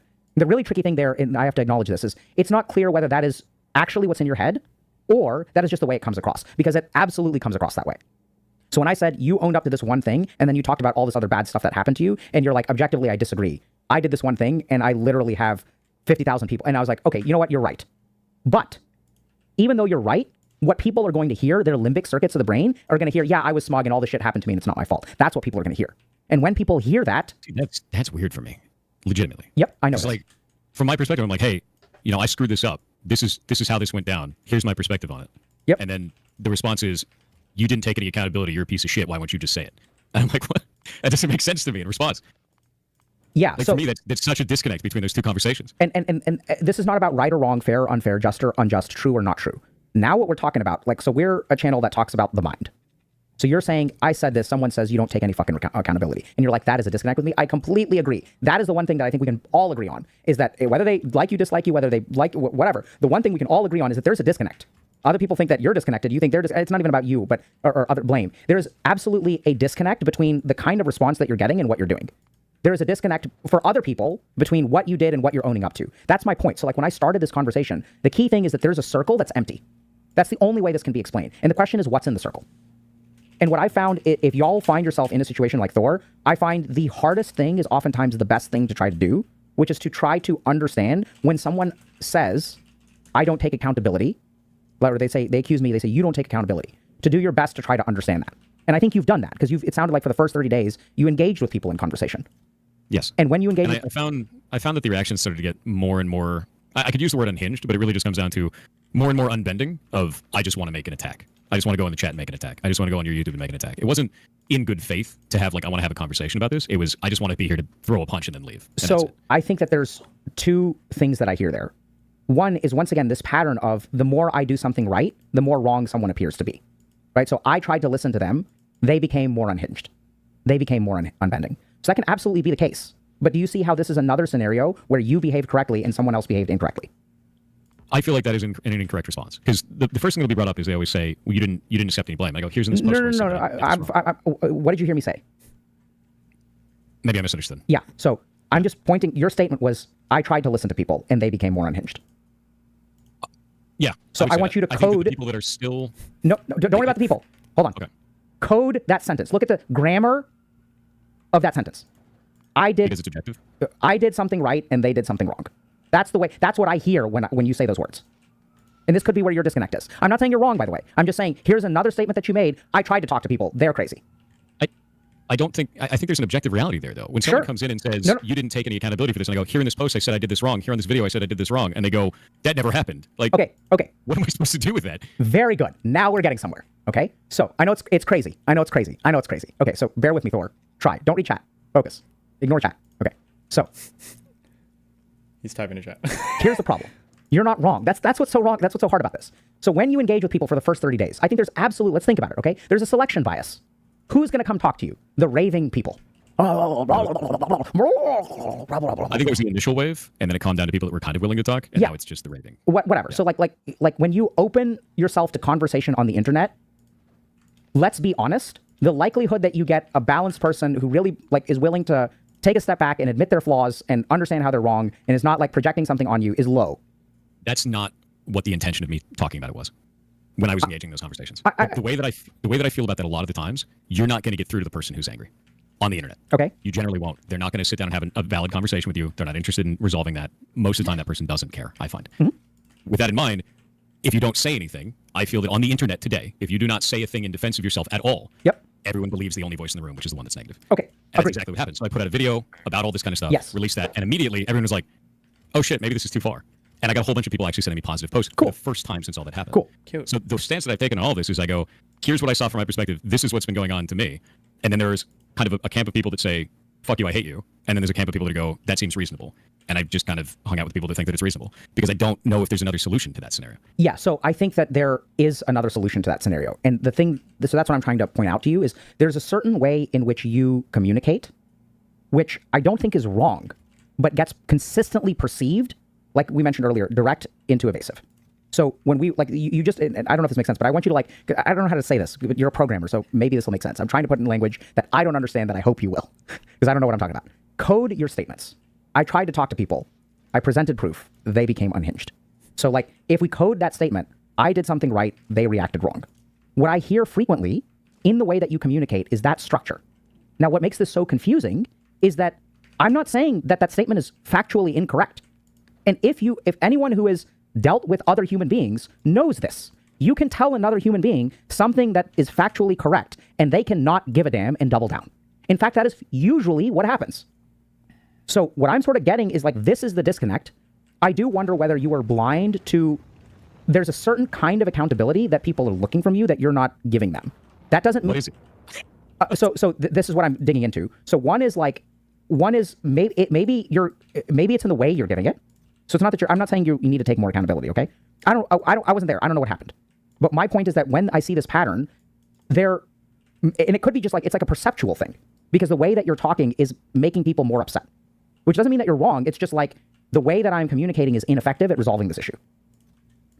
So a simple thing, and I'm not saying that you should do this, but I'm curious about this, is I've noticed that you tend to be incomplete. I've noticed that you tend to be complete with your answers. So when I look at that X thread, right, you try really hard and you do a great job. You're like, here's what happened, here's what happened, here's what happened, here's what happened, here's what happened. Have you ever tried to be incomplete with the smugness? Just talk about the smugness. If I try to be incomplete with it? Incomplete with the whole story and just focus on the smugness. What does that mean? Let me not give any context whatsoever? Yeah. Let's say yes to that. I think that's a bit of hyperbole, but... Just an emotional response? No, just say, hey, guys. So basically, when you tell the narrative, you start with, like, I made a mistake, everyone made mistakes, I was smug. And then there's a lot that comes after that. How would you feel about just ending it after that first paragraph? I hate that. Okay. I have, like, an immediate, emotionally angry response. Dr. Cam maybe is honing in on something better than how I would view this. But I feel like the issue here, or maybe we're kind of like approaching the same thing from different angles. The issue here, the reason why he doesn't like that is because it's very hard to admit a mistake or apologize for something without providing some rationale, because you want to justify what you did, and it helps to absolve you of some of the guilt of the apology. Like, there's a big difference between, listen, I'm sorry I was an asshole to you yesterday. You were just bugging me so fucking much, it was driving me crazy. That feels a lot different to a person than just saying, listen, I'm sorry I was an asshole to you yesterday. Those two statements are worlds apart, and people don't always know that, or they don't perceive that themselves if they're the ones making the apology. But if you start to justify whatever behavior it is, or give even an explanation for whatever behavior you're exhibiting, if you start to explain that behavior after an apology, the apology basically is defunct. It will never feel like an apology to a person. Now it just feels like I don't even know what it feels like. Just like you're just like continue to argue basically. Response against that, because it feels like idiocracy. Okay.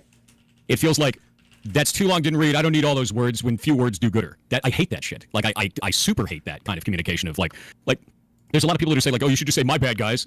No, that does not in any way explain a situation. That doesn't tell you any information that is real. It is hand waving for them. Like, hand waving doesn't explain, right? He's not looking to explain, he's looking to absolve. That's why he has to have the rest of it there. I don't know if he's like perceiving this about himself or not. I'm not sure. Masses in a way that is disingenuous to what happened and disingenuous to the people that are involved. I feel like to do that would be just me lying for the sake of lying so that people would fuck off. I really hate that. Jeez. That absolutely feels like idiocracy to me. 100%. Idiocracy. Damn. I don't like doing hand-waving gestures for the sake of hand-waving gestures. Damn. I don't like that at all. Damn. And I don't know if that's a wrong thing to feel, but that feels fucked up to me. No, I think I could do that. I could go on the internet and just be like, oh yeah, my bad, guys. But like, that's not real. That doesn't make sense. I think that's great. So I think what I liked about that response, my hope, so we're not here to like rehab your PR, right? We're just here to have a conversation. And at the same time, over the last 2 hours, there's something about the way that I hear you talk that rubs me the wrong way. There's something about the way that you talk that seems... The thing that is wrong is that despite the fact that he's using all of the correct words, it seems, and that on paper, if we were to semantically parse all of the statements, it feels like we've hit all the correct points. But at the end of all of this, the emotional feeling we're left with is it really doesn't feel like you're sorry about anything. It really doesn't feel like you think you even did anything that wrong. That's the feeling you get. And the reason why is because of what I said earlier. It's because there's always an explanation. There's always an absolution. There's always some way to justify kind of what he did, but then apologize. He's basically saying like, listen, my response wasn't perfect, but what do you expect? I'm human, you know? That's like every explanation basically comes down to that in more words. Dismissive. So I'll tell you where that. No, I agree with that. Right. So it's like I made a mistake. We all made mistakes. Yeah. Oh, yeah. Okay. Right. So there's something about your sentence construction. It's like, oh yeah, Thor, I'm sorry I cheated on you, bro. I really do love you. You know, we both have flaws in this marriage. Yeah. Like, do you see what that? We're not married, but you see what I mean? Now that you've cheated on me. Yeah. So there's something, and I don't think, and this is what's so tricky is like I don't think you're wrong.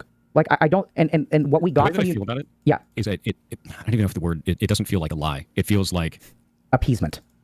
It feels like appeasement for the sake of appeasement. Yeah. It feels like they're asking for something that they know is not real, and I'd be giving them something that we both know is not real for the sake of giving something that's not real, so that they stop being mad about something that doesn't make sense to me.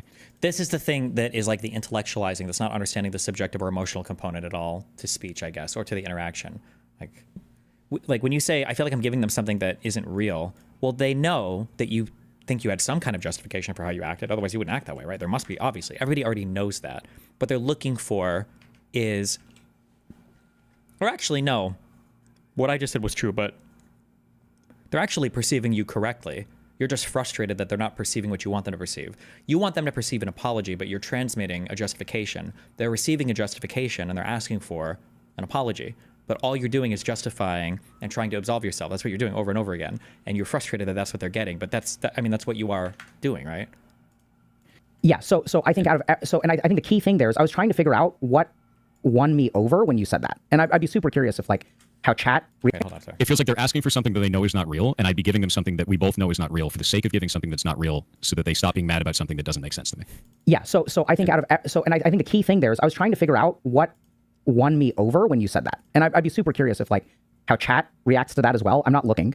I don't think you should, but because I think that that's what people are missing from you is like when you, and this is what I think makes you great, is when you actually, your best content is not when you're logical. Your best content is when you're emotional. And the logic supports it. Like there's logic there. But you're like, look, I'm not willing to do that. Could I do that? Absolutely. I just don't think that's right. I think that this is like a stupid fucking appeasement world. I'm not going to be like all of the other streamers who post bullshit apology videos for the sake of appeasement and virtue signaling. I think that I kind of fucked up. I'm not done. This is a fucking hardcore WoW. People die in hardcore WoW. Wait. Not to be actually, of course, there can be times where you can be sorry for being mad, and it's justifiable to explain on why one got mad, but how often would you say it's better to just say sorry without explaining versus sorry with an explanation? Okay, so the hyper-technical truth is it's not wrong to provide an explanation or to justify what you did.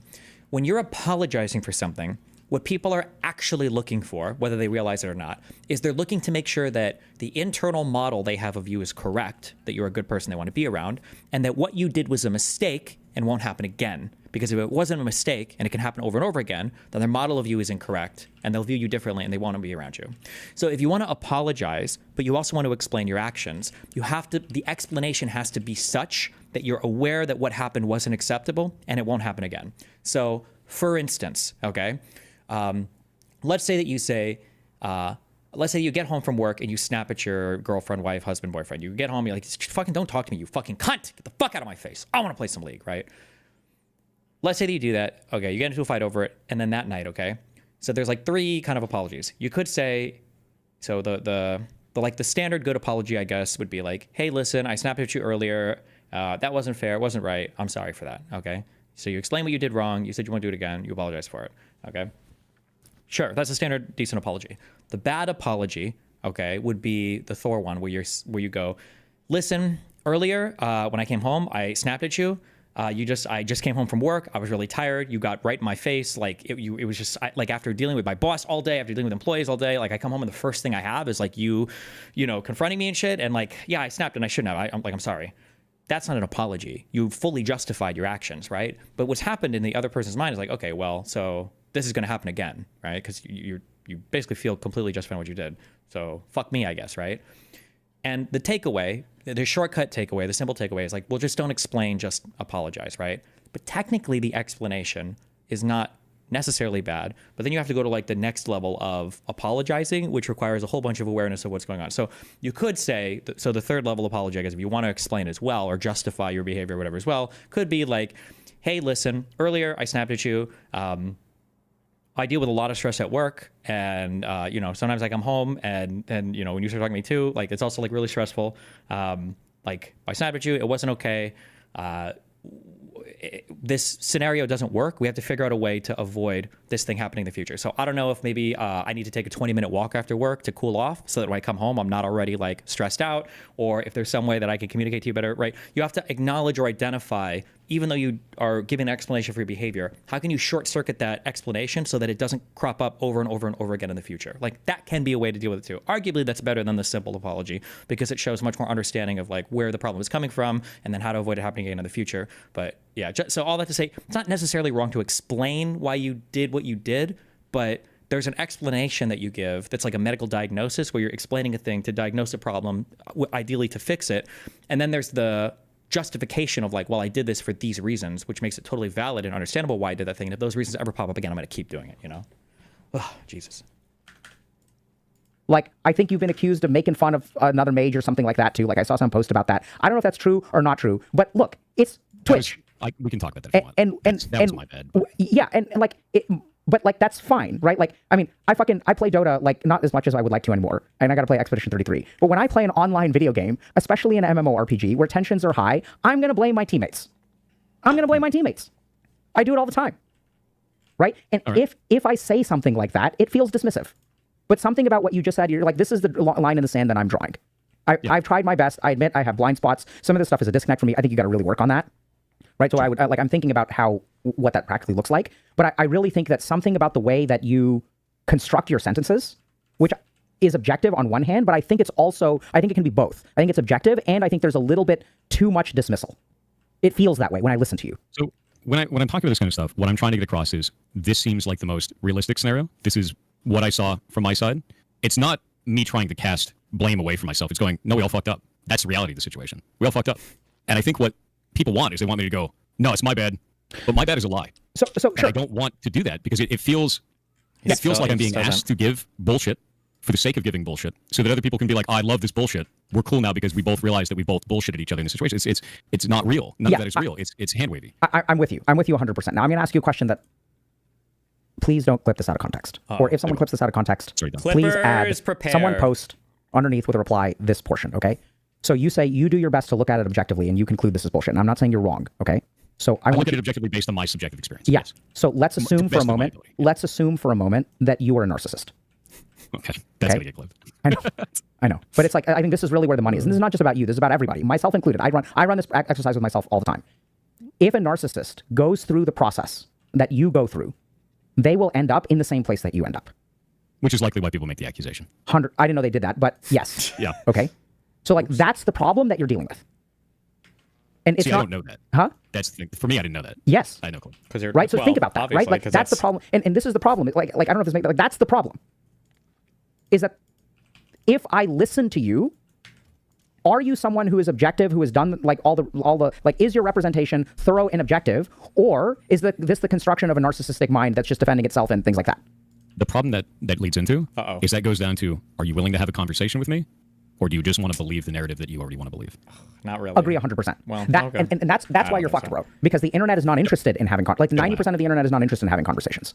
And you will see this all the time on take any political subreddit or any political streamer, and you'll see that people are not. The reason why I disagree with this is because,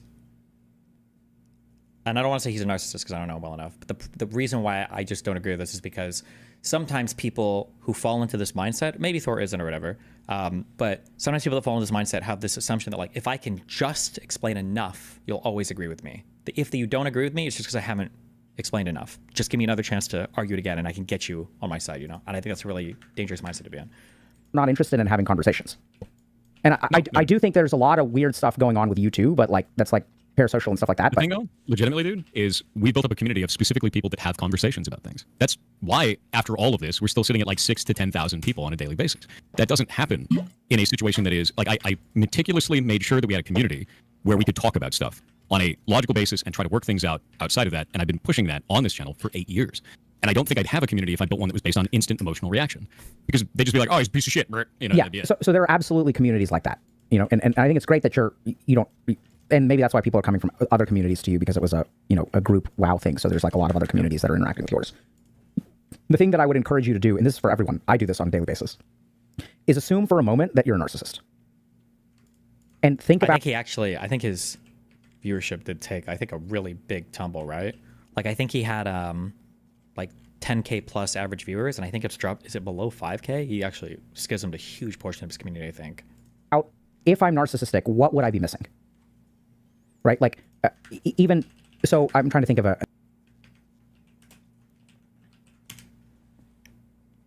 It's still massive. Yeah, it might be massive. Sure. I mean, 5K concurrent viewers is still a big stream, but I don't know how to use this fucking website.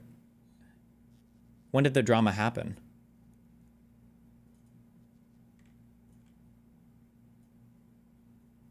Oh wait, this goes years back. Jesus.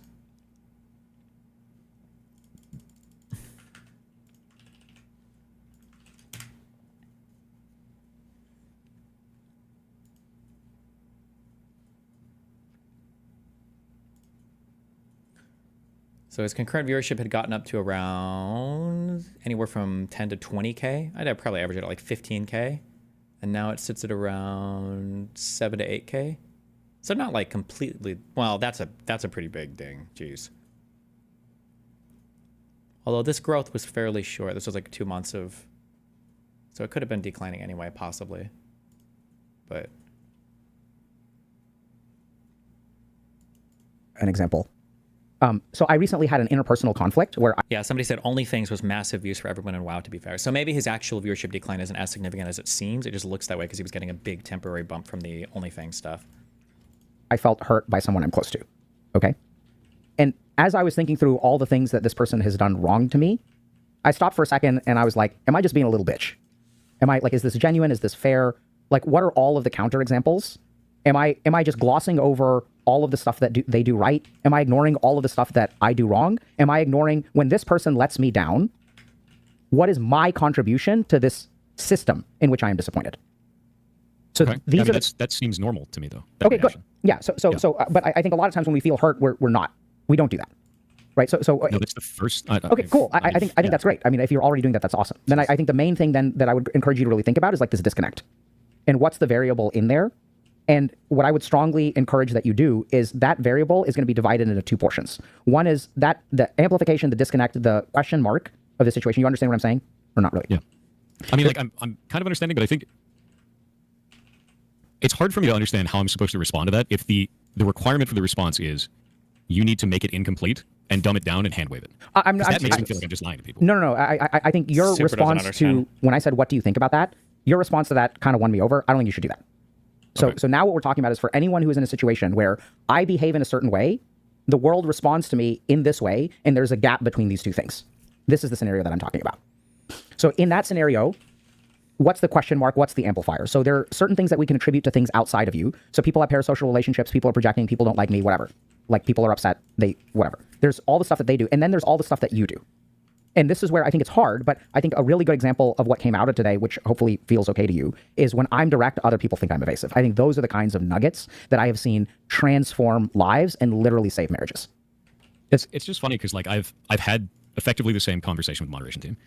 Was like I use the same terminology. Like that feels like idiocracy. I don't feel like dumbing down my language and just being dishonest about it to hand wave it makes sense. And I feel greasy doing that.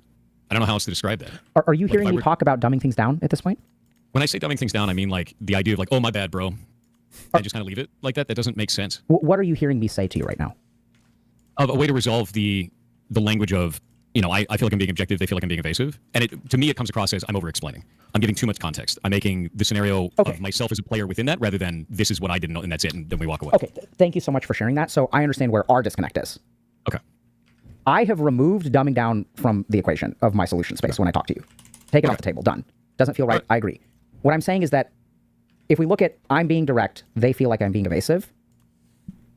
The tactical options to solve that involve way more than dumbing things down.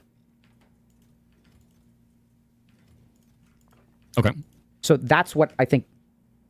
Yeah, I would focus on that. So like, don't dumb things down. Be authentic. But there's also a way, because like, right, so fundamentally this is an issue of communication. It's an issue of understanding. It's an issue of getting your point across, arguably listening to other people's. And so that is a skill. It is an art form. There's a way to do it well and do it poorly. Now, what a lot of people do, which I think is bad, which I really appreciate you standing up against, is dumbing things down, virtue signaling, pro forma apology. I hate that. Like I hate it too. I hate the idea of here's my ukulele sad YouTuber video. Let me just lie to the camera for 5 minutes because that's fucking dumb. I hate it too. Wow. So my point is that if we look at like, you know, like. And I feel like that's what I was being asked to do. And I'm like, no, here's how I see it. And they're good. Yeah. So and my point is that somewhere between the pro forma apology and what comes out of your mouth, there's going to be something in the middle there, which is an adaptation of what you do, which feels authentic, feels truthful, feels complete, and there's literally something about the way that you talk where if I code your responses, that's the best way I know how to put it. It's kind of like there's just a. Makes you keep coming back to Factorio. It's the best game ever, and also I can't do real life political stuff right now, so this is a good mind occupier. All my court case stuff goes through. There's a theme of what feels like a lack of accountability from a listener's perspective. I don't think you're not taking accountability. Objectively. It feels that way. But what I'm saying is that the limbic circuits of my brain, the emotional circuits of my brain, when I hear you talk, it feels like you're leaving something out. It feels somehow incomplete or unbalanced. And I know that's a very difficult problem for you to solve. Like that doesn't give me a lot of tools, right? It's hard. So that's where like I'm going to think a little bit about how to bridge that gap. But like something in that is where the money is. I feel really confident about that. It's not a pro forma apology, but it is also thinking about the way that you make statements that rubs people the wrong way. And then the other interesting thing that I really have to like encourage you to think about is it hard for you to see a different way to use your words? Because in your mind, you're only able to see things one way. The way that I put that up, the way that I put out messaging like that, especially public messaging, the internet will find any chink in the armor to try to unravel it into saying that you're a liar in some way. Yep. We've both seen this. So what I try to do is I go, okay, so instead of putting the ego first on this and being like, I did the best thing or I did the worst thing or being an emotional platitudes for this kind of shit or virtue signal for it, I just go, here's everything that happened from my perspective, and that's my story. Okay, you ready for the mindfuck? Sure. You said that what you put out, people will try to find the chink in the armor, right? If he doesn't do something like a long apology video, he can't really expect people to let it go. That's not satisfying to anyone. Well, what's happened is he's revealed kind of, I think, his character more, and people don't like that as much.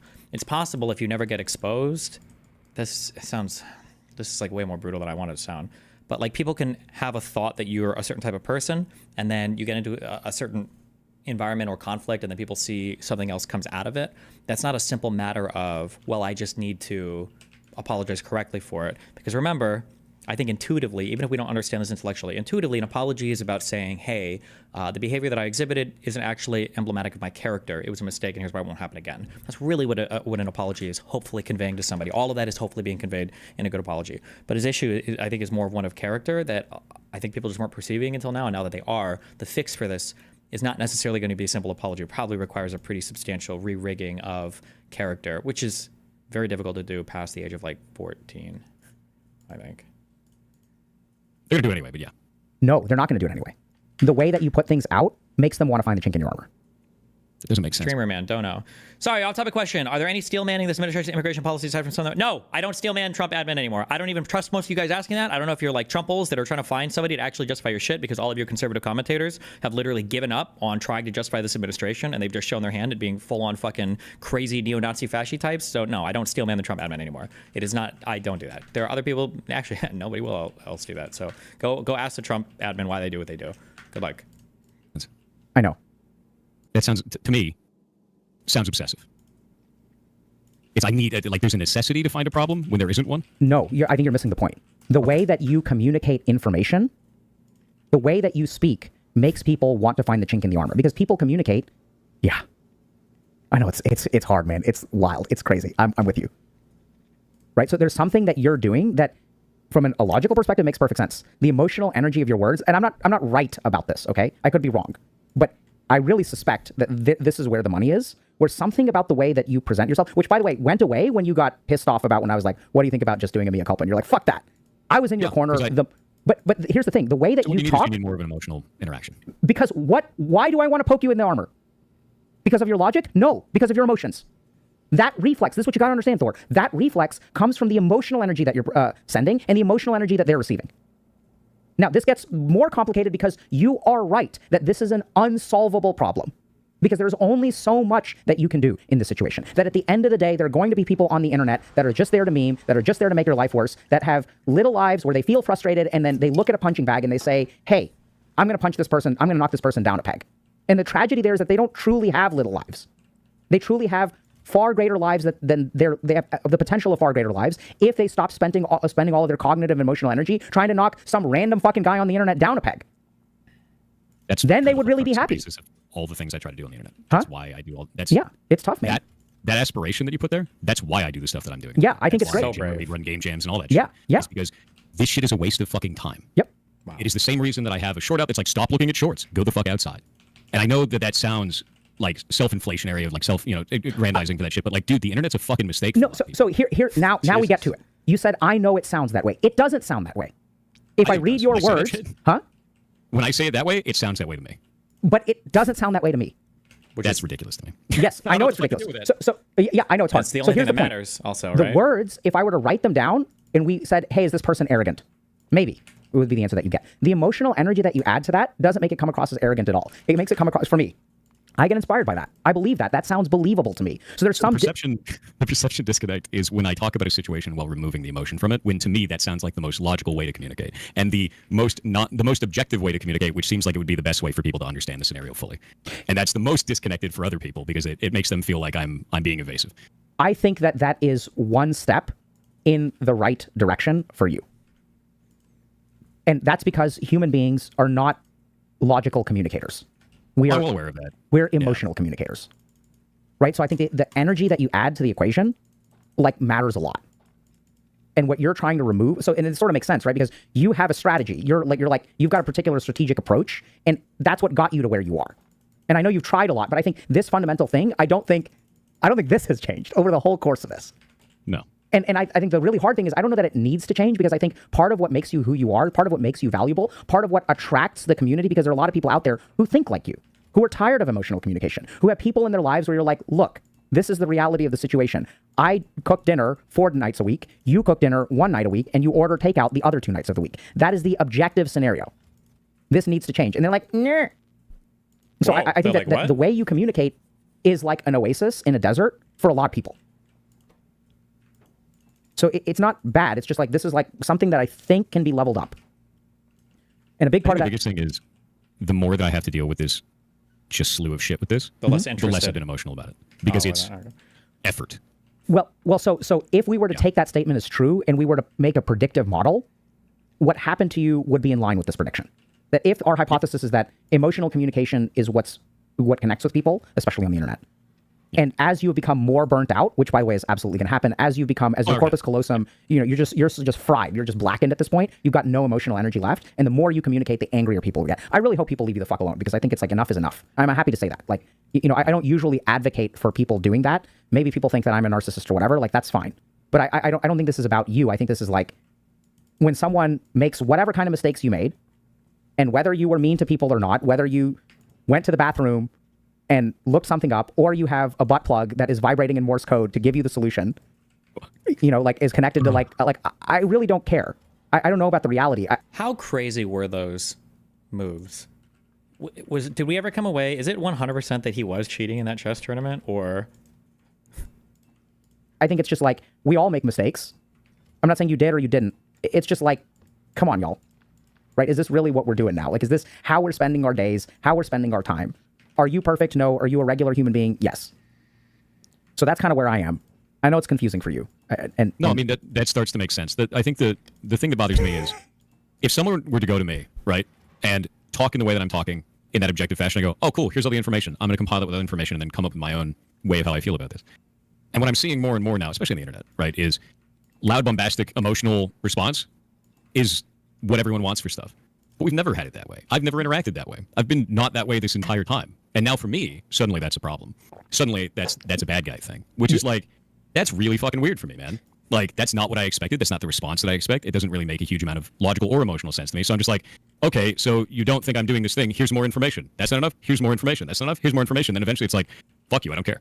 Like, yeah, so there's no other solution at that point. There's two things. Like, I had one kind of emotional response, which is like, you're like, that makes sense to me. The really interesting thing is your response of that makes sense to me. I'm not saying, don't read too much into it. I was just laughing, because what I sent you in that moment was not logical.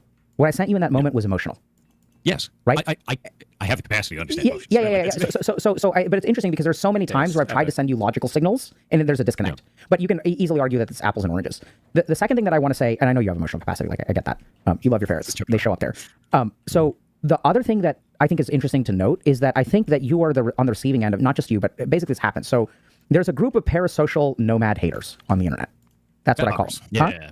I hate this word. Generally called on Twitter. Okay, cool. Parasocial. But, so what I mean, from one community to another when there's like a big drama. Exactly. So these are the people that follow the drama. So whoever, and then the problem is, if you've created a community that values a certain kind of communication, and the chat hoppers show up, everything that you've built will get dominated or swept away.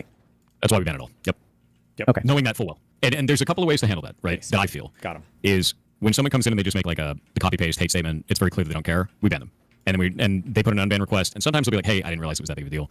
And then they come back and they're like, hey, I like watching the stream, or they tell the mods to kill themselves, right? And like, obviously, if they tell the mods to kill themselves, they just stay banned, and that happens all the time. But if they're like, hey, you know, this I didn't realize this mattered so much, sometimes they end up joining the community, and it's fine.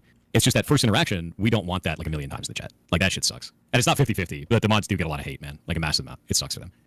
Cool. Yeah, thanks for sharing that. It's hard to deal with. It's something that basically every streamer deals with, where the moment that you're at the top of LSF, you get like this influx of audience, which also, I don't think that's like LSF's fault. It's just, that's just the... I think it's the nature of like a gathering of people that are either rooting for the downfall, rooting for an emotional big moment, or like want to be, you know, part of that. But I do still think that there's a large amount of people that are engaging in that because it's like their reality show.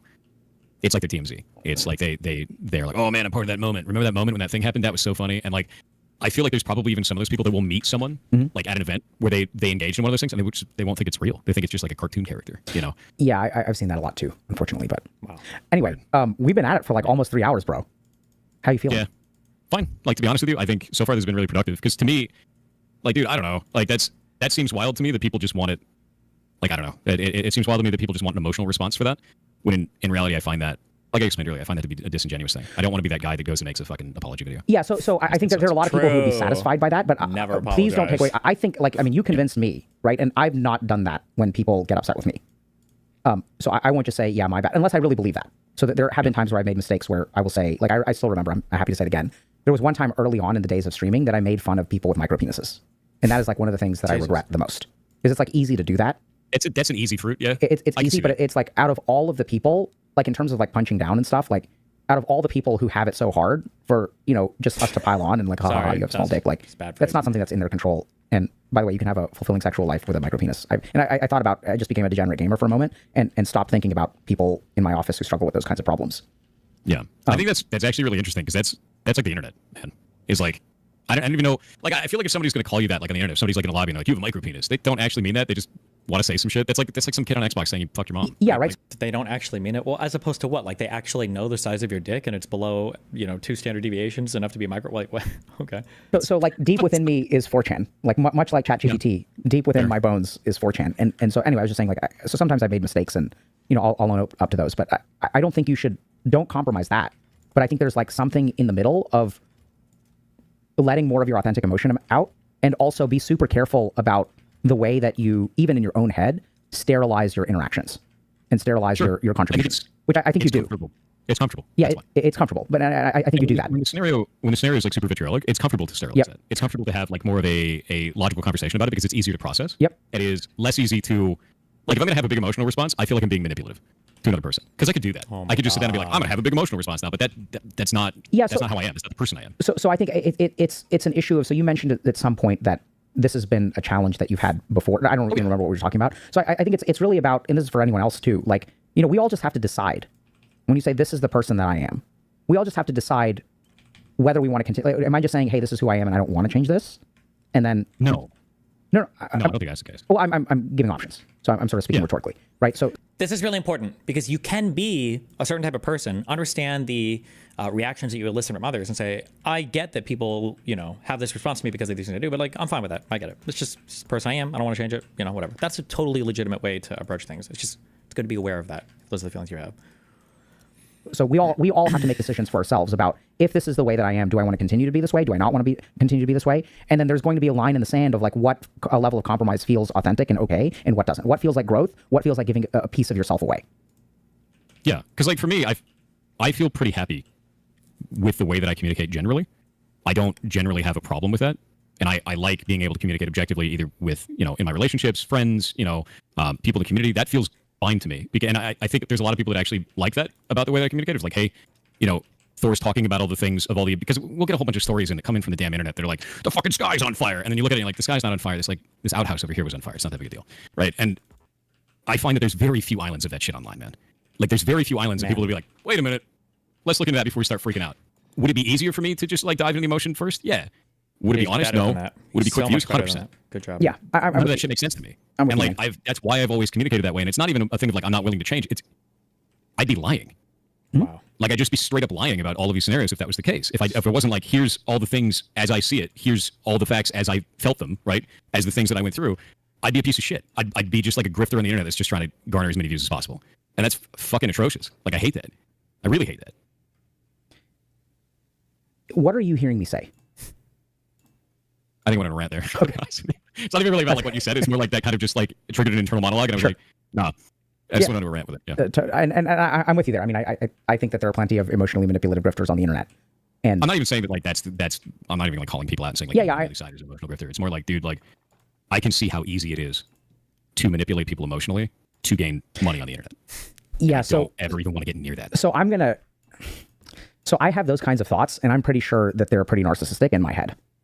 So when I have a thought like that, I'll just like leave this for y'all. I'm not accusing anyone, or certainly not you, but this is just what I've noticed is that sometimes when I'm like jealous of people, this may be just me, who are taking the easy path on the internet, it's really easy to get self-righteous.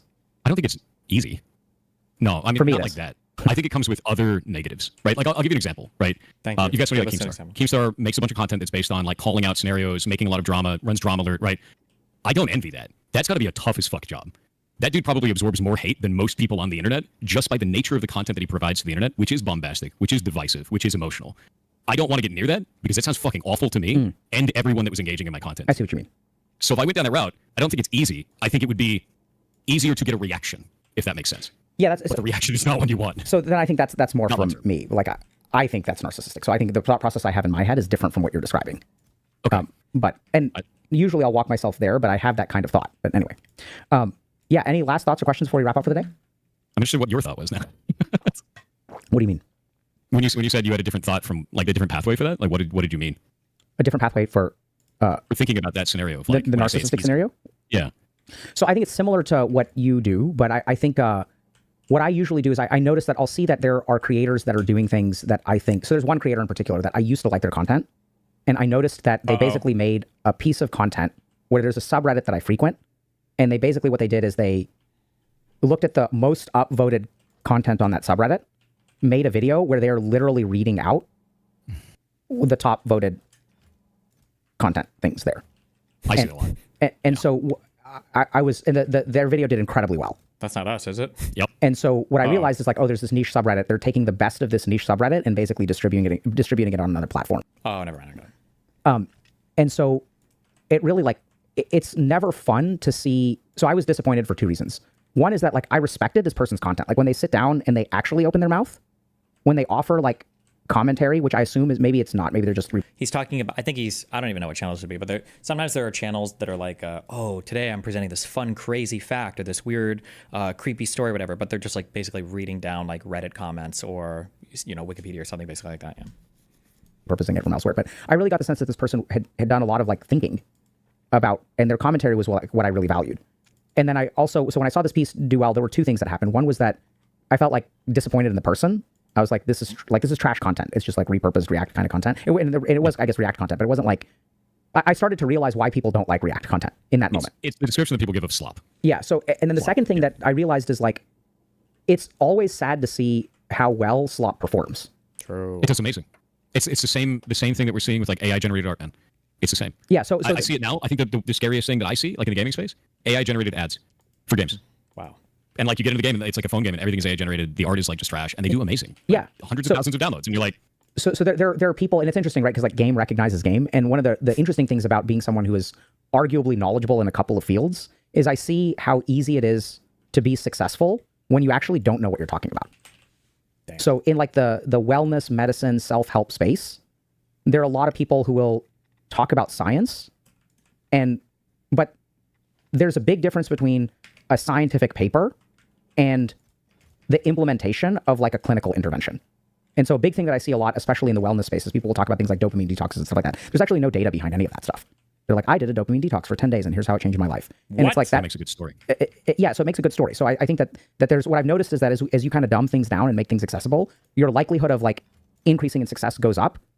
But also you've got to be like super careful. But I think a lot of the stuff that some content creators in the wellness space say like works doesn't really work, right? And that's not the success of the content is not based on whether it works or not. The success of the content is whether other people think it's or interested in it, basically, right? And the most hilarious example of this is something called what's it called? Oh, mama. Not anal bleaching.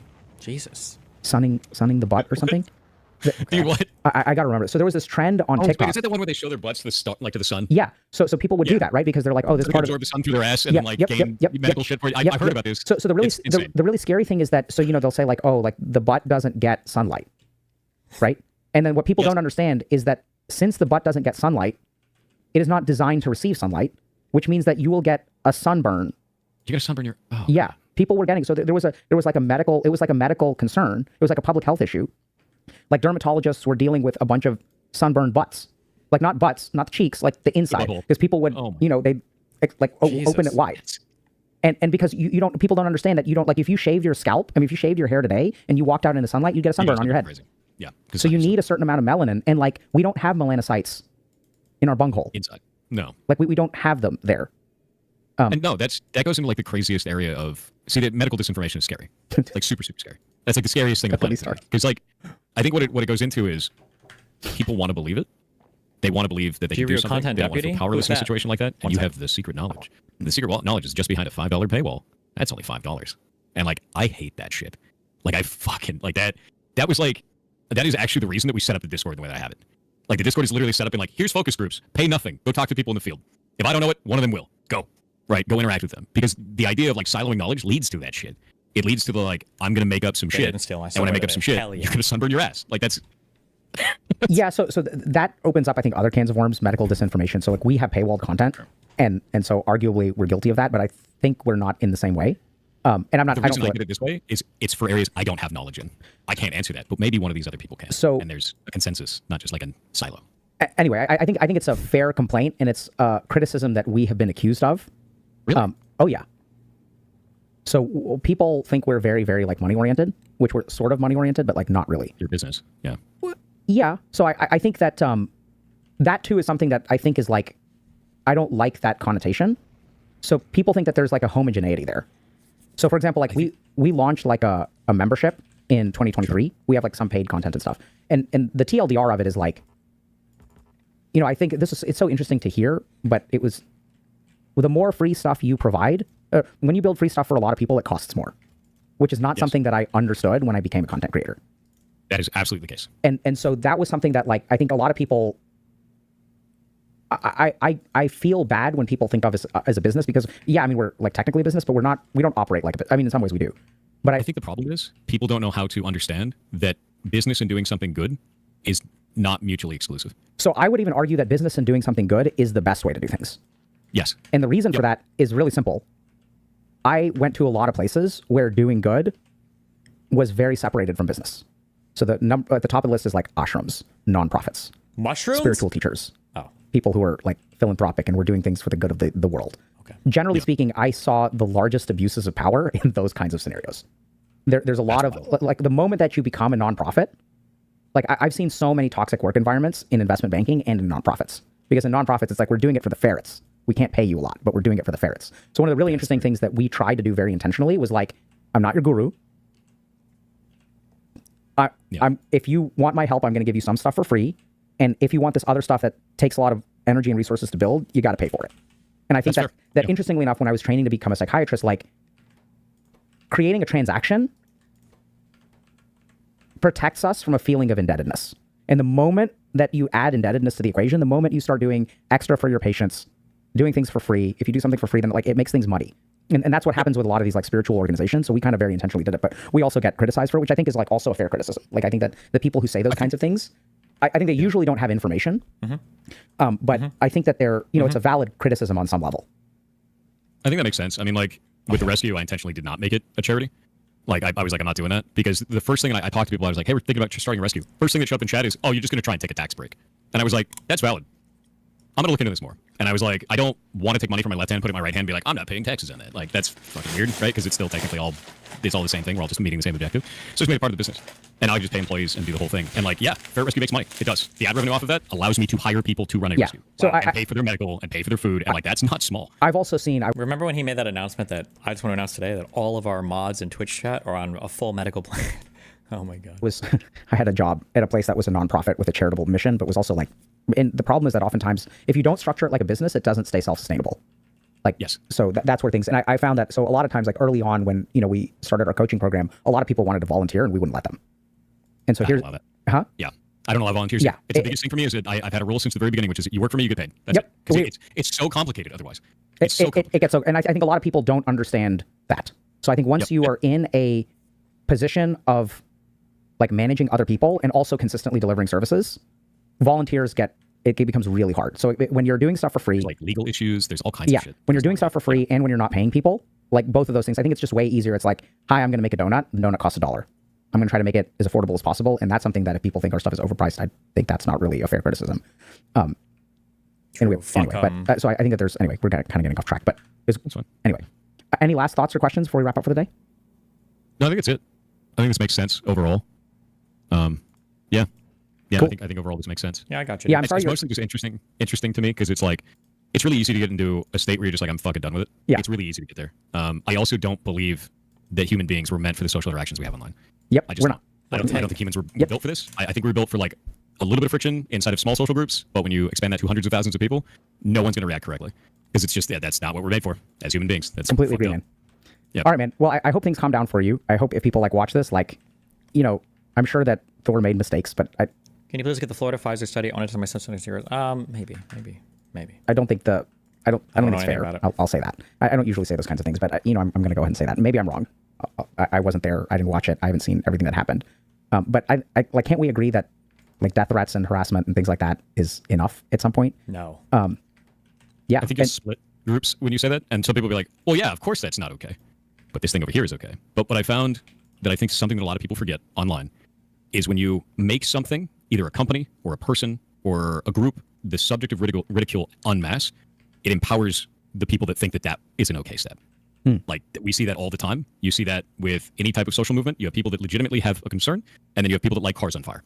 Like, that's just how that goes. And the more people you have, the more that isolated extreme response group also expands.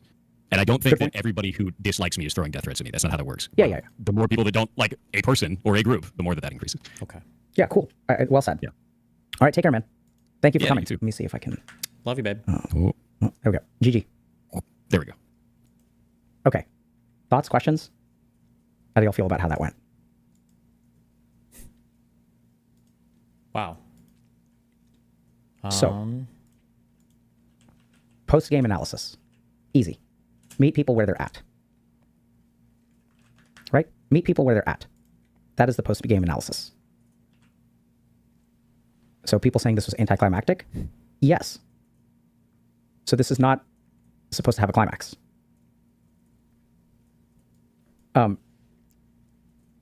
So I think this is a really good example of what we were talking about, like even Thor and I were talking about.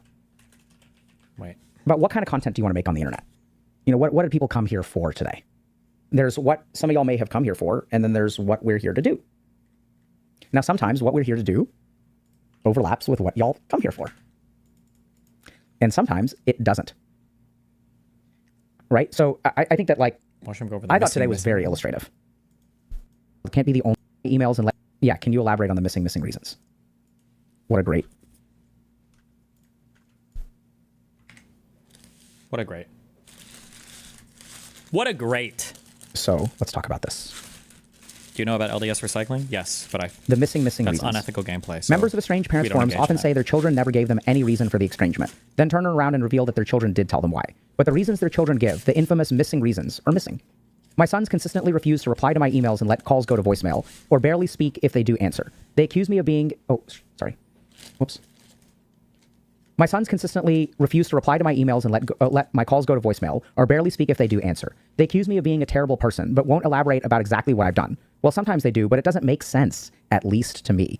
For example, it's hard to be part of the birth of a grandchild if I didn't even know that I was going to have one.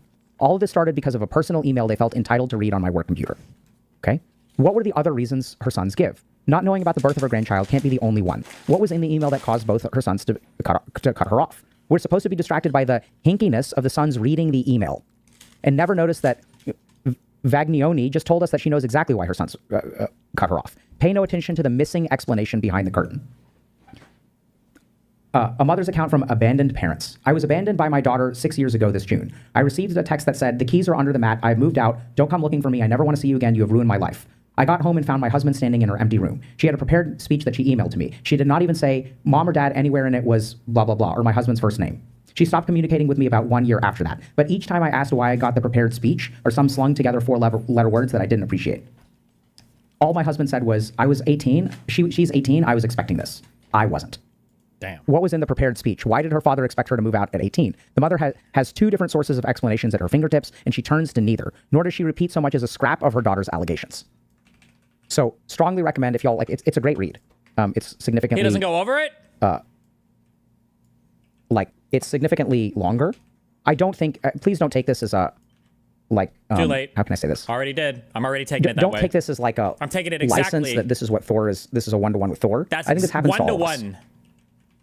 So what I heard in Thor's story today was missing reasons.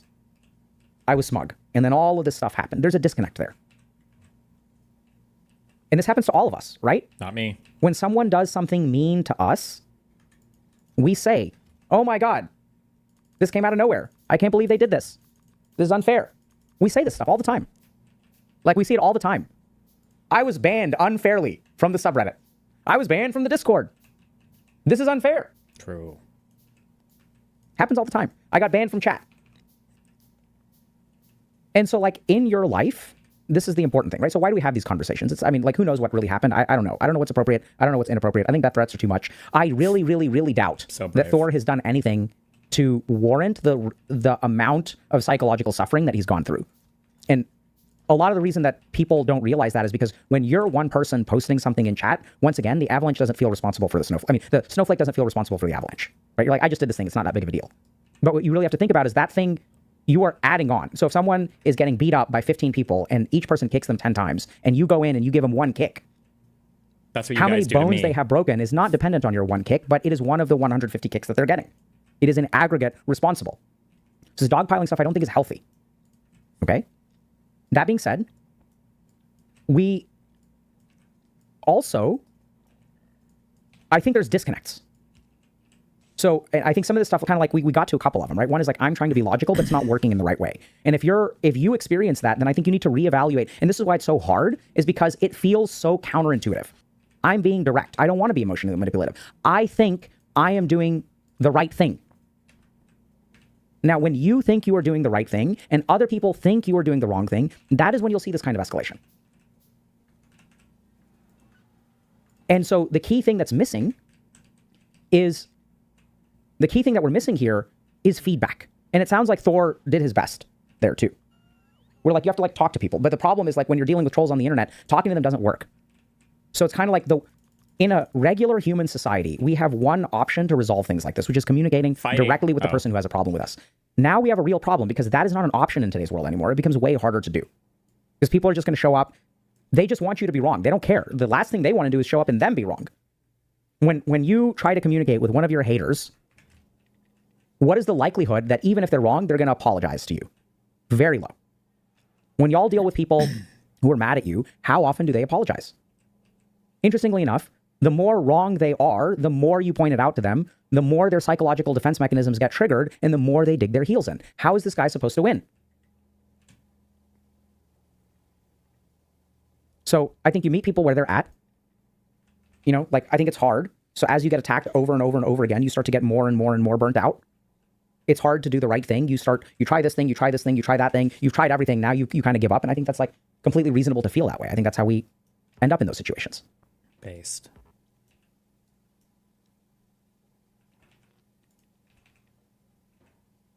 Yeah, so this is a great question. Maybe we'll do a video about this. Is there a common psychological explanation for having such a disconnect between your own and others' perception of your actions? Absolutely. So I pulled this. I wasn't sure if this was actually worth reading from because this is a bit extreme. So there's a text called Mentalization-Based Treatment for Personality Disorders. This is a great book. Damn. So I don't think Thor has a personality disorder. And I think that mentalization is a skill that is hard to grasp. If you don't know how to mentalize, it feels incredibly foreign. So mentalization-based treatment is very effective for personality disorders in particular. And the reason for that is because a common root of many personality disorders is the inability to understand someone else's perspective. So the missing reasons is about parents who get cut off by their kids. That's what the context is. And please don't like extrapolate from that Thor falls into that category. Okay, I think it's Too in late. the ballpark. Already extrapolated. Huge difference of degree, what we're talking about here. And the other thing to keep in mind is that, like I mentioned, is that the more you get attacked, the more you will develop missing reasons. The angrier you are, the more defensive you are, the bigger your blind spots become in life, right? So when I have to defend myself, my mind automatically stops thinking about all the things that I did wrong. It thinks about all the things that I did right. When I go to my partner and I say, hey, you don't take out the trash, their first automatic response is, well, you don't take out the recycling. Does that make sense? It happens to everybody. Okay. Let's see if there's a thing we should read before we talk to this lady. I don't know who supposedly the Peyton guy is winning the TikTok wars right now. Is there any TikToks from this guy about the whole scenario?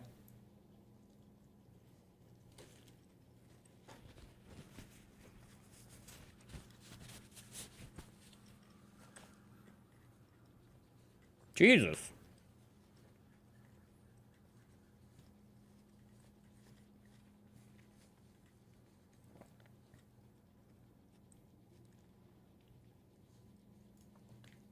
Peyton's the guy you talked to in New York, right? No.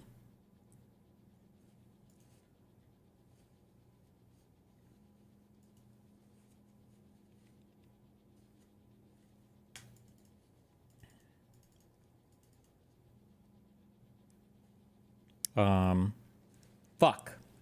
I need to eat my food. Who wants to come in and read this? I need a reader from chat.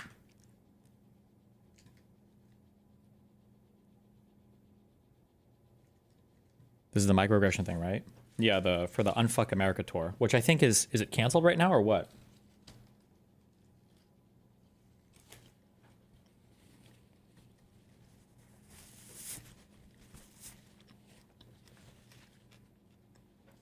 Dan, if Dan wants to come in and read it, then go for it.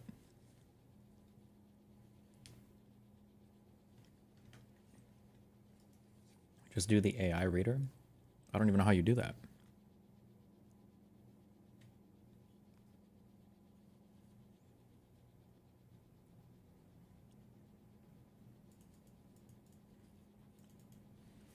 Play button in the upper right corner. Oh. The Unfuck America Scandal, Part 1. Okay. What no one else is willing to say. By CFH Unfiltered. Before I say anything else, let me be clear. Anything else? No one on the Unfuck America tour was a racist. I truly believe that everyone involved wanted to make a difference in this country. We came with good intentions. We showed up to fight for democracy, for truth, and for the communities we care about. But someone is getting dragged under the bus, half-truths are being told, misinformation is being spread, and I'm not here for it. Ooh. I try to be an honorable person, to do the right thing. I've lost sleep over this. I've been neglecting my family over this. I've been sorting out all the information, Jesus. and this article is detailing the conclusion I've come to. All but a few names have been redacted in these signal messages. The messages that stand out to you, it will be obvious, are the people making videos and lives about this and or leading the charge to pressure Z to resign from the PAC that she founded. Jeez. Before I say any more, I recognize my privilege as a white man.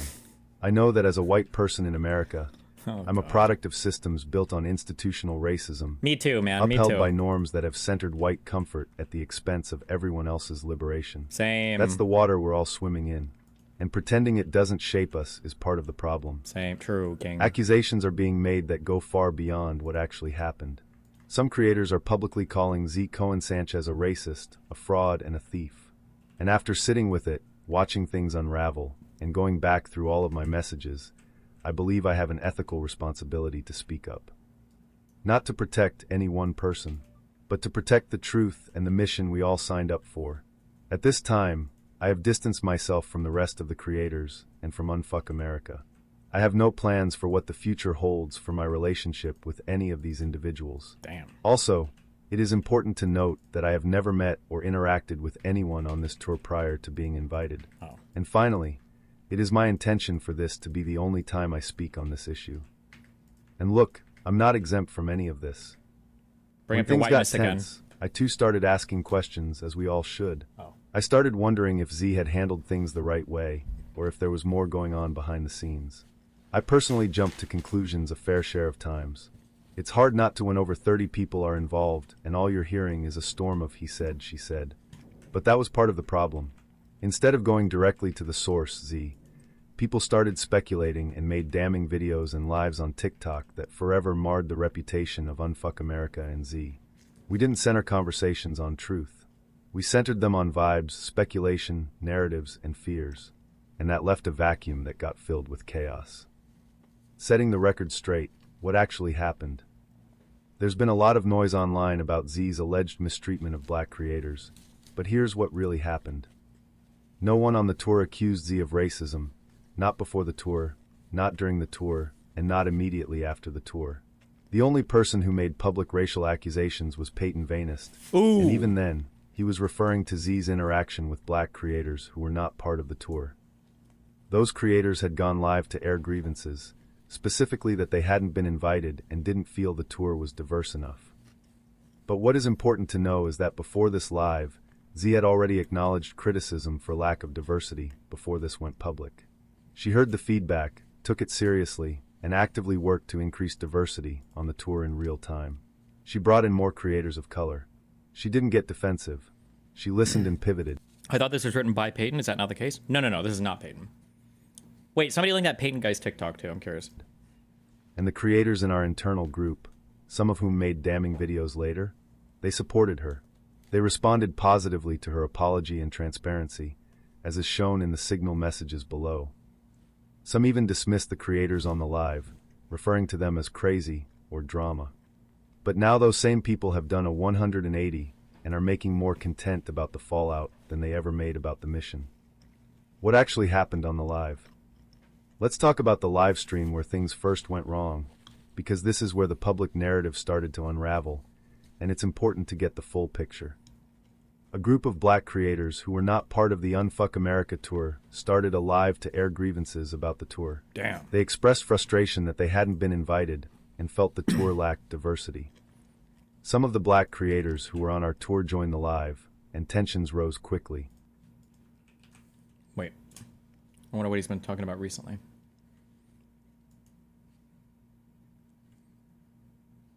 Has he like moved on from this, or is he still making videos about it? Do you guys remember when the Browns drafted Johnny Manziel? This guy, just like really just one of the dumbest people ever, right?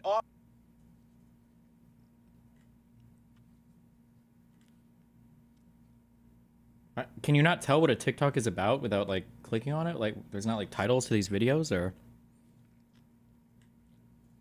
this is where he was talking about it before? Feel free to reach out to me because I'm sure you're going to have a lot of questions about this video, and I'm very sorry to tell you this, but I do not care. I received these text messages the morning after I posted that video from the subject of that video, the organizer of the Unfuck America tour. She started off by saying, Okay, we do want to listen to this. Hold on. Have you returned the rental car we paid for? Just an insane thing out the gate. I've heard nothing from this person, and the first thing they say is like, have you returned the rental car? No, because I'm a racist, right? I get all these racially motivated things, right? So, like, you want to return that racist car, right? Because, like, you don't want to be associated with me. And so I said, did I break contract? Because I couldn't remember if I signed a contract, if I'm being 100% honest. So, after I sent that message, I checked my email. Turns out I did not sign a contract, which makes her next response really weird. She said, yes, I did sign a contract. I signed a contract that didn't exist apparently. And then she said the car has been called in to be returned today. Will you be returning it? And I was like, we never received the call. This car's in our name. We never received the call to be returned. And then I asked what I broke exactly, and she said, why is everything so confrontational and so fucking aggressive? Like, it sounds like they rented a car for something and it has to go back. Okay, like, just return the car. Are you okay? The fuck is wrong with you? Holy shit. The car is due to be returned at 5 p.m. Thanks. No clarification on the contract that I didn't sign. No clarification on why the car had to be returned all of a sudden. And so I said I would appreciate clarification on a couple of things. Number one, how did I break contract? You know, I never signed a contract, so how could I break a contract that I never signed? And then I said, two, what contract did I break? Because again, I didn't sign a contract, so I don't know what contract I would have broken. And number three, how am I expected to return a car a week earlier while I'm 20 hours away from where I would be dropping it off so that you can get some of your money back?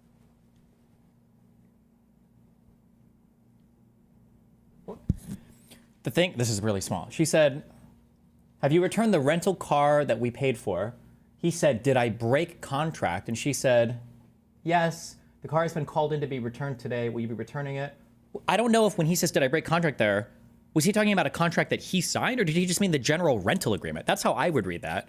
It sounds like the rental agreement said that the car was supposed to be returned. Did I break contract? Yeah, the rental car needs to go back. Not, but okay. He said, nobody called us, and what did I break exactly? And then her response was, the car is due to be returned at 5 p.m. today, thanks. Okay.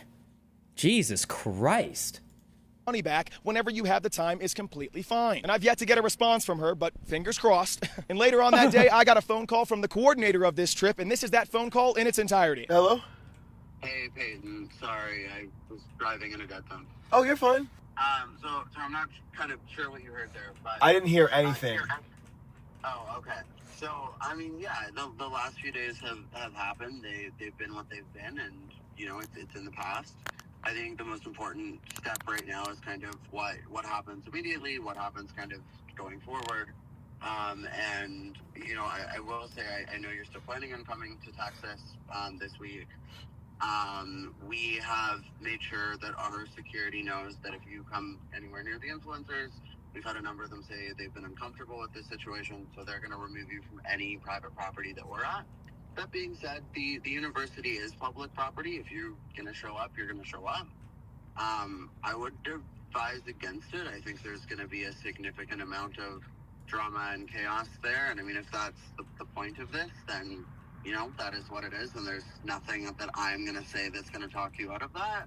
But I just, you know, advise you to look within and figure out what the best option for you and your content and your following and your conscience going forward is. Yeah?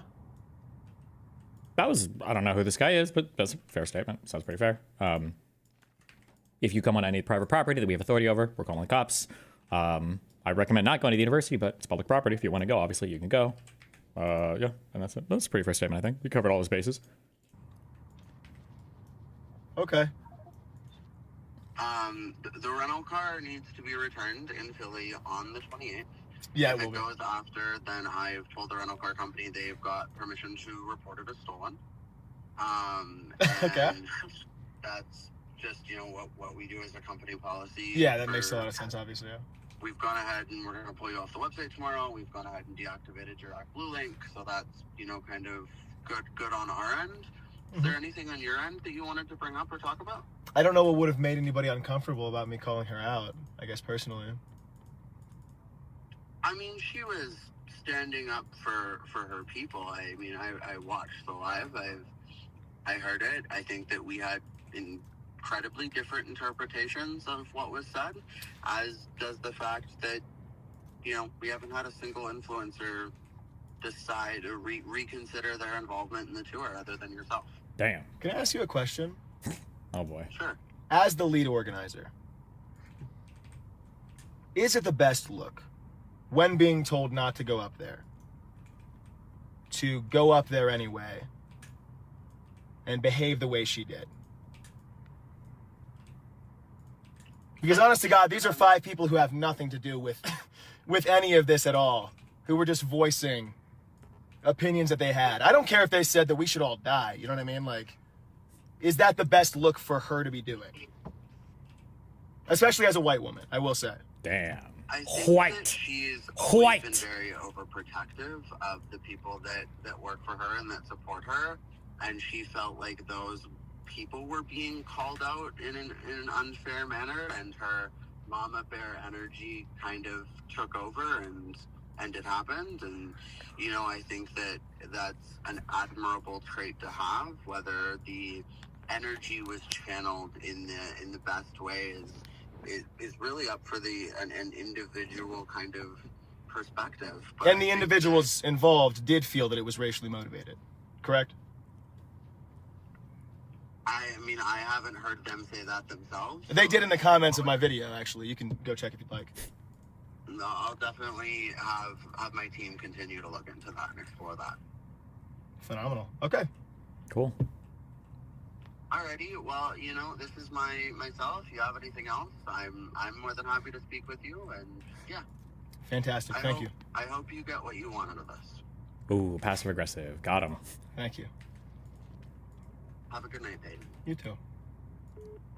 And to top it all off, later that night, I had a conversation with a fellow content creator who I used to like, who used to be friends with me, and this is how that conversation went. I said, hey, he said, yeah. I said, I hoped we could still be friends. If not, wanted to say, I like the work you do and best of luck. And then he starts telling me what I'm doing isn't okay, that I'm making the other BIPOC people on the tour feel so fucking uncomfortable with what I'm doing and posting. And he tells me that I should know better. What's the point of picking the same fights that have been tearing the left apart? If I believed in the ultimate goal, which I should, we don't have time for these trivial problems. These trivial problems. White these guy. trivial problems. And the You think racism is a trivial problem? You would think that as a white man. first thing that bugged me, the first thing that I asked him about was the fact that I didn't hear about any BIPOC creators who would have cared about my video. I've not lost friends over this. And also, why would it matter if they did find it some sort of way? Like, why would that matter in the case of her being racist? So after I got these messages from him, I started to think, why the fuck is everyone focused on the video that I made? The video that I made. The fact that my video was uncalled for. I shouldn't have made that video. I'm just trying to divide people, and not the actions of the subject of the video. But we'll circle back to that point. I said, if we take these things lightly now, we end up back here eventually. I don't know what you mean by arm themselves. I didn't call out any creators whatsoever in that video, and I have nothing but respect for the people involved outside of the person who chose to put herself in that position and behaved in that manner. That's not okay. And if we don't call it out when it happens, this shit adds up. I said the reason we keep having these same fights is because shit like this keeps happening and swiftly pushed aside as an overreaction and counter to the cause. Like it's something to be addressed later, like the problems of black people always are when it comes to the rest of these movements. All of the progress we've made in this country has been built on the backs of black women people. Organizing, putting in the work, getting on the ground. And then when they raise any concerns whatsoever, they're swiftly pushed aside as counter to the movement, counter to the cause, something to be addressed later. He says, dude, fucking stop. You are doing the exact shit you are pretending to fight right now. How? And then he says, I'm way too white to have an opinion on this when the people on the tour who are BIPOC that I am making uncomfortable don't feel this way. I need to stop. We'll get back to the way too white thing in a second, but again, stop using the opinions of black people as— He might be white, but he's using his whiteness to amplify black voices, so it's fine. a political tool to make your fucking point. Just because Candace Owens agrees with the right doesn't mean that all black people do. And if you feel like me interjecting myself to call out a racist white woman is me being way too white to consider her actions racist, especially when I'm echoing the voices of the black women who were on that live receiving her racist statements. And anyone would know that if anyone reached out to them whatsoever, instead of being like, what does my black friend think about this? And so I broke down for him exactly why Z's actions were not acceptable. I said 4 hours into a live, being told not to interject herself, not just because she's a white woman and shouldn't, but because she's the face of organizing for this entire tour, because she can say nothing to help and it's not her place. She still hopped on, she immediately started talking down to them, and yes, intentionally or unintentionally, spoke in microaggressions and was racist towards them, and it gave horrible optics to the campaign. And then she tried to lie about contracts that I didn't sign, and she did all of this while taking zero accountability. And I said, this is what creates broken systems and twisted change, a foundation of things we should have been calling out if only the timing were right. And I said, there is a world where we can fight against this regime while not also being Somebody said a comment, but it would have been, I can think of like it even funny or whatever, but like somebody said, this guy would have been amazing during Keep or Kick. We should have been a whole Keep or Kick episode with all the creators and Z and this guy, and then we could have solved once and for all who is in the right. Racist and allowing people who behave in this manner to lead our campaigns, and we live in that world. And I said, now it's getting a little concerning seeing absolutely nobody else even acknowledging any wrongdoing whatsoever, whether you feel my video or reaction were justified, not at least admitting to an overprotectiveness that presented as racially charged statements and sentiments is disappointing. I said, I'm also not too white to call out someone who I was linked to professionally, who I witnessed behave in an incredibly unprofessional and racist manner. It's not right to allow it to be swept under the rug, which is exactly what would have happened as it did in the past for her. I don't need help getting views. I'm not doing this for clout. I could give a fuck about money. We are doing this because it's right. I said, if we are truly focused on combating regression and not just clicks and views, which are important, that also includes calling this behavior and those who perpetuate it out. And he said, K dude, make your choices. And I fucking am. I promise this isn't something random. This is all relevant. Guess what? Do you see this nice car? What? Do you see this BMW? That car was built by black slaves, by the way, by his great-great-great-grandfather, and he's here to apologize for it. Guess who rented that BMW for me? Oh. I'll give you a million guesses. It's the Unfuck America tour. So they rented me this car, not for like 2 days, right? They rented this car for me for 2 full weeks. Every other creator was flying out there, right? That's what I heard. Oh, we're booking flights, right? And I was like, hey, what if I rented a car? And they were like, how long do you need it? And I was like, 2 weeks, I guess. Like, you know what I mean? Drove to Colorado. We're here in Colorado. Obviously didn't go to Texas. Now, why is this important? This is important because I know that some black creators who were going on this tour had to pay their own way. They paid for their own travel or lodging or both. That is not okay. I'm getting these things. Well, hold on. Just to be clear for the story that he's telling, the issue is that there was like some fuck up in compensation, I think. He's trying to make it sound like the way that the tour went was the white people got paid for, and the black people were forced to pay their own way. But I think it sounded like there was just like a payment error or something is what happened, but okay. Barely even asking, getting these things. And these people have to pay their own way. Why? I think we can find the answer in the fact that there were black creators who were asked to go on this trip and felt like it was an afterthought because they were only asked after people were noting a lack of diversity on this trip. Now, I'm not... Notice what he's saying there, right? They were only asked after people were noted that there was a lack of diversity. Let's say that that is true, right? What the fuck are you supposed to do? Let's say that you legitimately fucked up and you're like, fuck, this should have been a more diverse thing. And then somebody brings it up and you're like, that's a good point, actually. Yeah, we should invite more people. And then you invite more people, and then someone looks at you and is like, you're only doing this because somebody brought it up. And it's like, yeah, somebody brought up a criticism. I actually thought it was valid, and so we changed our behavior. Isn't that exactly what you want? Why would you punish somebody rhetorically for doing exactly the thing that they should be doing? What? Saying this is true, but it does seem like, and it's being echoed by the people involved, that you were reaching out to black creators late in the game because you had a noted lack of diversity that people were questioning about this tour. Save the left. I don't know who it was. Somebody with 300,000 Instagram followers DM'd me on Instagram and they were like, can you head do you want to head the Unfuck America tour? And I said, I'm probably way too edgy for this group of people. I have no idea who that was. I wonder if that was a legitimate offer. Maybe I should message her back. There's no way that I could do this right now, though. Okay. I'm a alleged rapist at the moment, all right? We have to clear our name first.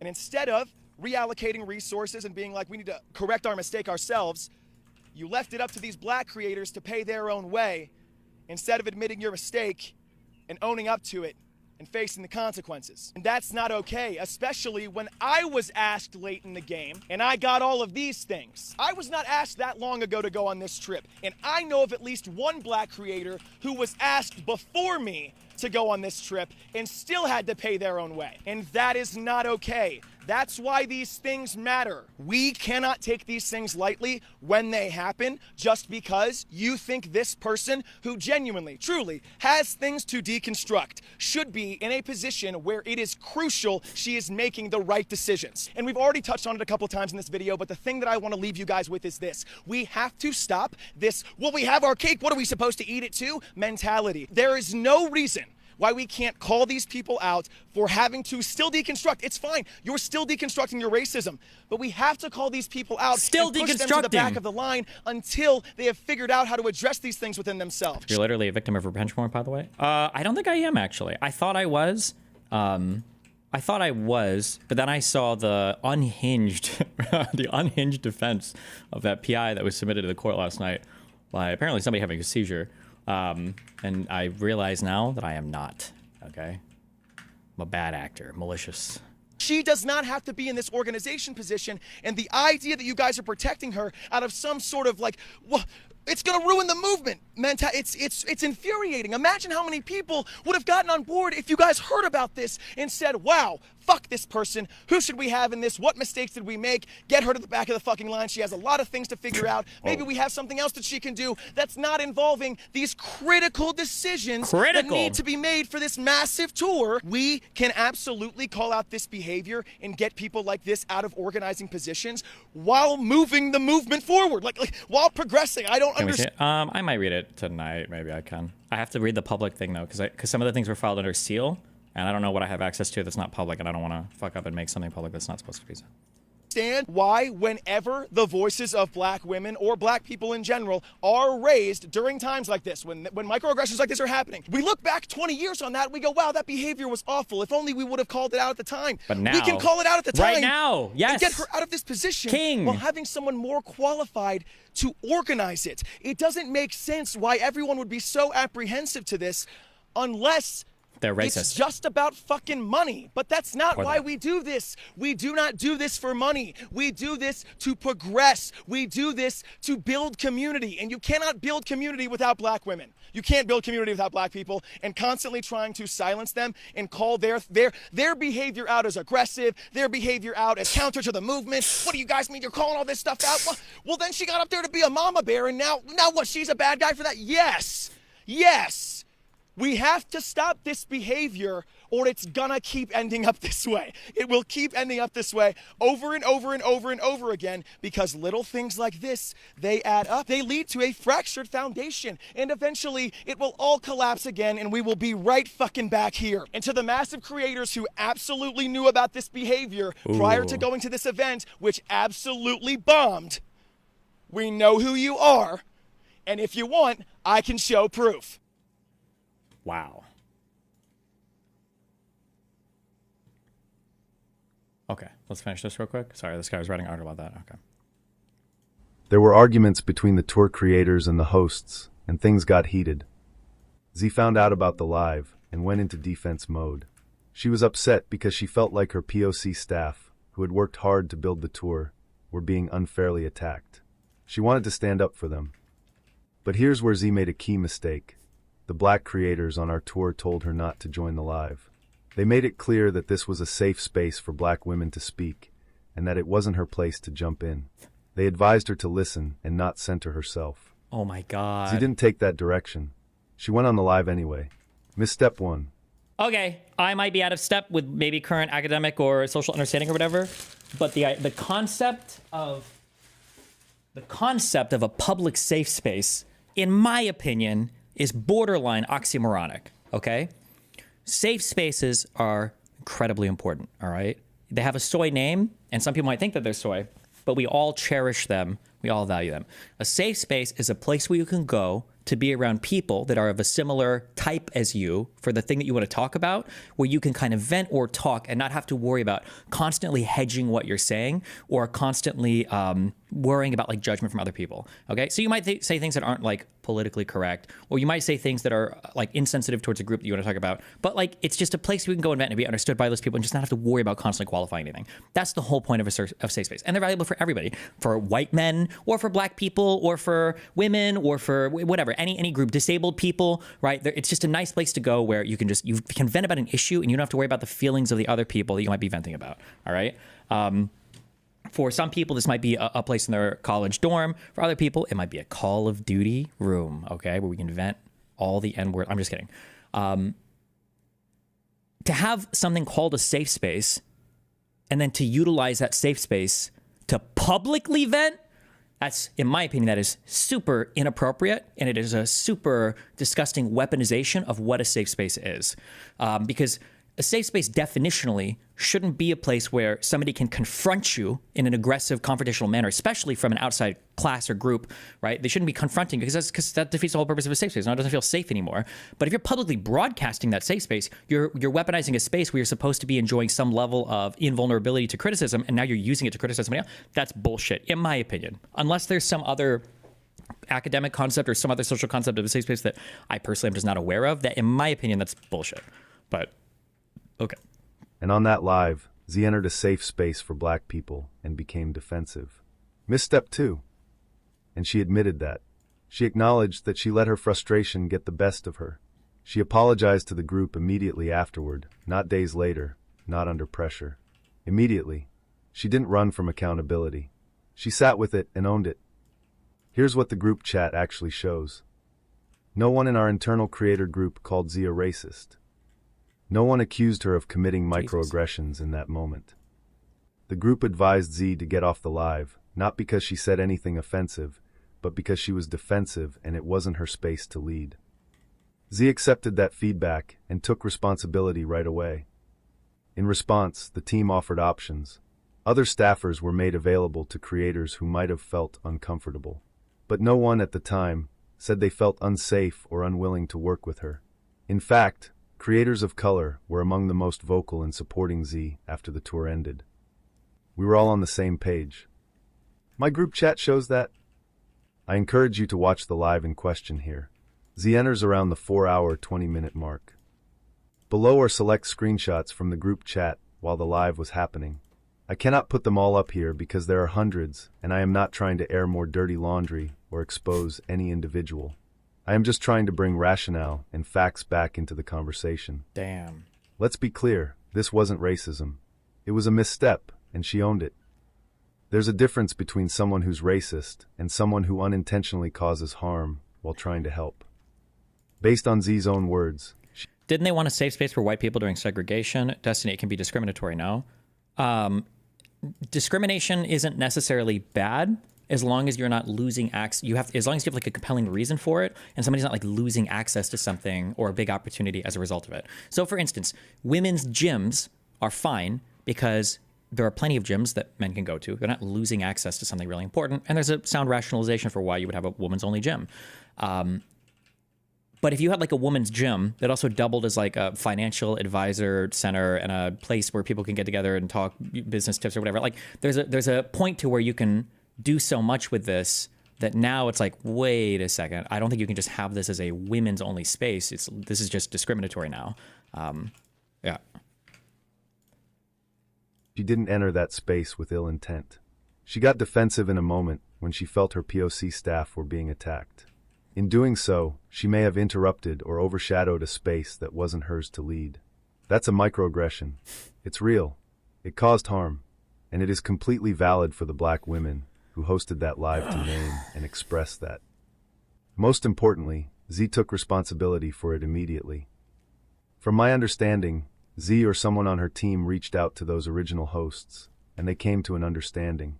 I don't know what that conversation looked like, but I do know this. Many of the black creators on the tour expressed support for Z. They told her, privately and publicly, that they believed the women on the live were trying to stir up drama, not hold space for real accountability. Wow. So let's be clear. A racist doubles down when called in. A leader listens, apologizes, and learns.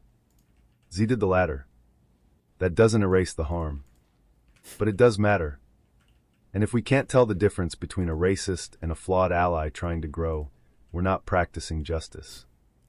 We're practicing punishment. We're practicing cancel culture. Damn.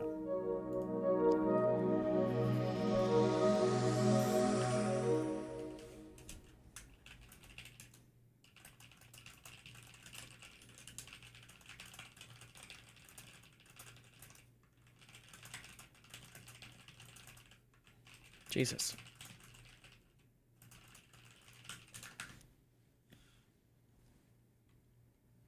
Truly the important issues of our time.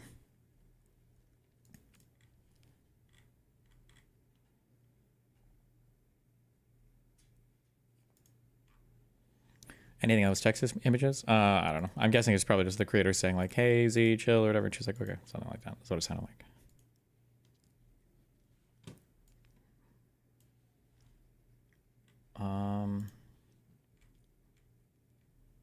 Jesus Christ.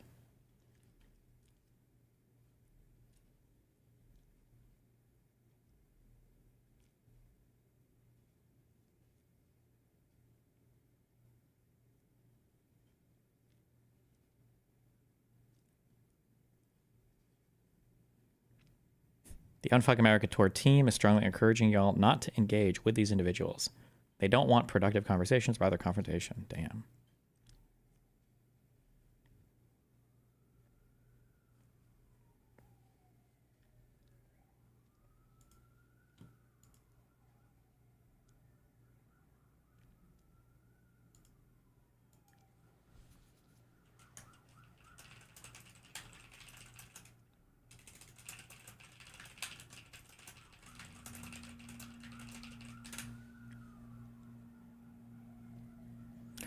So would segregated schools be okay if they offered equal quality of education and opportunities? I believe that the issue is there's not a compelling reason for the segregation. So there is like a compelling reason for like segregated gyms, for instance, sex segregated gyms. I don't know if there's a compelling reason for segregated schools by race. However, there are the equality of opportunity, I believe. trying to remember if that was a Supreme Court case we read. We did. We read that. It was like 12 pages, I think, that decision. Fuck. This is Brown v. Ford? Sorry. Yes. This is like a 12-page decision. It's funny that you say that. When you say that, would it be okay if it was equality of opportunity? The court, I think the Supreme Court, a good amount of their decision relied on the fact that it wasn't equal opportunity. That did seem to be a major driving influence in that court decision. And I think a lot of the underlying cases that they decided, or the cases that had made their way up and were combined, I think, for the Supreme Court ruling, demonstrated that like the opportunities available at these schools are widely disparate, which is one of the reasons I think why it got ruled as unconstitutional, the separate but equal doctrine.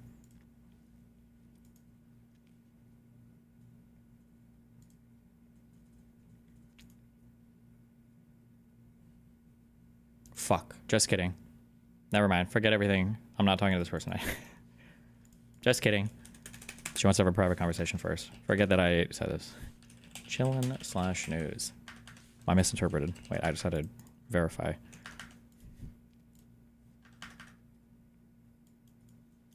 Wait, failure to a misunderstanding. Maybe tomorrow.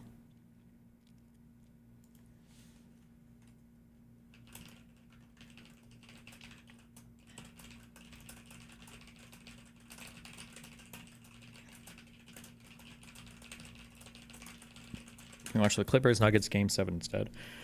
Nobody likes sports, okay? It's boring. No one cares. So no. Don't even joke about asking. Literally nobody cares about your boring fucking sports ball.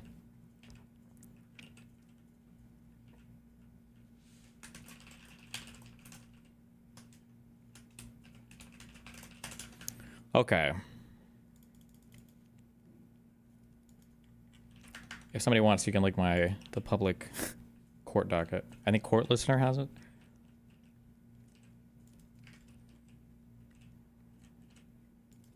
Also, be on your best behavior when you are typing in chat, because this legal team loves to just take screenshots of random shit in my chat and throw it up in court docs. So make sure you guys are shouting out your friends and family. Throw up your gang signs if you want. Okay, they really like just putting whatever they find in there, which is based.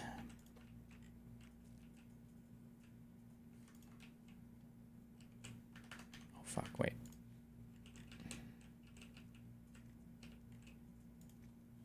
Ugh, I need 400 bars of this shit. Am I wasting my time? I just want like 2 of the epic fusion reactors. I feel like I shouldn't be doing this though. I should just build the normal ones and then, because I'm wasting way too much time on. I think I am. I think I'm being retarded. Fuck.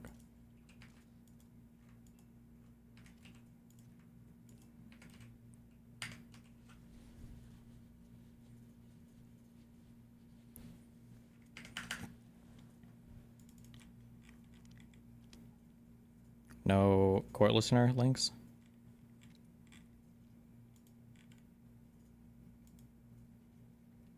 Oh, okay. Oh, yeah, wait. When is that Peace Code conversation again, also?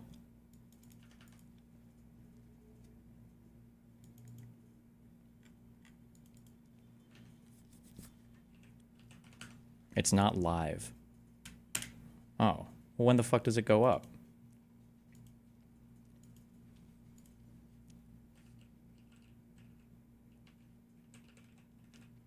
Have you spoken to Dr. K at all this year? Didn't I have him on Bridges? Or was that a long time ago? Was that last year? I don't remember.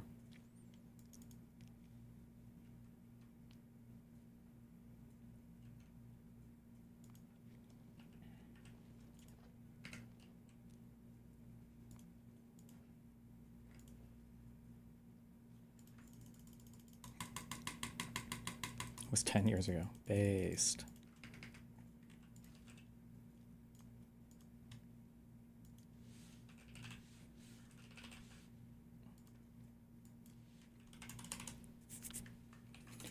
Ooh. Sorry, hold on. Strike our chats from the record. True.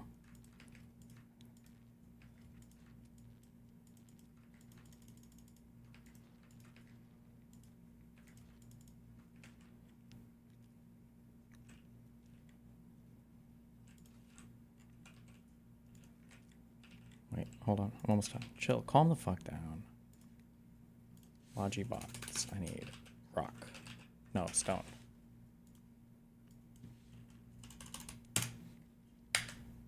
Wait. Oh.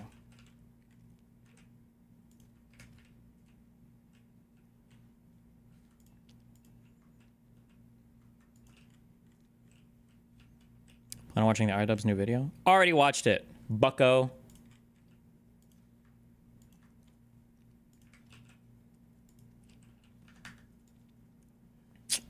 All right, let me use the restroom real quick. 1 sec.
Ooh.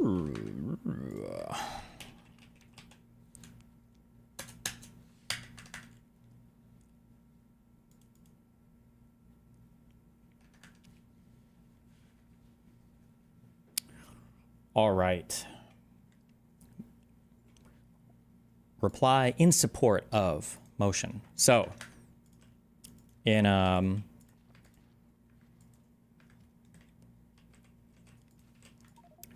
court, if you go to a court, one of the things you can ask for as part of any court case is you can ask right at the beginning, right when you file a complaint, you can say, hey, I would also like a temporary restraining order against this person.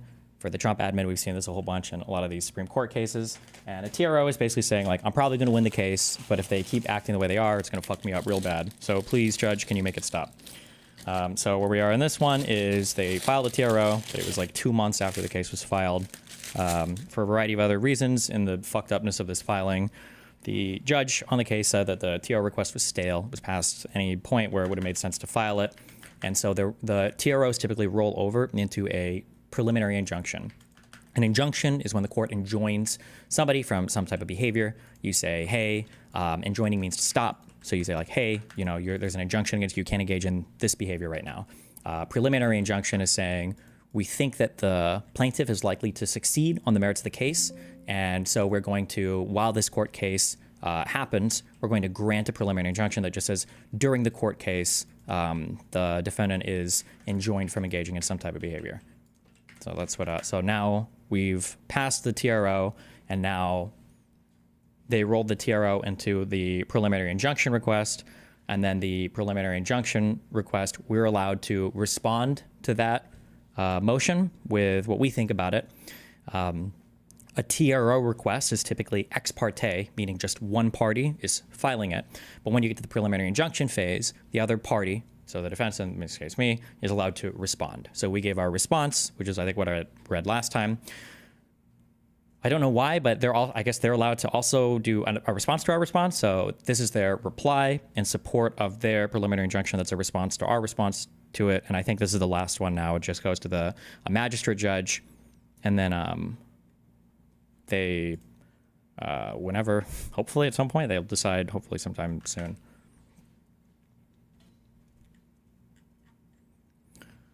I was up until 6 a.m. because when these drop, I have to read them and then I take notes and I ship it off to my Mossad agents.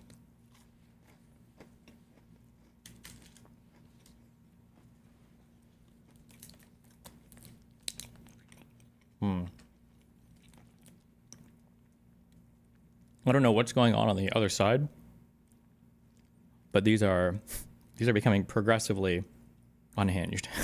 But okay, good luck.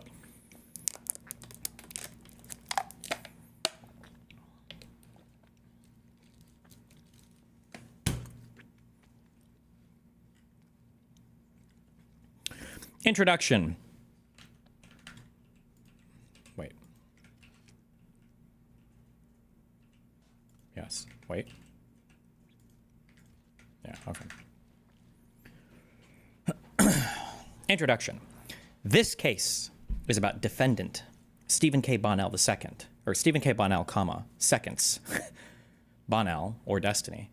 Thank you. I don't know why they're using my gamer name, but I do have a real name. Non-consensual sharing of a sexually explicit video of plaintiff Jane Doe. Plaintiff or Pixie. I also don't know why they use her internet name. Instead of just referring to her as Doe, they did a protective order, which is allowed for cases like this to just be referred to as Doe. So I don't know why they continue to use her online name, but okay, whatever. Who, in the defendant's own words, was, quote, young and kind of new, end quote, at the time the video was taken. Everything I've ever told you about like legal filings or anything is just not going to apply to this. There's a lot of like extra random info here that doesn't go towards any of their case or is totally irrelevant, but they just, whoever was writing this, man, they really wanted to write. Typically, I think the court that this is filed in, I don't know if this is for all federal courts or whatever, but like the limitation is 10 pages for a response.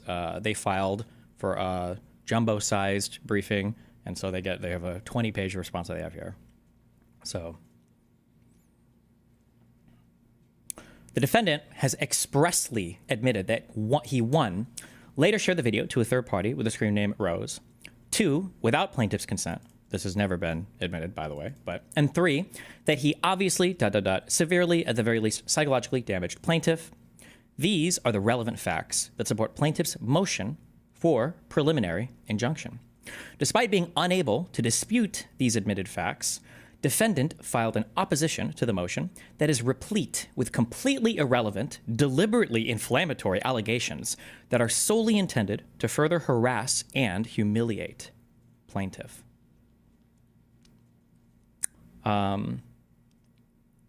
These are the facts that would be relevant maybe to winning their case, but this isn't really an argument for a preliminary injunction, even if all of this was true. Remember, for a preliminary injunction, you're trying to demonstrate that a person is still engaging in a particular behavior and that behavior is irreparably damaging my client, and therefore we need to enjoin the behavior while the court case is happening, and we need to show a likelihood of success on the merits of the case, right? So, but, you know, hey, I guess we're just writing whatever. We just do what we want. Defendant also relies on false and misleading statements in his attempts to undermine the clear grounds which support the requested injunctive relief. The opposition audaciously strives to portray the defendant as the victim of revenge pornography. That's me. Despite the fact that, 1, defendant admits he has no idea who published the video or the other videos from his seemingly vast library of intimate images. I don't know how that has anything to do with that. Okay. And 2, defendant is the sole person responsible for the non-consensual sharing of his trove of intimate images. I also don't know what that has to do with any of that, but okay. He is by no means the victim, but rather the perpetrator, and should face the consequences for his shameful and unlawful conduct. All right. Off to a good start. There's a lot of speculation also, by the way, about stuff that is not really related to the complaint. Because remember, when you're in court, you're really only arguing about the issue that's brought before the court. I would imagine that it should be a little bit self-evident that I'm probably also the victim of revenge pornography, but we're not litigating that technically as part of this case because the plaintiff in this case has decided that she doesn't want to name as defendants any of the people who have actually publicly published anything, but that's her choice, so okay. To convince this court that there is no likelihood of success on the merits because it lacks subject matter jurisdiction, defendant provides a statement under oath. All statements to courts are, I believe, under oath, but that he has not shared the video with anyone other than Rose, but the evidence clearly shows otherwise. Plaintiff, we're doing the underlines here, okay?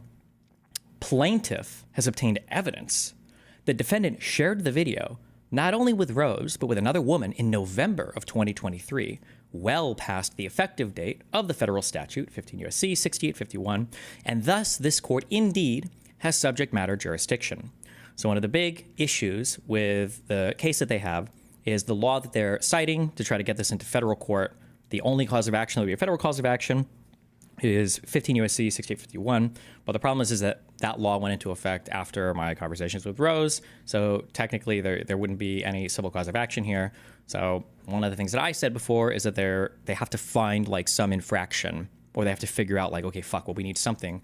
And so now we have magically another person who I guess has shown up, who was never part of the original complaint, never filed an affidavit before, wasn't even referenced in the original complaint. Now a new person has apparently shown up to sign an affidavit to join a response to a preliminary injunction request. So, okay. I'm not going to comment on the substance of this affidavit or anything unless it's public. I know that they did a motion to file some of this under seal, and I don't want to publicize anything that was filed with the court under seal, but we'll go through later. I'll see what's public and what's not, and we'll talk about it. But I don't even know if this is allowed. I don't think that you can keep having random people like trying to jump in on your thing during every motion, but okay. Additionally, as will be shown below, plaintiff has demonstrated a likelihood of success on the 3 state law claims. Plaintiff has also demonstrated irreparable harm because the video and the private messages is still accessible, verb disagreement, still accessible to the public, causing ongoing emotional distress to plaintiff. The relief requested herein is more than warranted. One of the interesting things that they try to do in this case, and I guess if we ever get to trial, although I still don't think that'll happen, but if this were to ever go to trial, it's interesting that they want to invoke all of the damages related to the publishing of the videos onto a public forum, but they won't bring any of that actual behavior into the court environment to be analyzed. Like technically, they don't want to talk about the people hosting the video, the people publishing the video online. They only want to talk about stuff related to me. So I don't know how they would ever be able to bring in any of these damages unless they were trying to claim that I published it publicly, which they're not. So it's kind of stupid, but whatever. Objections to defendant's statements of facts and exhibits. Defendant's purported statement of facts is more accurately entitled a misstatement of facts. These misleading misstatements. Wouldn't it be these misleading statements? Okay.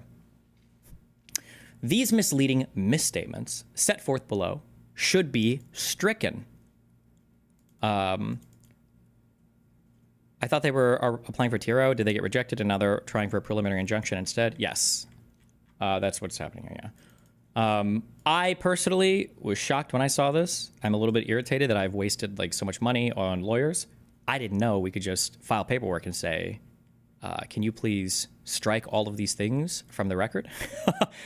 But apparently, I guess you can't, or maybe, I don't know, maybe you can. Maybe that'll be my next filing. I'll just ask for everything to be stricken from the record, please.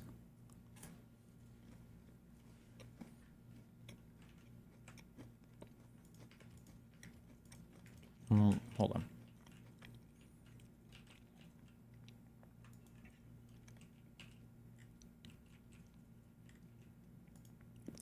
Wait. Okay. Defendant also includes statements and exhibits that are not relevant and have no bearing on the issues before the court. It is an uncontested fact that Bonnell shared the video without plaintiff's consent. This is not an uncontested fact, by the way. This is literally the dispute that we're going to be litigating. If it goes to court, this is going to be one of the things that we fight on, but okay. If this was an undisputed fact, then it would just be a full confession and we would just be trying to settle, but all right. It is an uncontested fact that Bonnell shared the video without plaintiff's consent. The only issue contested by defendant is the date that the share occurred. Plaintiff has never alleged that the taking of the videos was non-consensual, only Bonnell's sharing of the videos. The issue of consent for the taking of the videos is not before the court. I really like how they, I really like how sometimes they're very big on the like, this shouldn't be before the court, and then they just want to bring up a bunch of completely random shit, but okay. Thus, these statements and exhibits are gratuitous and were included for the sole purpose of embarrassing, harassing, and prejudicing the plaintiff. Pursuant to Rules 401 and 403 of the Federal Rules of Evidence, plaintiff objects to these statements and the exhibits at docket 42.2 and 42.3, and they should be stricken.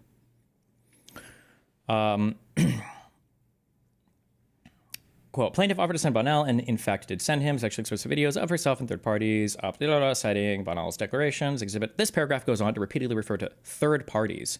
Bonnell is fully aware that the videos that plaintiff sent him were only of herself and one person, her boyfriend. He had consented to the sharing, not of multiple third parties. I like how they say these aren't matters before the court, and then they ask for them to be stricken, but then they're also replying to them at the same time. If you think none of these are before the court or should be stricken, then why are you arguing against them? Okay, I guess. All right. This is not only misleading, it is also irrelevant and prejudicial. The statement and the supporting exhibit at this docket should be stricken. In that same conversation, she encouraged Bonnell to send her similar videos of himself with third parties, same objection as above. In another message from March 19, 2020, plaintiff suggested that she and Bonnell meet in person to make sexually explicit videos together. This statement and the exhibit are not relevant to any issue before the court and are inflammatory and prejudicial. I mean, they're like a little relevant. I think they're in a basic introduction to the case and a statement of facts for like, how did we get to where we are today? I think these are fairly relevant, but you know, okay. Bonnell is taking advantage of this forum to I like how I go also between defendant, Bonnell, and Destiny. Bonnell is taking advantage of this forum to intentionally cause plaintiff further humiliation by publishing her private sexual information. Indeed, sanctions on defendant and his counsel, and they're going after my lawyer, and his counsel are warranted. These private messages were never intended to be made public, as Bonnell is well aware. At the very least, the statement and docket 42.3 should be stricken since they serve no legitimate purpose in these proceedings. Despite claiming that at least 15 potential witnesses contacted her, purporting to have evidence that Bonnell shared the video with them, plaintiff provided only one declaration from a person named Hannah Daniels Brooke, purporting to state as much. This statement is simply false. Plaintiff has never claimed that 15 people told her that Bonnell shared the video with them. The motion and supporting exhibit states, in or around the end of January 2025, approximately 15 women reached out to plaintiff to tell her that they'd received sexually explicit images from Bonnell of other women without the other women's consent. If that's true, then why is this even included then? This has nothing to do with the complaint. It has nothing to do with Pixie. They're literally just like throwing random shit here. Then why is this even a part of it? Like, can I just add in like random, like 25 people approached me and said blah, blah, blah. Like, it's just not, it's not relevant to anything, but you know, we do like to throw random shit in, but base, okay. There are multiple other misstatements and distortions of the facts in defendant's opposition and in his declaration. These will be addressed directly in the arguments below and in plaintiff's declaration in support of this reply, Exhibit 1, here too. Argument 1. Plaintiff is entitled to injunctive relief. Plaintiff's claims have a likelihood of success on the merits, so this is what you have to show in order for a preliminary injunction to be granted. Although plaintiff only needs to show a likelihood of success on the merits of one of her 4 claims in order to prevail, plaintiff has and can show a likelihood of success on all 4 claims. Always, you're going to argue everything, of course. 1. The court has subject matter jurisdiction, and thus the Carty claim is likely to succeed. Defendant's sole argument for lack of success of the Carty claim is that he shared the video with Rose prior to the October 1st, 2022 effective date of the statute, and thus there is no subject matter jurisdiction. This argument fails outright because defendant shared the video with another woman with the screen name Abby MC in November of 2023, after the statute's effective date. See Exhibit 2 here too, declaration of Abby MC. Thus, the court has subject matter jurisdiction, and plaintiff has demonstrated a likelihood of success on the merits of the Carty claim. So this is an important one because this would bring the alleged stuff into range of the statute. Is this declaration public? Can somebody link this? Is this like a public filing, or is this one filed under seal?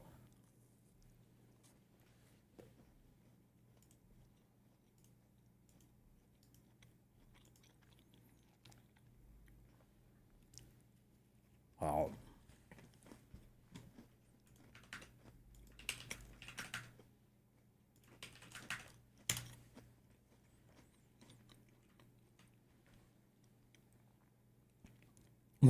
Why do they keep filing stuff under a protective order?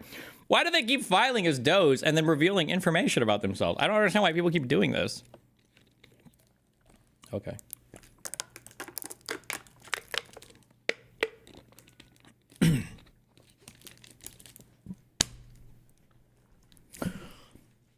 Their declaration: I am over the age of 18 and competent to provide testimony under oath. This is my screen name, is Abby MC. Some people might know who this is. I'll just say, yeah. I have personal knowledge of the matters herein, and if called to testify at the trial of this matter, I could competently testify as to the facts contained in the affidavit. I first connected with defendant Stephen Bunnell on Instagram in early March 2023, became a follower in Discord and other social media platforms. On September 3rd, he went to Miami, hung out, did stuff. I don't know if I should say anything about that, but whatever. Hold on. Somebody said, why would the new party affect this lawsuit? Wouldn't she be the one to have to sue you in a new lawsuit? Like if I steal some, well, because she's providing an affidavit to try to show that the original claim in this lawsuit happened within the date range. The problem is that they're trying to sue me in federal court because they're saying that an action that I did was illegal under a law that only came into effect, I think like a year or so or whatever after the alleged action. And the issue is that if that is the case, then that federal cause of action wouldn't apply. And because they cited one federal cause of action and 3 state causes of action, if the federal cause of action is dismissed because the court lacks subject matter jurisdiction, because there would be no federal claims, just the 3 state claims, then the whole case basically gets ejected. So the issue is since that one doesn't fit, and they know that it doesn't fit, they lied in their initial filing on the date that that video had allegedly been transmitted. They lied about the date.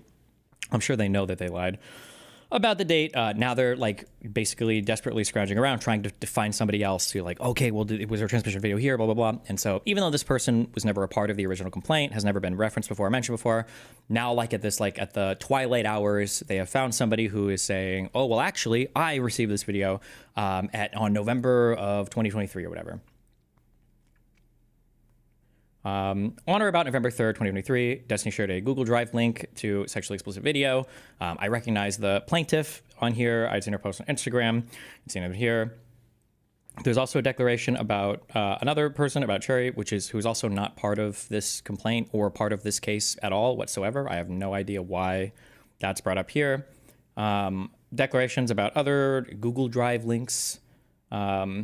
I recently reviewed my Discord account and realized that Destiny deleted all of his direct messages to me on the Discord platform, including the sharing of any videos of Pixie. I have retained copies of all my messages to Destiny, as well as my messages to other people about his non-consensual sharing of sexually explicit videos. I do not want to have my identity publicly revealed, since I have recently discovered that he also shared sexually explicit videos of himself and me with other people without my consent, just like he did Pixie and the other one.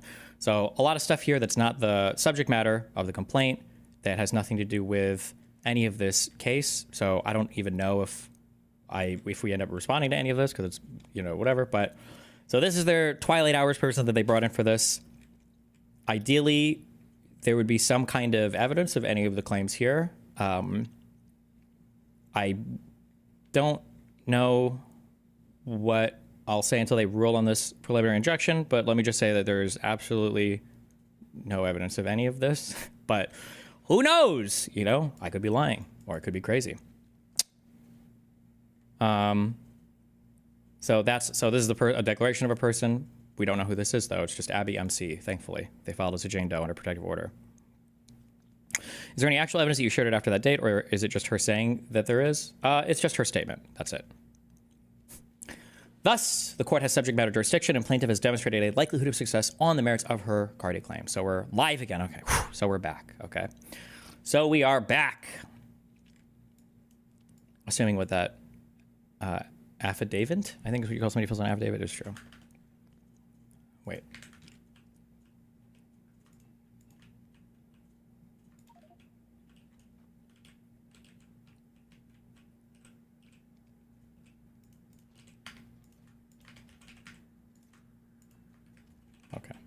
almost done with these. I just want capacitors, okay?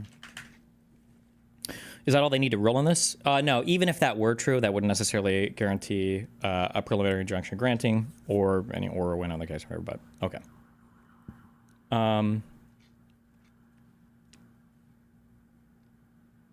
Where are we at? Okay. Defendant has not, or plaintiff has established a likelihood of success on her state law claims. The defendant has not and cannot demonstrate that plaintiff does not have a likelihood of success on the merits of the 3 state law claims.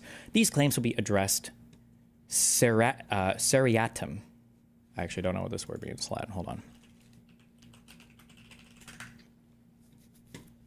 Oh, no. One after another. There you go.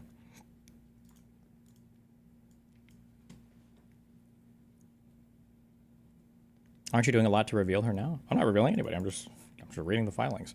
They're all public.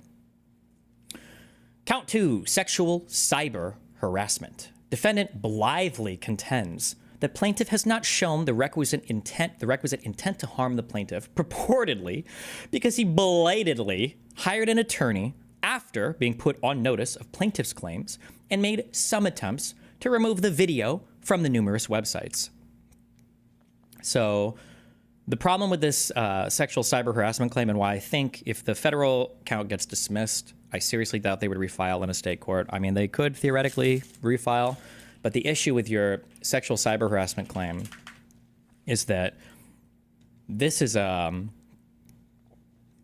requires like really unhinged behavior. Hold on.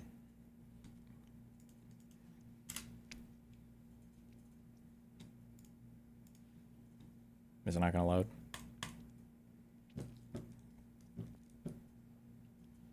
Okay, fuck. I think that this one, there's 2 elements that I think my case very clearly doesn't meet.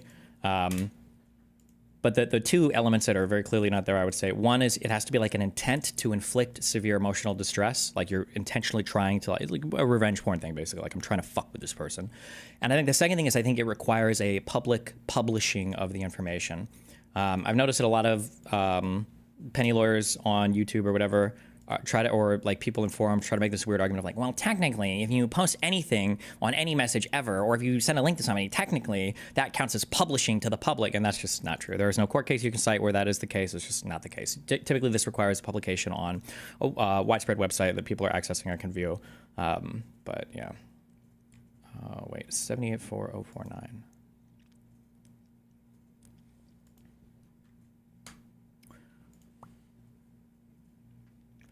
So this is to qualify for this sexual cyber harassment thing. You have the legislature finds that a person depicted in a sexually explicit image taken with the person's consent may retain a reasonable expectation that the image will remain private despite sharing the image with another person, such as an intimate partner. It's become an increasingly common practice for persons to publish a sexually explicit image of another to internet websites or to disseminate such an image through electronic means without the depicted person's consent, contrary to the depicted person's reasonable expectations of privacy, for no legitimate purpose, with the intent of causing substantial emotional distress to the depicted person.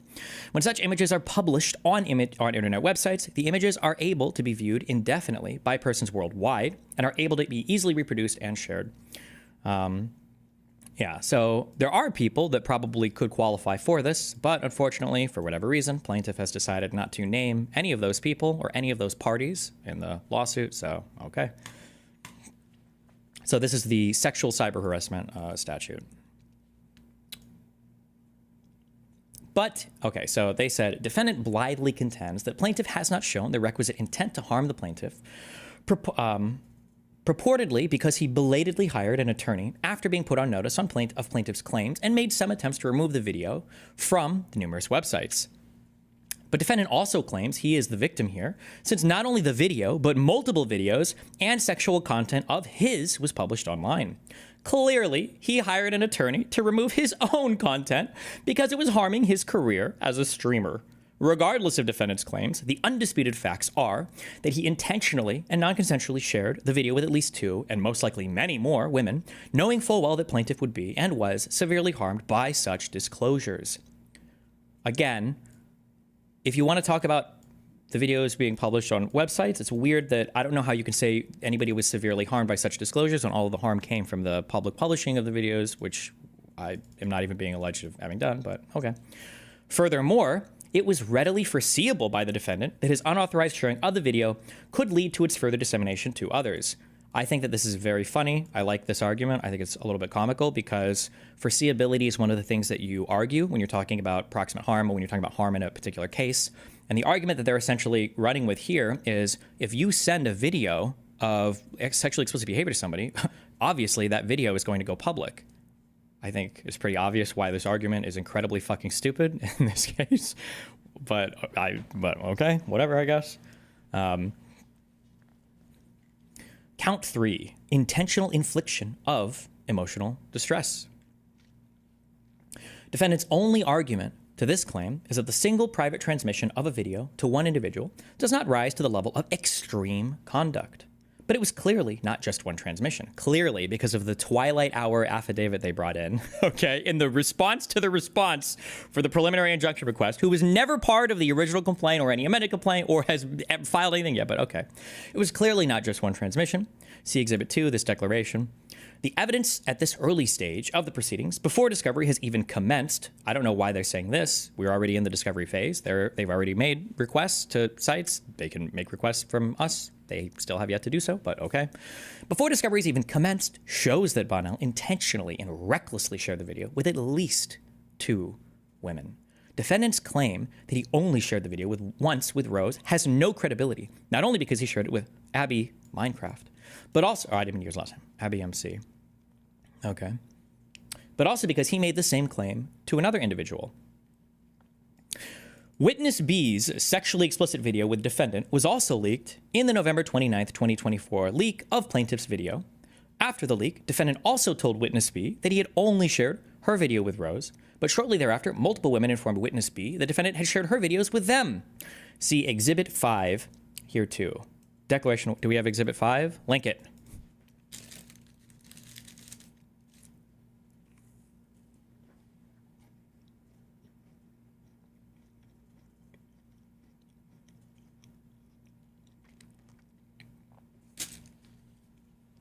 Don't just link the whole docket.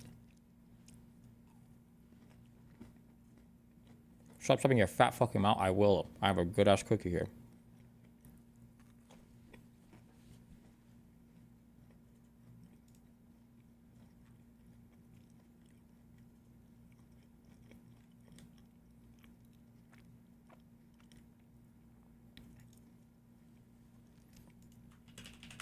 Okay.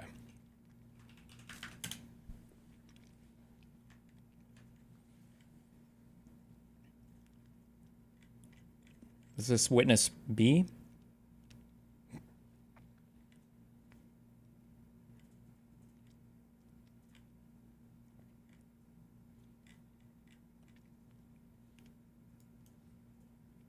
See Exhibit 5. Oh, I thought they referred to somebody else as Witness B. But this person says that I'm at April 2022, reached out to the defendant, blah, blah, blah. We remained in contact, became friendly with his wife, made sexy videos for him, myself, and his wife. Told him I didn't consent to these videos, to sharing these videos with me. Together we began sharing videos and pictures of sexual relations with one another. Blah, blah, blah. Invited me here, made stuff, him and his wife. In late November 2024, I was harassed by multiple individuals while on Discord who informed me that a video involving Destiny and myself had leaked online. After confirming this was the case, I confronted Destiny, who told me that he was sorry that any videos involving myself had leaked because of him. As he also told me he had only shared this content with a single individual who went by the screen name Rose. This person says these things. They don't attach any evidence of any of these claims, but we have an affidavit, I guess, which are good as gold. I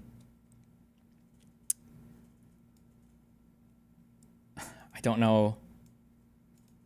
I guess it doesn't matter because it's already filed. One thing that I think is very funny about this, I'm not going to talk in depth about any of this, but they say, sometime after the November 29, 2024 leaks, I discovered that Destiny had deleted messages between himself and I related to the foregoing. I still have messages with this person. They actually deleted all of their messages with me, but okay, that's a claim, I guess, that you can make. I have, but whatever. Anyway, again, we have an affidavit. Unfortunately, no screenshots or evidence attached to any of it, but listen, okay? They're just affidavits, okay? We do a little bit of writing. After the leak, defendant told witness B that he'd only shared her video with Rose, but shortly thereafter, multiple women informed witness B that defendant had shared her videos with them. Also, again, this person is not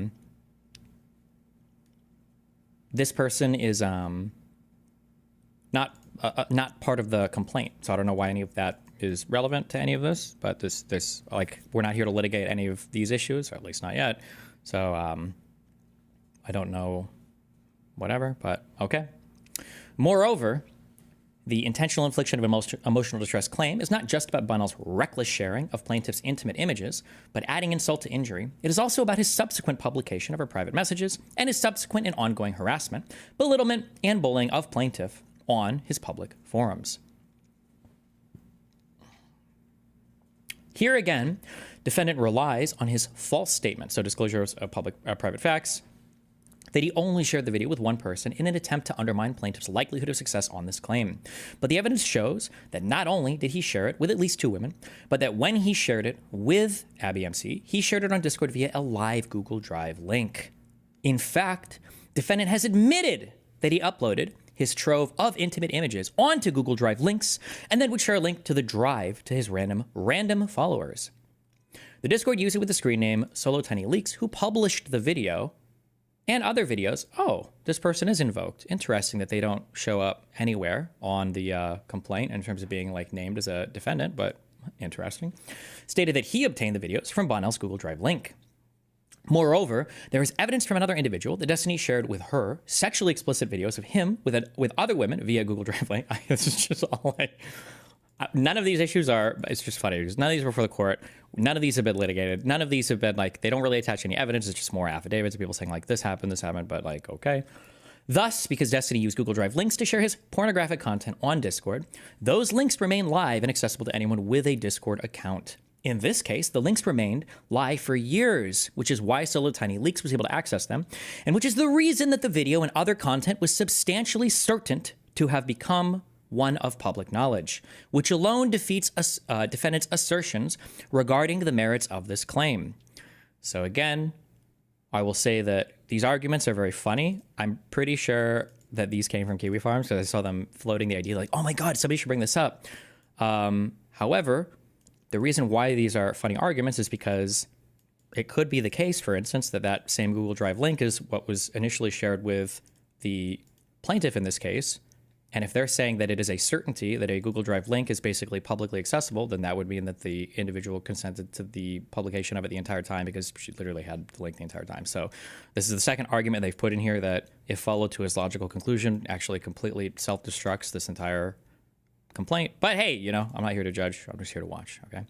Also, technically,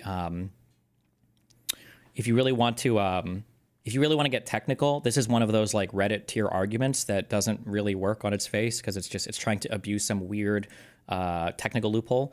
I think that the argument they're trying to run with here is like, okay, even if it was shared prior to the date of the statute, it's still hosted live after the date, right? So then it should count.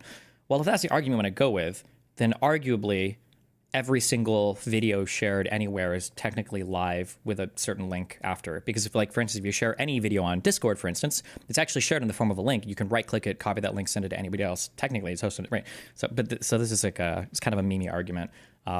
Maybe it wouldn't be a meme argument if they actually ever cited underlying cases to support any of their claims, but none of the cases that they cite ever actually support any of the things that they say. But you know, it is what it is. Plaintiff has established irreparable harm requiring injunctive relief. Defendant contends that the harm to plaintiff has already been done, and there is no ongoing or further imminent irreparable harm to plaintiff.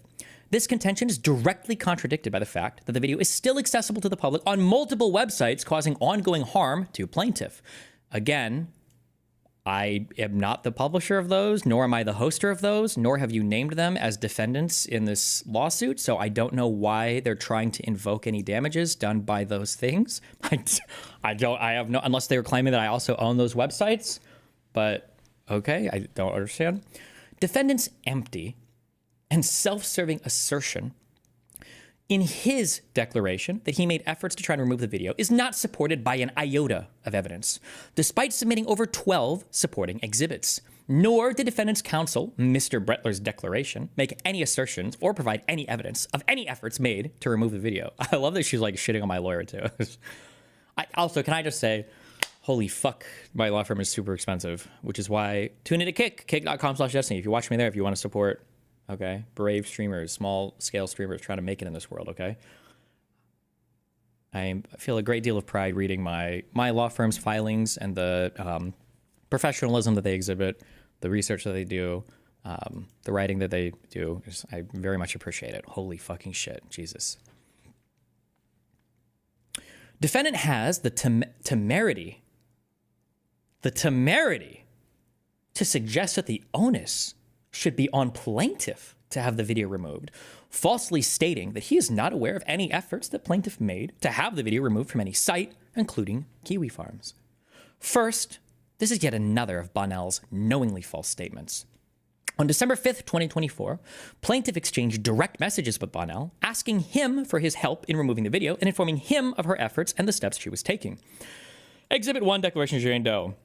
I looked through her logs. I don't think I do remember. I think she was asking me how to like report stuff, but I don't know if any of that ever got taken down. I don't know if they made any requests to like Kiwi Farms or anything, but okay. The onus for such action should be squarely on the perpetrator, not the victim. Moreover, plaintiff hired the undersigned counsel in January of 2025 to attempt to get the video removed from Kiwi Farms and the multiple other sites at her own expense, and significant efforts were undertaken. See Declaration of Joan Schlump Peters. Exhibit 3. Link me Exhibit 3.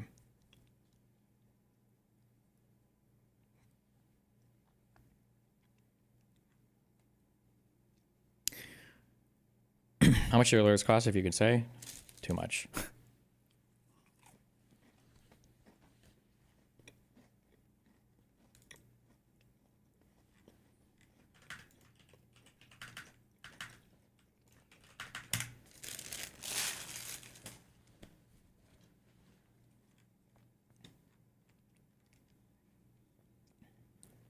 Declaration.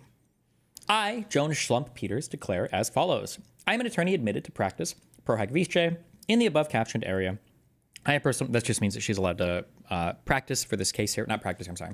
She's allowed to represent the plaintiff here because her jurisdiction that I think that she's authorized to practice law in is Puerto Rico, but they file this so that you can bring in a lawyer.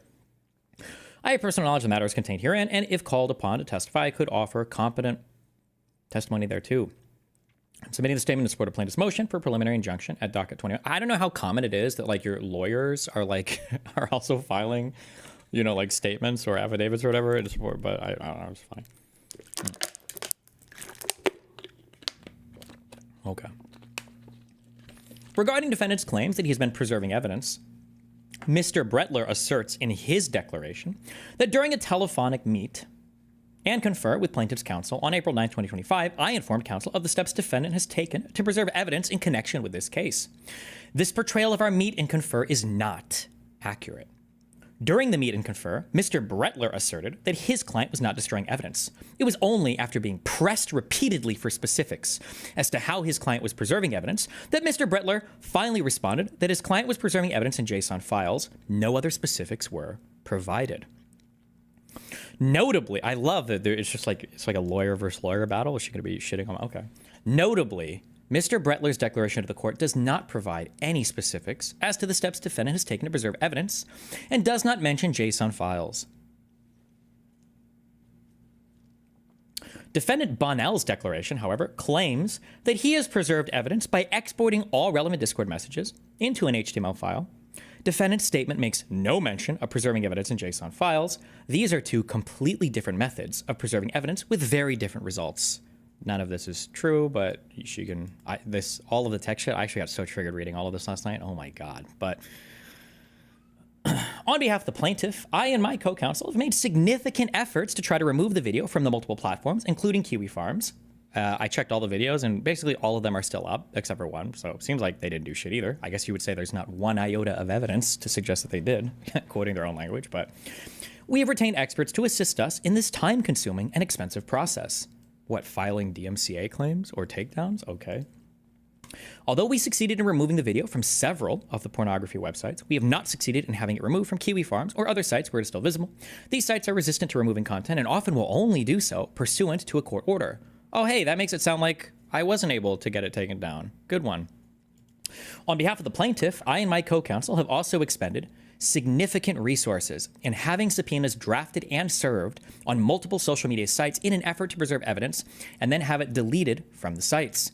I don't know if subpoenas are made public. Fuck, where's Jen? Am I allowed to talk about it? Bro, I will just say the subpoenas that they're trying to write for some of these platforms are some of the most fucking disgusting subpoenas I've ever seen written in my entire fucking life. Holy shit. Actual disgusting cancer AIDS. I don't know if any of the discovery stuff, I don't know where Jen is at, or Leon Law. I don't know if you're allowed to, I don't know if those are supposed to be like private matters or not, like who they're trying to subpoena or not, but.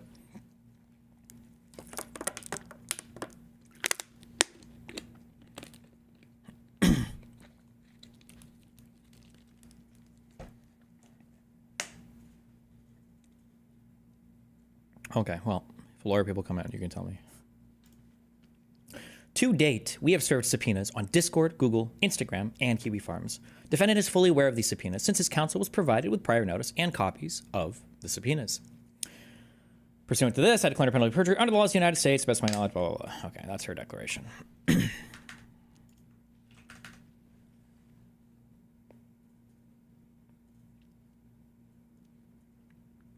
They didn't really mention what significant efforts were undertaken, but I guess they just said that significant efforts were undertaken, so. All right, based.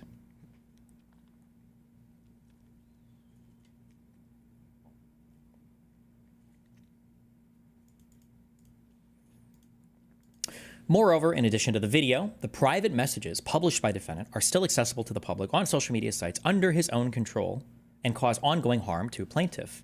Oh, so some things are under my control and some things aren't? How am I supposed to get things removed from things not under my control? Okay, good one.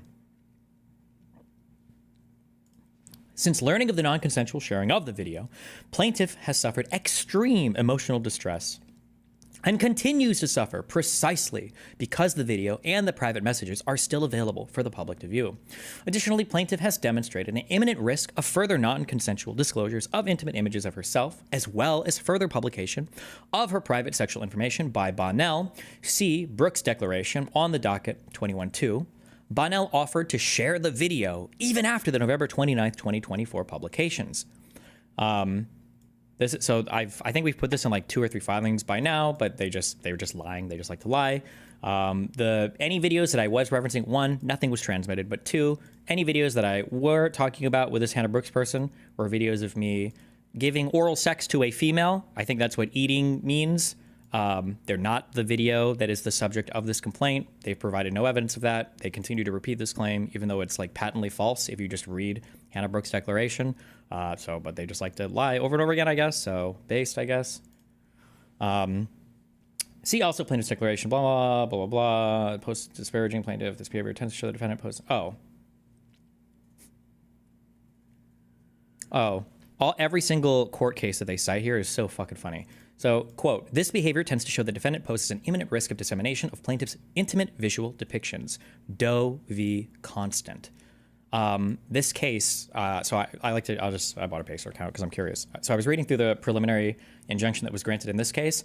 In this case, Doe v. Constant, the guy was literally mass sending videos to the defendant's or to the plaintiff's family members and coworkers and trying to DM her. I think he wanted to date her still and was like threatening to kill himself, and then was threatening to continue to send videos and shit that he'd taken. I think some of these taken like without her even knowing to like all of her friends and family. And so the plaintiff claimed this. So they're like, hey, we want like a preliminary injunction. And then the defendant said, actually, I didn't do any of this. And then the plaintiff hired a private investigator to figure out what was going on. And the 2 emails that were sending these videos to friends and family, both of them belonged to the defendant. So he was like making AKAs and then mass sending these videos to friends and family. I was like, holy shit. Every underlying case that they cite here is just so funny how crazy the fact pattern is versus the fact pattern in my case, allegedly. But, well, no, a fact pattern, a fact pattern you're alleging, but. Oh, wait, actually. think I downloaded this when I read it.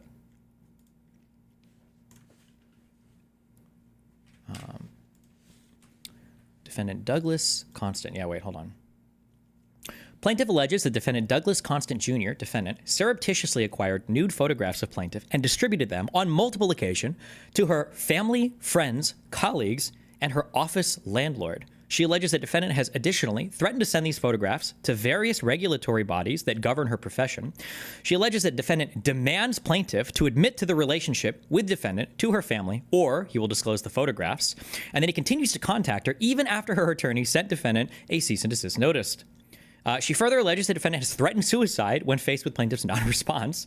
Plaintiff employed an investigative firm that purportedly linked the various IP addresses, email addresses, phone numbers, and online accounts utilized in these events back to defendant. Accordingly, plaintiff brings claims for unauthorized disclosure of intimate images under the Violence Against Women's Reauthorization Act and state tort claims. I will say, my God, reading the filings for these, not only are the defendants unhinged, but these people are also, I can tell, like, oh, these people know how to do real filings and like sound like real lawyer people. These filings are just crazy. I don't know if like they're just like they're letting the plaintiff write these herself as like practice or something, but like holy fuck.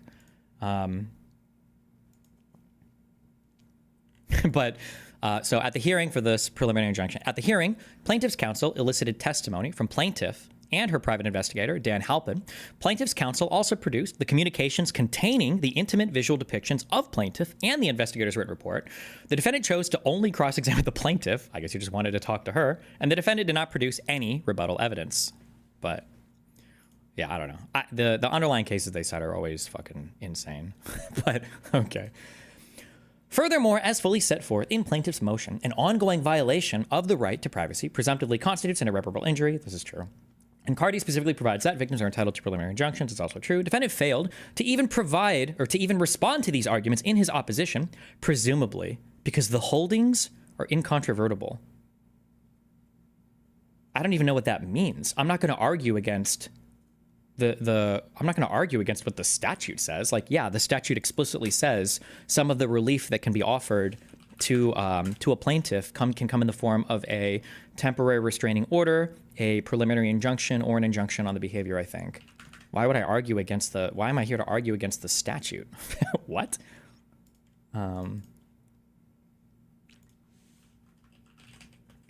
The court may, in addition to any other relief available at law, order equitable relief, including a temporary restraining order, preliminary injunction, or a permanent injunction ordering the defendant to cease, display, or disclosure of the visual display. Yeah, I'm not going to argue against that, obviously, but okay. Yeah, I don't know what they were looking for here. It's like for us to try to take something to the Supreme Court. What is CARDI? I don't remember what it stands for, but it has to do with like an unauthorized disclosure of intimate images or something. It's something in that, but it's basically citing it's the law that we're talking about, basically.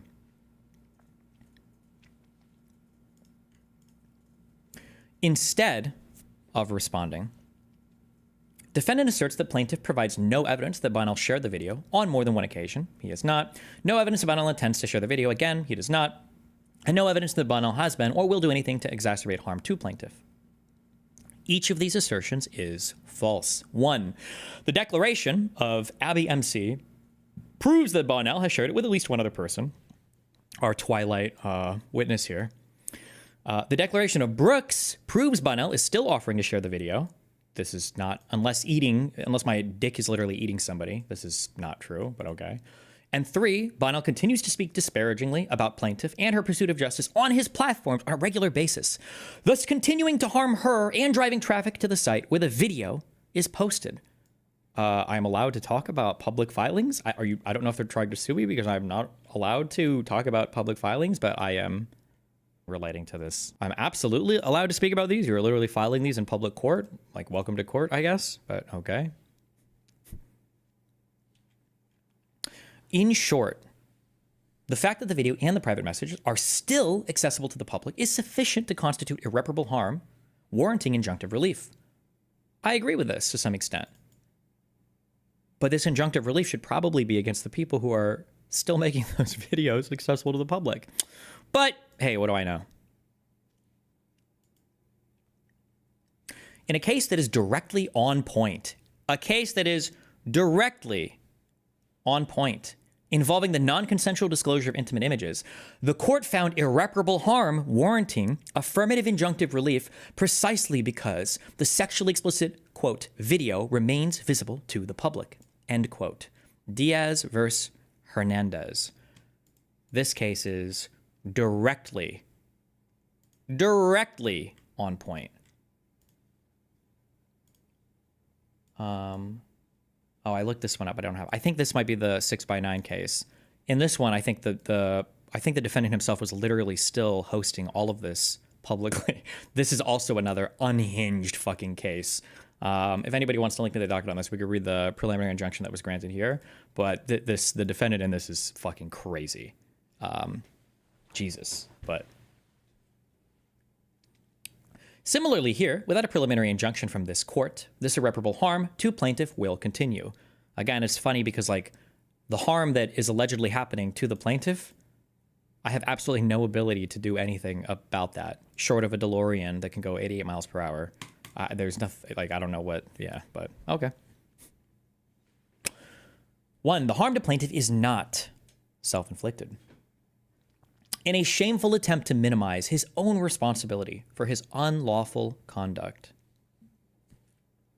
the defendant now has the audacity to claim the harm experienced by plaintiff is self-inflicted. This claim is based on a fabrication of the facts.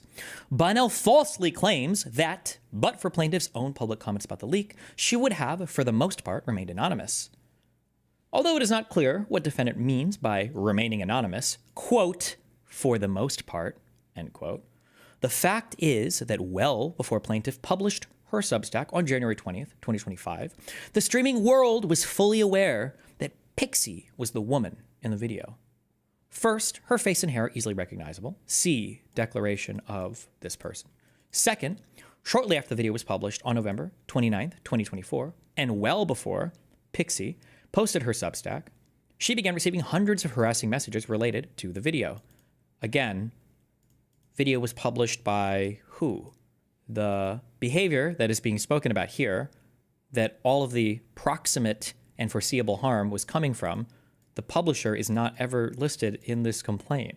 I don't know why we're talking about any damages that are resulting from this when we're not, the publisher of this is not named in the complaint. So I don't know, but okay, we'll see, I guess. Individuals were constantly making hateful comments on her posts, all based on their knowledge that she was the woman in the video.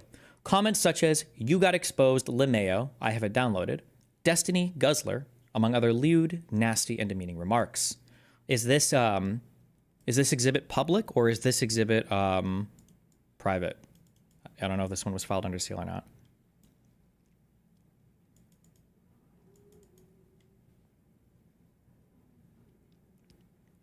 It's on the docket. I think it can still be on the docket, but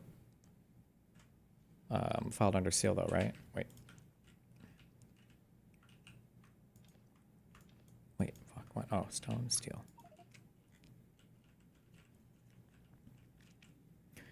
Would it be fair to say that the only reason they try to paint you as the publisher is because you are the only person they could get any money out of? That would be a very aggressive thing to state about plaintiff. And very mean.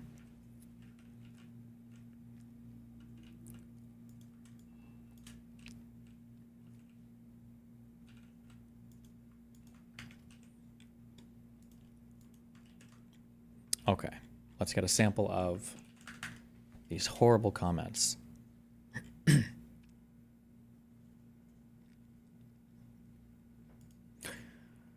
Hi, I've been going through a tough time. If I haven't responded to your DMs, it's because I'm overwhelmed, nothing more.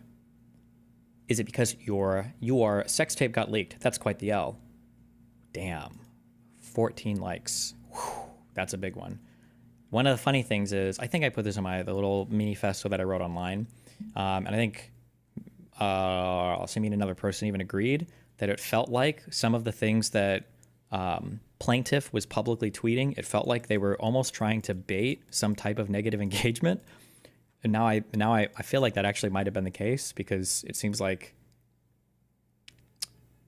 I think that this original tweet was deleted, So they must have taken a screenshot and everything and backed all of this up and then deleted their original tweet. So they tweeted this on the same day, by the way, that they began making threats of suicide to me in order to get me to settle before any court stuff. It seems like she made that statement, waited for a big account to respond, and she finally got it here, and then she screenshotted it and then deleted her tweet. But hey, you know, based, okay? And then we have a handful of comments that were not good that were written on the, I think this is her YouTube channel.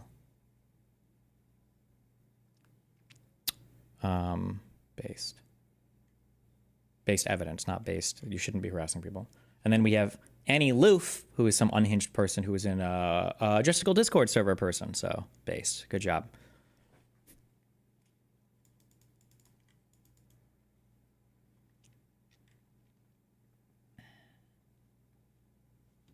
What happened to the Z call? I had a misunderstanding with her, and I thought that we were talking publicly, but she wants to speak privately first, just to make sure everything is, or that we just to talk first, feel comfortable.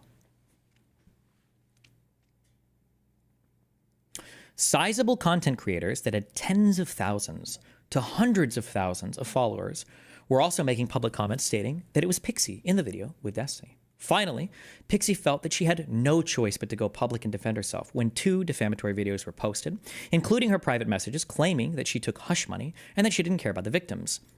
This statement is also a lie. If you watch any of those 2 videos, inside of the videos, you can see that in one of Pixie's DMs to Straighterade, she literally has her entire public Substack post outlined, and she sends her a sample of it first. I think this is about a week and a half before any other videos are published, showing that she was clearly always planning on going public with this, and she was getting ready to post it, basically. But, you know, hey, you know, we do a little bit of creative writing, I guess. These videos were rapidly gaining tens of thousands of views. In an attempt to protect herself from further damage to her reputation, Pixie was left with no choice but to post her Substack so that she could tell the truth. Pixie also had no choice but to start a fundraising campaign in order to finance this suit against the defendant, who has substantial financial resources at his disposal. Bonnell also makes baseless claims that plaintiff promoted the video. There is no evidence to support that statement. In fact, the evidence the defendant has submitted supports the exact opposite conclusion. The video's popularity from the day it was uploaded was due to the immediate identification of both Pixie and Destiny. In fact, on November 30th, after the initial posting on Kiwi Farms, the website crashed repeatedly as a result of the large number of viewers. This one actually did trigger the fuck out of me because the exhibit they attach, including a screenshot of the November 30th, 2024 post by the Kiwi Farms administrator. The surge of traffic to the Kiwi Farms related to Destiny's blowjob video has caused a fatal database error, and I will need to do a rollback to a recent backup. This is about the video of me giving a blowjob, not anything else.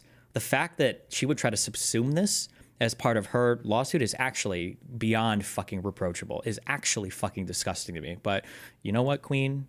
You go off. Yes, Queen, all right? Based, actually. This was around 2 months prior to plaintiff announcing her lawsuit. There is no evidence indicating the website crashed after she posted her Substack or anything of the sort. Thus, defendant's knowingly false assertion that it was not until plaintiff published her Substack that she was identified or that she promoted it is directly contradicted by the evidence. So I don't think I even made that claim that she hadn't been identified at all. I just thought it was wild that she literally gave search terms in multiple websites where it was uploaded, so anybody can literally just type it in, especially when almost none of those videos are even of her. But hey, you know. Yes, Queen. It shocks the conscience the defendant, who intentionally and repeatedly disseminated a sexually explicit video of plaintiff without her consent. And as a result, this video was published for untold thousands of people to see, causing the plaintiff severe emotional harm, with the video still publicly available, could have the temerity to claim that her harm, I don't know why we use this word twice in the same filing, nice, was largely self-inflicted because she tried to defend herself. Not only is injunctive relief fully warranted, punitive damages will be necessary to punish this defendant for his outrageous conduct.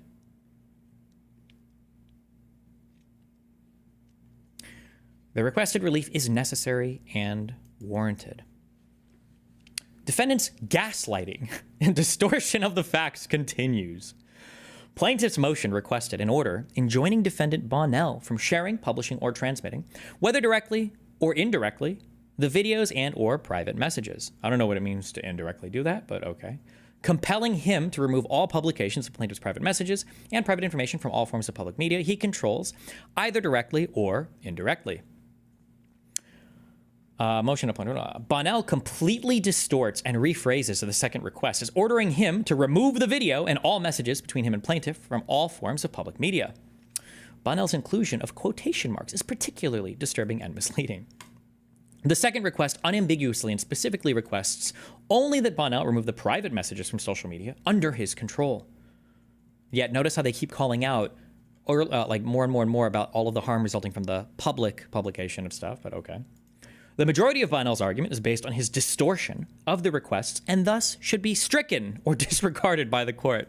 Strike it from the record, Judge. I do not agree. Okay? I do not agree. Strike that. I feel like this is the, wait.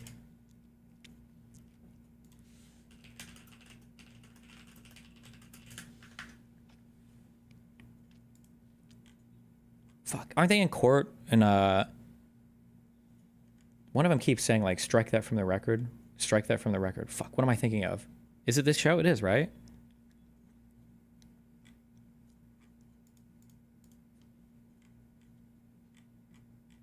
Bird law. I don't think it was a bird law thing. Was it?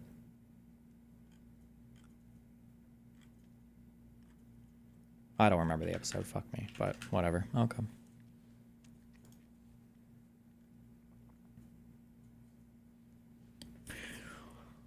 Bonnell contends that the requested order is not necessary because the conduct is no longer occurring. In support of this argument, Bonnell falsely alleges that he has not shared or otherwise transmitted the video to any other third party since April 2022. This claim lacks credibility given that in November 2023, Bonnell shared the video, and in January 2025, he again offered to share the video.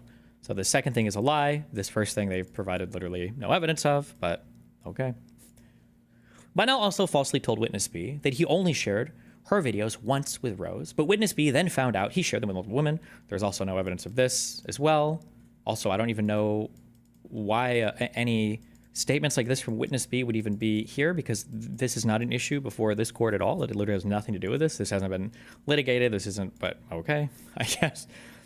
Moreover, if, as Bonnell claims, the conduct is no longer occurring, and he has no intention of sharing the video in the future, then, logically, Bonnell should have no objection to the requested relief. This is my favorite argument. If I want to file a preliminary injunction against you for a handful of behavior that you say you're not engaged in, you should just like automatically accept it, right? Because if you're not doing it, it shouldn't matter. I should be able to just, enjoin any behavior I want. As long as you're not doing it, it should be fine, right? But okay. Requested order should be granted. Once again, defendant completely distorts completely distorts the request, and thus the majority of his argument should be stricken or disregarded by the court.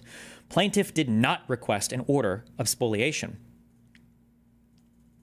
Wait, is it spoilation? I thought it was spoliation. Maybe it's spoilation. Oh, it is spoilation. I kept saying spoliation. Why is nobody correcting me on this, you fucking retards? Oh, wait. Or is it spoilation? Wait, what the fuck? Hold on. Spoliation. Westlaw. No, it is spoliation. Fuck you. It's not spoilation. Oh, okay. Good one. Plaintiff did not request an order of spoliation. So, okay, so there's either a misspelling or they don't know the correct term, but that's fine. Or maybe in Florida we say that, I guess. Rather, plaintiff requested the court order defendant to cease and desist from destroying evidence and compelling defendant to retrieve all messages that he deleted and preserve all discoverable evidence that is in any way related to this case or that could prove any non-consensual disclosures from his phones, computers, tablets, online accounts and platforms, or any other devices, and preserve all internet routers or other hardware in their current form or image so they may be searched for information relevant to this action or be at risk of an order of spoliation.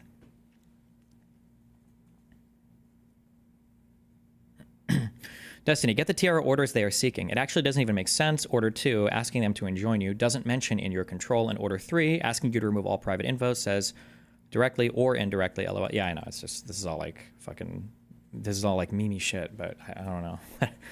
I don't know, man. The request was made for the very purpose of ensuring that evidence would not be destroyed so that plaintiff could avoid having to make a motion regarding spoliation. What does this mean? I'm sending you a request to preserve evidence, and it's like, okay, got it. Hold on, I'm also going to enjoin you from destroying evidence. Why would you stop me from doing it? You already sent me a request to preserve. I already have a legal obligation to preserve evidence. Why would you also like try to enjoin me from destroying it? Because you're not supposed to destroy it. It's like, okay, I'm already not supposed to. Like, why not file an injunction against every single illegal behavior ever? Like, if I'm not doing it, it shouldn't matter, right? I want to enjoin the defendant from sexually assaulting anybody, assaulting anybody, breaking any contracts, extorting anybody, stealing, committing bribery, criminal conspiracy to, like, why not just enjoin me from every single illegal behavior ever? Like, what? Okay, I guess. All right. Defendant should have no objection to this request because he's required by law to preserve evidence. What? Yes, I'm already required. So why do you need a preliminary injunction for it? The law already requires us. The reason the request was made is clear from the evidence presented in the motion. Multiple individuals informed plaintiff that Bunnell deleted all of the messages he sent to them, including the sexually explicit videos he sent. What does that have to do with the case before the court? Number one. Number two, this speaks nothing to whether or not the evidence was preserved. Number three, there aren't even dates referenced here. These messages could have been deleted a long time ago. Number four, plaintiff hasn't even requested from defense anything for discovery. They haven't even made a request for any information, so you don't even know if I have anything backed up or not. Number five, I would argue, I've already demonstrated to both this court and to plaintiff that I have backed stuff up because I can prove that they have already engaged in spoliation, actually, by deleting messages that they haven't responded to, by the way. They haven't given a response to that because plaintiff, in this case, has deleted and retroactively altered messages right before they launched a public filing. They did that, and I have evidence of that. And the only reason I have evidence of that is because I did make archives of this, and they haven't responded to that they actually have engaged in that behavior at all. But regardless. And Bunnell also deleted his messages with plaintiff. Based on this pattern of evidence being deleted, a request for an order to preserve is only logical and indeed necessary to prevent the risk of further spoliation. Let's say that it was the case that I was deleting evidence. Why would an injunction even stop me? If I've already been put on notice, I already know that you're not supposed to delete evidence, so why would you try to enjoin me from deleting evidence if you already accused me of deleting evidence when I already know I'm not supposed to delete evidence? You've already asked me to delete it. Wait. But, okay, based. Defendant's own exhibits to his opposition show evidence of his spoliation. The defendant provides 2 screenshots of the same message thread, one containing the link to the video, the other without the link, as a result of the defendant deleting the message, directly evidencing that he has been deleting evidence of that nature. You understand how if I make a backup of messages before they're deleted so that I can demonstrate that other people have deleted messages and they're going, gotcha. What do you mean you got me? You deleted evidence. How do you know I deleted evidence? I know you deleted evidence because you preserved the evidence and you can compare the preserved evidence you have with the deleted evidence and show that you did delete evidence. How can I prove my own spoliation? By definition, that doesn't even make sense. You're going to prove that I deleted evidence by citing the evidence that I preserved? Like what? Bro, this whole thing is so fucking wacky, but okay. Anyway. Continuing on. Defendant claims in his declaration that he has preserved evidence, but only asserts, without elaboration, that he used the Discord log exporter for messages on Discord. No mention is made of preserving evidence on other social media platforms. Moreover, Discord log exporter is a third-party app, not verified or approved by Discord. It does not save relevant metadata from the messages. That's not true. Nor can the authenticity of the message be verified using the log exporter.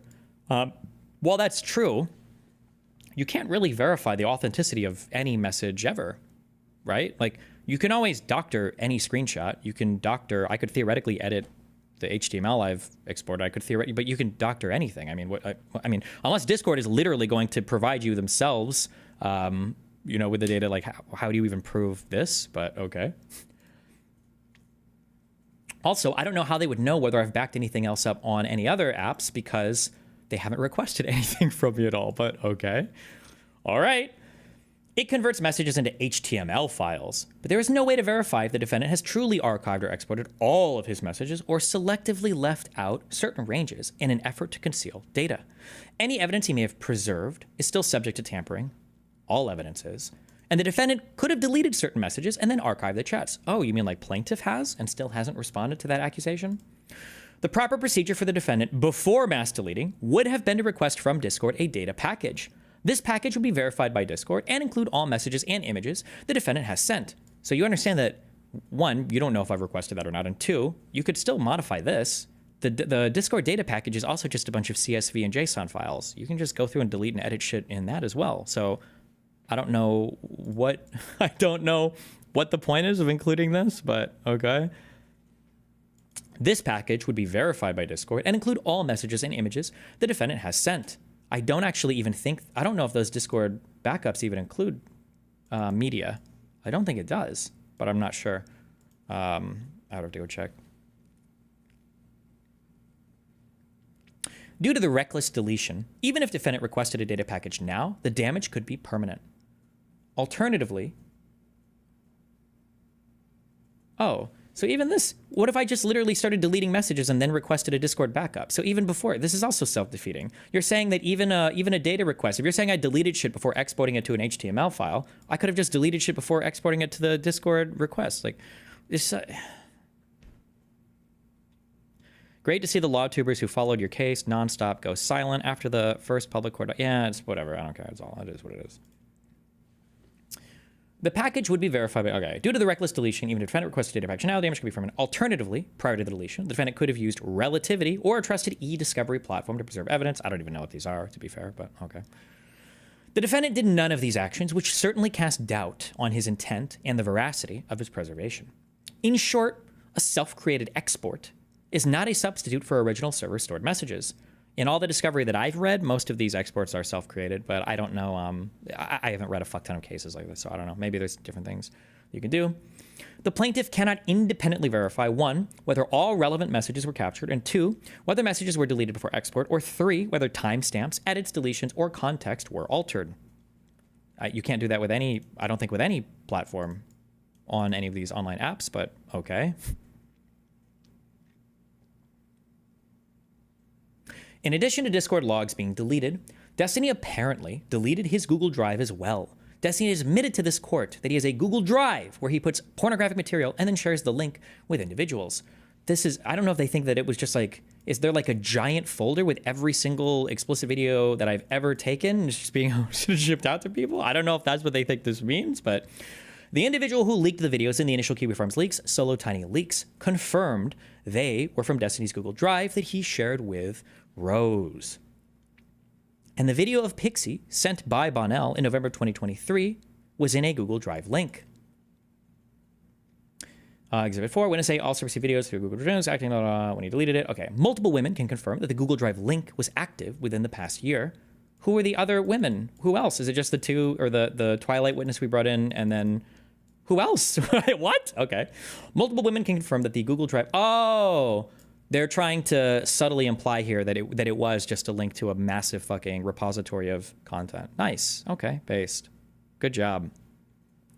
Multiple women can confirm that the Google Drive was active within the past year and that videos were being sent through it. Plaintiff has a right to verify said Google Drive and ensure that none of her materials were uploaded there. I also like how, oh my God, do I say this? I think I already said it earlier this stream. This whole argument is also self-defeating if it was the case, for instance, that I sent plaintiff any videos that were recorded with a Google Drive link, because then the implication there then would have been that they were okay with that link existing the entire time, which I believe would be fatal to this entire case. But what are you going to do? Who knows? Also, I like that they sent me a cease and desist saying all of these videos need to be removed, and now they're like, wait a second, was anything deleted from any other people? Like, wouldn't technically, if there were Google Drive links of any material, wouldn't that have been requested by plaintiff to have been deleted from access for other people as part of their request for delete? Like, literally, the cease and desist, the demand that was initially sent. But again, this is all of this is super fucking retarded. But anyway, furthermore, back to the lawyer. Back to the lawyer cuck, okay? Furthermore, Mr. Bretler's declaration asserts that he informed the undersigned counsel of the steps defendant has taken to preserve evidence. This is incorrect. I like how she's accusing my lawyer of lying to her. The plaintiff's counsel is accusing my counsel of lying to her in conversations now. Okay, based. Furthermore, Mr. Bretler's declaration asserts that he informed the undersigned counsel of the steps defendant has taken to preserve evidence. This is incorrect. Mr. Bretler simply insisted the defendant was preserving evidence. When pressed repeatedly as to how he was preserving evidence, the answer was only that he preserved evidence in JSON files, but no other specifics were provided. See these declarations. Declaration no mention of JSON files or any specifics. Bunnell's statement as to preservation does not mention JSON files, only HTML files, raising further suspicions. In short, based on the clear evidence submitted of defendant's spoliation, I think this is supposed to be spoliation of evidence, an order requiring him to preserve all evidence in its original format is warranted, and defendant should have no objection to the same. Okay, if you want to do something like that, fine, I guess. This is still retarded, but a preliminary injunction? No, this is not the appropriate forum for dealing with spoliation. In my uneducated, not law school opinion, and the opinion of the judge in this case, but...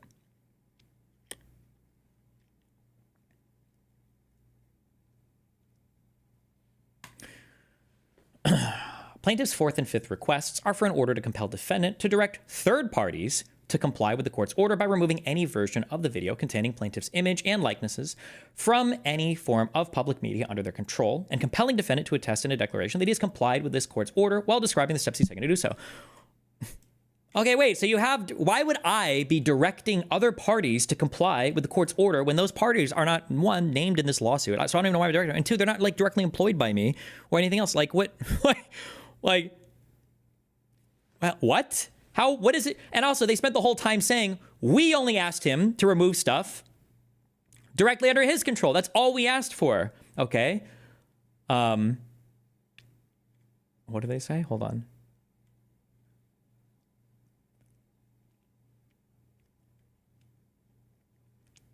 Defendant's gaslighting distorting the facts. Plaintiff requests an order enjoining defendant by sharing publishing, whether directly or indirectly, compelling him to remove all publication motion completely discords and rephrases the second request to an order of him to remove the video and all messages between him and plaintiff from the form of public media. The second request unambiguously and specifically requests that Bunnell remove the private messages from social media under his control. Oh, maybe. Oh, fuck. I'd have to go back and read. Because I'm pretty sure they wanted me to. Oh, no, they did want me to tell other people to take it down because that's literally what they're asking for right here.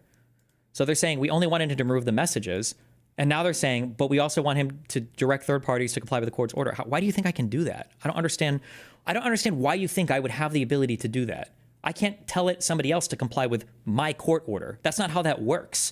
To direct third parties to comply with the court's order, it's a court order enjoining my behavior. How could I tell somebody else to comply with a court order that they're not the subject of? What? I don't even know what this means. I don't even know that's possible, but okay, whatever. Based. Oh.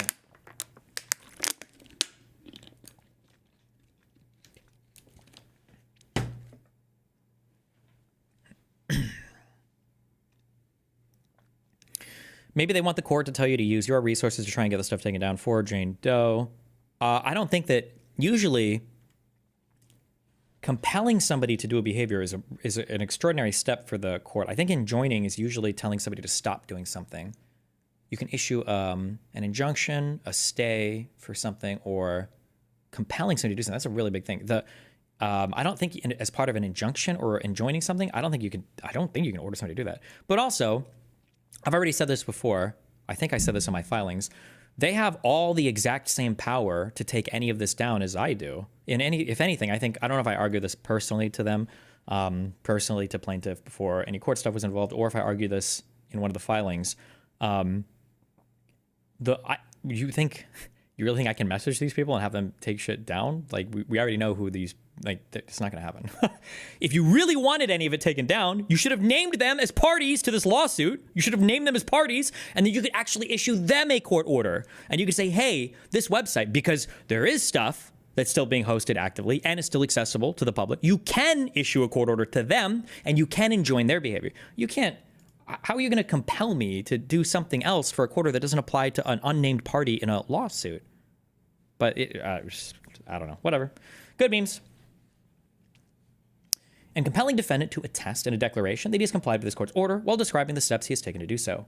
Defendant's only argument in opposition, do we have a stroke, I guess? I don't know. To the requested relief is that he has already done so. However, since the video is still publicly available on numerous sites, and since the court never issued any such order with which such third parties should comply, defendant has obviously not done so. Hold on.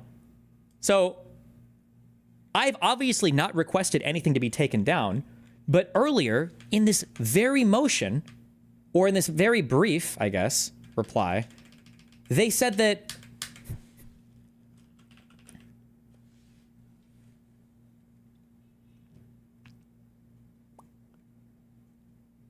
plaintiff has hired the undersigned counsel in an attempt to get the video removed from QB Farms and multiple other sites. They said earlier, oh fuck, it was in her exhibit, that they've tried and gone through a bunch of stuff to get everything removed, and only one site took anything down. So, relating to this. Whoa! Sorry. How are you going to say that it's obvious that I haven't gone through any efforts to take anything down, and then file as attached an unsworn statement by your own lawyer saying that they've taken extensive efforts to remove stuff, but nobody has replied, and then say that the fact that stuff hasn't been removed is evidence that I haven't tried to get any of it taken down? What? So did you not try either? What does that mean? Yeah, but okay.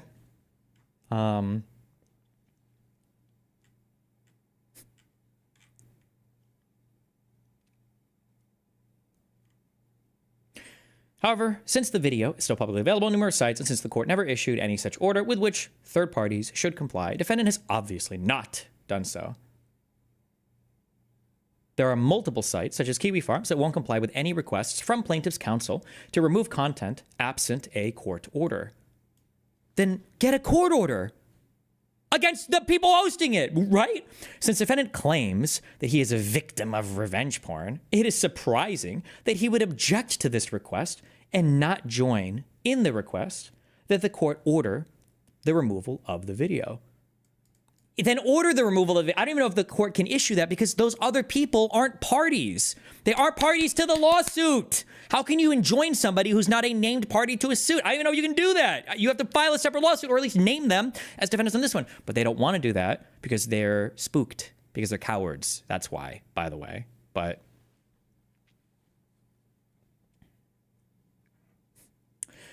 defendant's demand for a $500,000 security bond is unwarranted. Defendant's further gaslighting and claims of victimhood.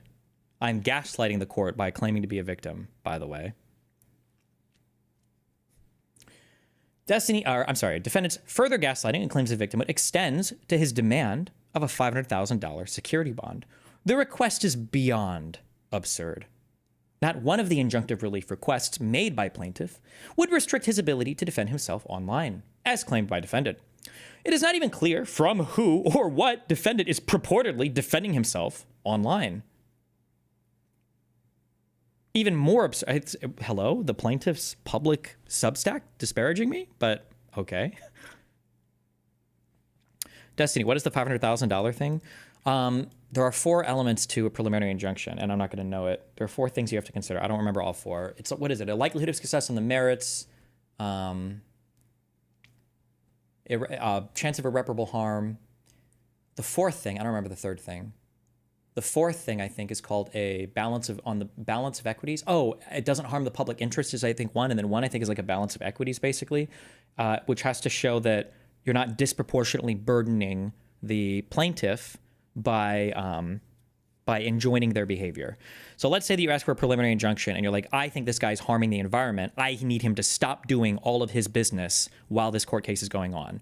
The preliminary injunction would likely fail on that, even if it meets the other 3 maybe, because, well, hold on. If you ask me to do this, I'm like engaged in, this is going to significantly harm my business. So listen, if you want to enjoin me from this behavior while we do this court case, that's fine. But if you're going to enjoin me, you should have to post a huge bond so that if I win the case, you pay me back all of the damages that were incurred while this court case happened, so that I'm not just stopping something, suffering harm, and then winning a court case and then just still being fucked for it, right? So sometimes if you are fighting a preliminary injunction, you could request that the plaintiff plaintiff posts a bond saying, fine, I'll stop this behavior, but you got to post a bond. And if I win the case, you're going to pay me a little bit out of that because I was further harmed by you enjoining my behavior, basically.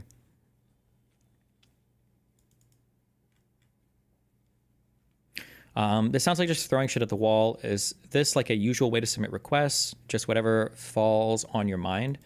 I mean, I would personally say no, but that's because like I'll read the underlying cases that they cite, and the underlying cases that they cite are way more solid. All the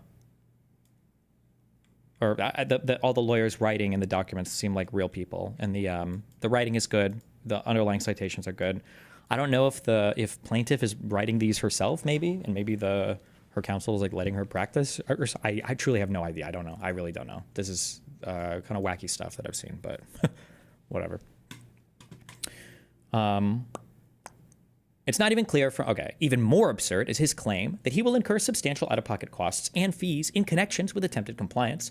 It costs no money to stop the non-consensual sharing of intimate images, remove private messages from social media under his control, preserve evidence, which he allegedly has already done, despite not providing any concrete evidence of the same. Remember, the only reason why, or one of the reasons they argued against me preserving evidence was because I showed evidence of preserving evidence earlier in this thing. They were like, look, he showed 2 instances of the same message, so he must be deleting stuff. But I can only show that because I preserved the initial messages.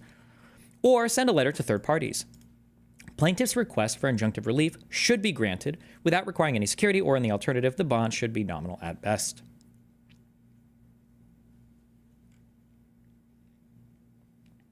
Plaintiff has also demonstrated the requisite irreparable harm because the video and private messages are still accessible to the public, and the harm to plaintiff is ongoing and must be stopped.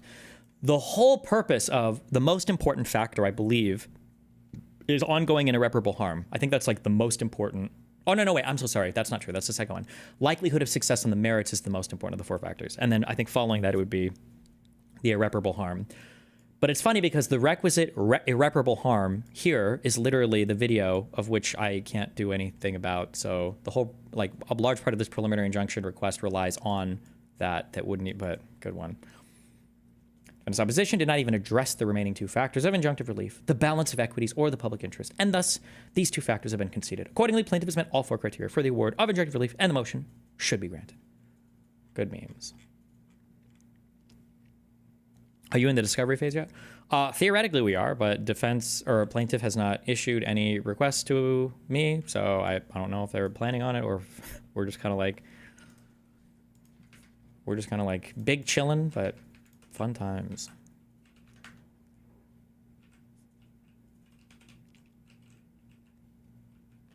Wait.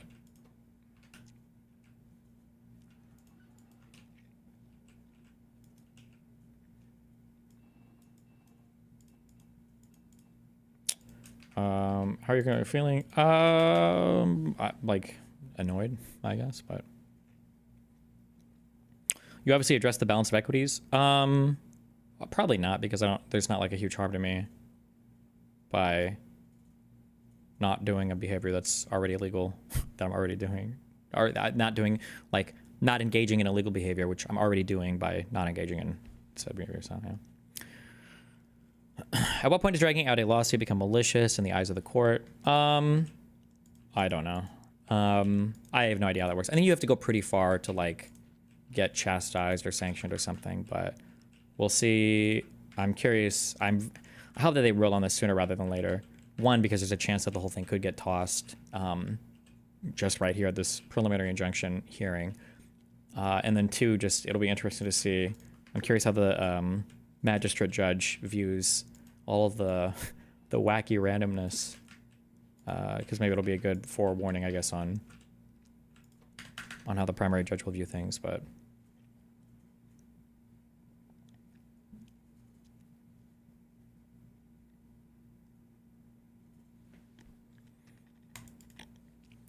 how are you absolved from foreseeability?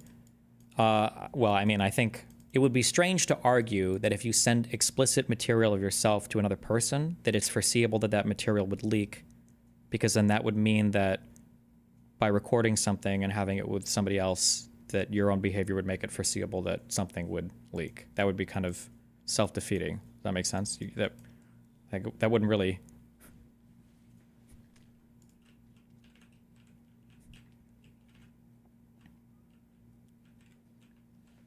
like if I were to record a video of myself, okay, like fucking teddy bear, and then I send it to somebody, and if they were to send that video to somebody else, and then I were to sue the first person, if the second person, say, publishes a video online, and then I were to ask, and I were to say to the first person, well, I'm suing them and it's foreseeable, they should be accountable for all of the damage of the public posting that video.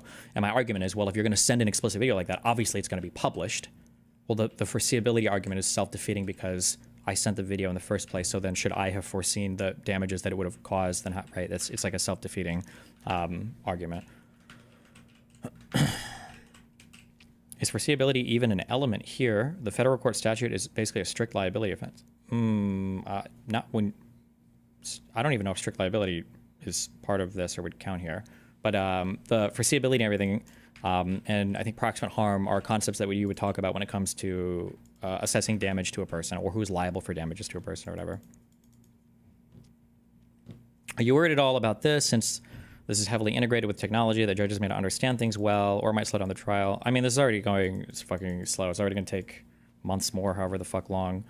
They're going to draw this out. Reading the judge talking about it at the TRO hearing seemed like they understood things pretty well, so I was pretty happy with that.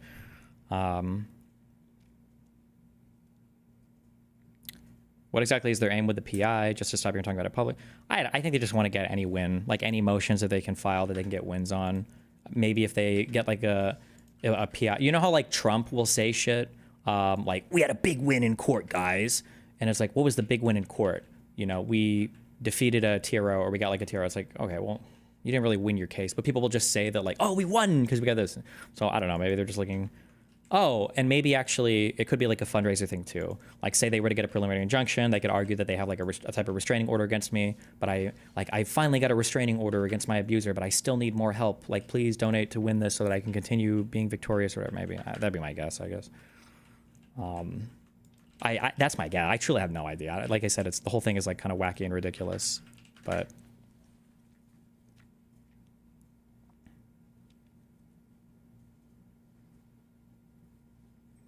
So you're saying that by sending explicit media, it implies that you cannot have foreseen public distribution. That would be, I would imagine that would be the argument. Otherwise, every single person that would send stuff would automatically foresee it as being published online. Like that wouldn't even.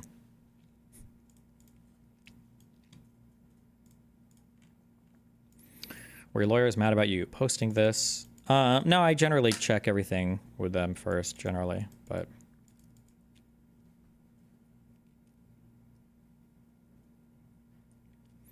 Do you think they're going to prolong court proceedings with random filings? Can you restrict you from being able to operate your business normally? Yeah, that's probably the goal. Is to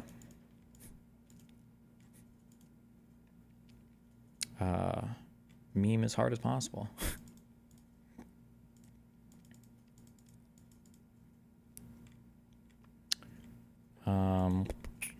From what it's been explained to me, it's exceptionally rare that you're awarded other people's legal fees in cases.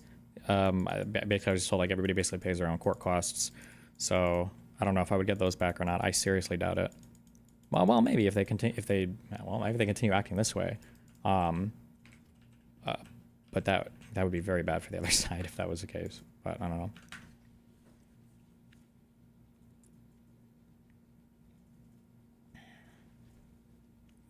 Even if you win, do you have to cover your own lawyer expenses regardless of anything? Probably, yeah. That'd be my guess.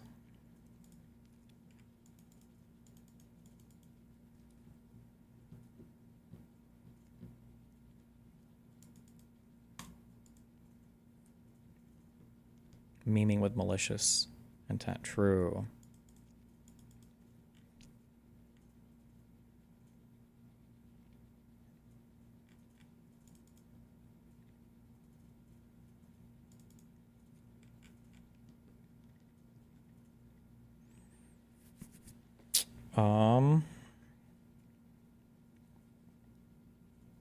Yeah, is that it? Is that all we have today? Might do this Mama Max video tomorrow. Is this any good? Did anybody watch this? Spins of my video descriptions. Genuine question here. I think there's so many names and stuff brought up in this guy's videos. I don't know any of these people, so. Did you go over the Abby MC affidavit? I feel like that's going to be a big thing. They don't provide any evidence, so I can't. There's nothing for me to go over. It's just it's an affidavit of a person. I don't even. I'm not a lawyer. I don't know if there's any lawyers. I don't know if you're allowed to do that, to just have like random people join a case and just start filing like unsworn statements that were never mentioned in the original complaint. Because remember, if you remember, plaintiff in the original complaint stated that a supporter approached her and said that her sister had received some video at the end of last year or something. But now plaintiff is asserting that a different person has come forward and has said, and it's, I don't know if you can just keep like throwing on random, like random people, but I don't know, who knows, I guess, especially because I didn't have a chance to respond to this. Yeah, especially because this affidavit wasn't even attached to the request for preliminary injunction. It was the response to our response to it, and I don't think we don't get to respond to this one. I guess we could file a separate motion, but it's just like, what the fuck? I don't know. But it'll all come down to how the magistrate judge views it, I guess. Yeah.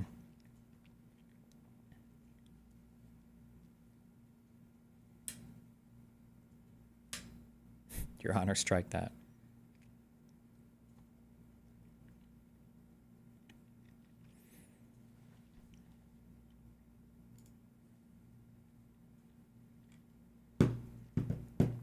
Is an affidavit like a deposition? I keep saying affidavit and unsworn testimony. I don't know what unsworn versus sworn testimony is. I don't know the differences between that. I'm pretty sure it's all done under penalty of perjury. Deposition, I think, is usually where you sit down and you are asked questions or you're cross-examined by the other side, I think, prior to going to trial.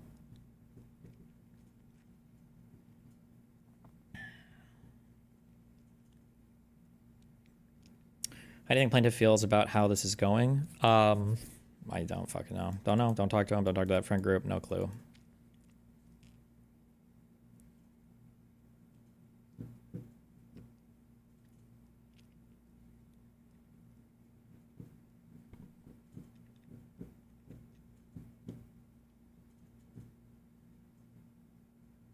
How will she truly burden all the costs if she loses / it carries on? I think I'm allowed to speculate, right? I think my guess is that like the Joanne Peters person is like an immigration lawyer from Puerto Rico.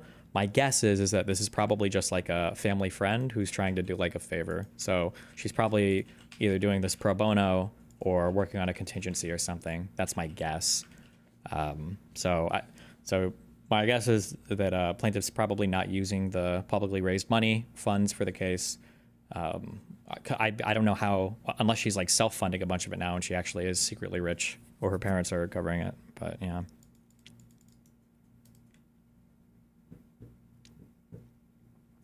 Are the judges actually going to go through and see if all the underlying court cases match the arguments in the docs? I just don't know how the judges would read any of this. Keep in mind that this law is still like relatively new, like it came into effect 3 years ago, so there's not very much case law that I've been able to find on this. However, the issue is my case is going to be pretty novel because at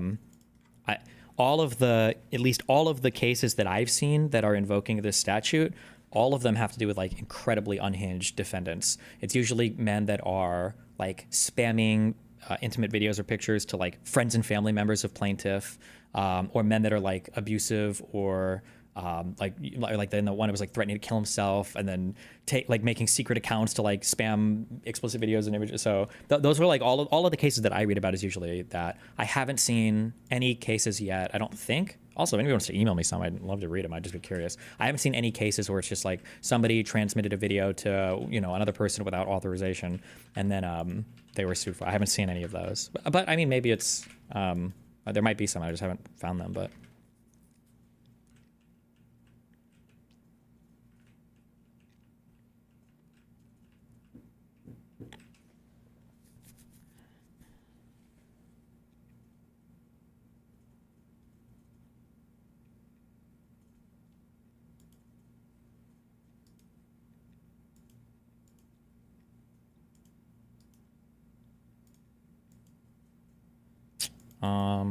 yeah, okay. Well,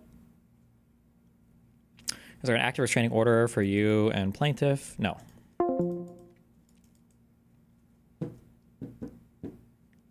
I love you guys. It's been fun. Stay safe. Ripperino, cappuccino, poppuccino, hoppuccino, moppuccino, depuccino, cappuccino, appuccino, albuccino.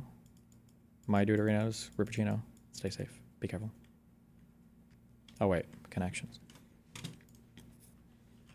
Do we have a date for the hearing? I don't think, because it's a magistrate judge, I don't think they have to schedule a hearing on the PI. I'm not sure, so. Is there a reason why you've been so open lately about the case when it's probably better to give 0% chance for the plaintiffs to use these statements? Well, remember, this is a civil case. So the only thing that I have to fear, the only thing that can hurt me, or the only punishment that can be levied against me are financial ones. So if there is a reputational gain or financial stake that I have in curing some amount of my reputation, then it's worth it for me to talk about it publicly, right? There's no, if I'm quiet for 2 years and then I beat the case at the end and I maybe slightly help my case by never talking about it, but for 2 years I'm viewed as like a rapist, it doesn't help me. It's like, yeah, the only injuries that are available here for me are financial ones, right? So it doesn't make sense for me to, and these are all public filings. They're publicly available anyway. Also, if fake lawyers or penny lawyers are gonna fucking review these docs and give the most retarded legal analysis ever, then fuck it, I'll read my own shit.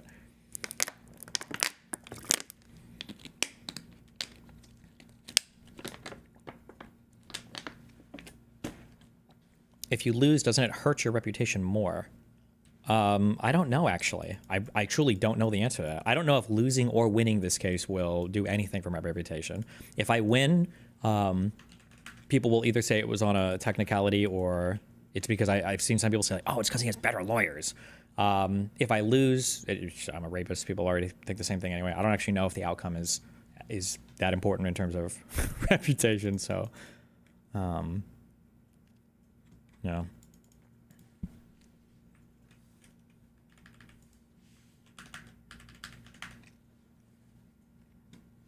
Okay, smoke, shell, fire, milk, cream, comp, hell, lit, sick, lick, paste, netty, orgo,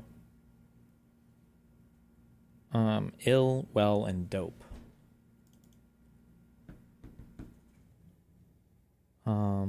That's sick, that's ill, that's lit, that's dope. Zoomer slang for cool. What? It's fire. Which one is more likely? Bro, that's lit. Bro, sick, dope. That's ill. Do we not say ill anymore? Do we have to say fire? Okay, whatever. I'm the illest. Okay, whatever.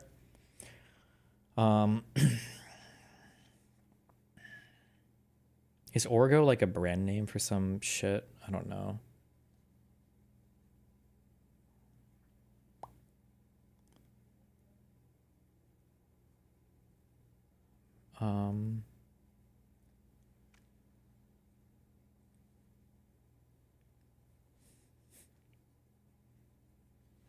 Jesus. A cream, a paste. Milk and Orgo? There's no shot. Don't give me one away, please. Okay, I have no idea. Oh God, it's all over, boys. What do we have?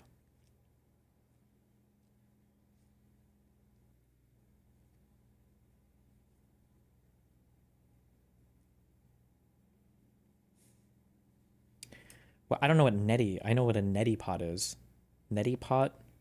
Milk pot? Orgo pot? Are those things? Smoke pot. Haha, I get it.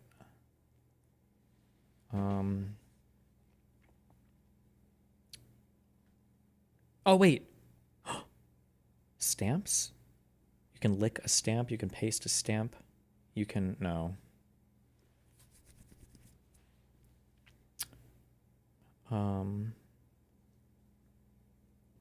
I don't know Orgo. Yeah.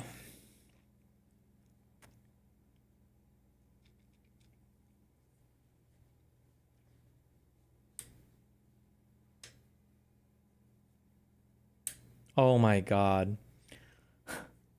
Is there a chance that these are like Wu-Tang Clan song names? Like Cream is like Ill, a song name. Smoke, a song name. If I'm right on this, I'm actually God. I've seen into the fucking ether if I'm correct on this. Fuck, never mind. Okay, forgot I said any of that. Never mind. Okay, just kidding. Milk, neti. What does neti pot mean? Well, I know what a neti pot is. The thing you pour in your nose, right? I don't know what neti means. Lick, paste, hell, comp.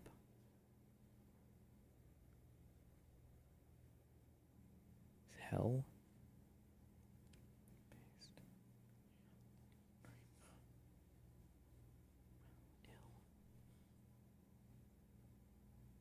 Bro, I don't know.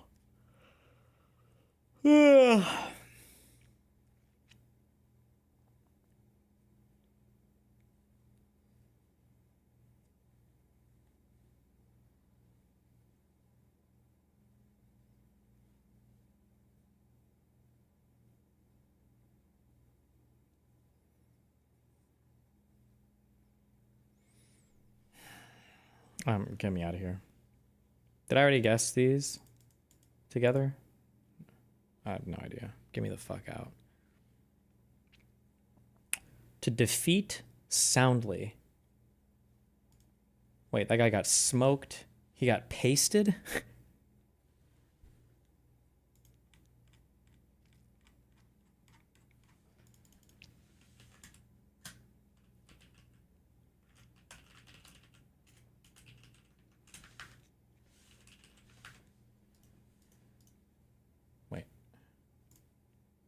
Nice. He got creamed. He got smoked. I've heard of those two. He got licked. Okay. Will contractions without the apostrophe. Heel, all, shell, wheel. Oh my God. URL endings plus a letter. Comp.com. Milk. .mil for military? .net and .org. What the okay. Okay. That was definitely that was a thing. All right, I love you. I'll be back tomorrow. I think. Maybe. Probably. Be careful. Don't die.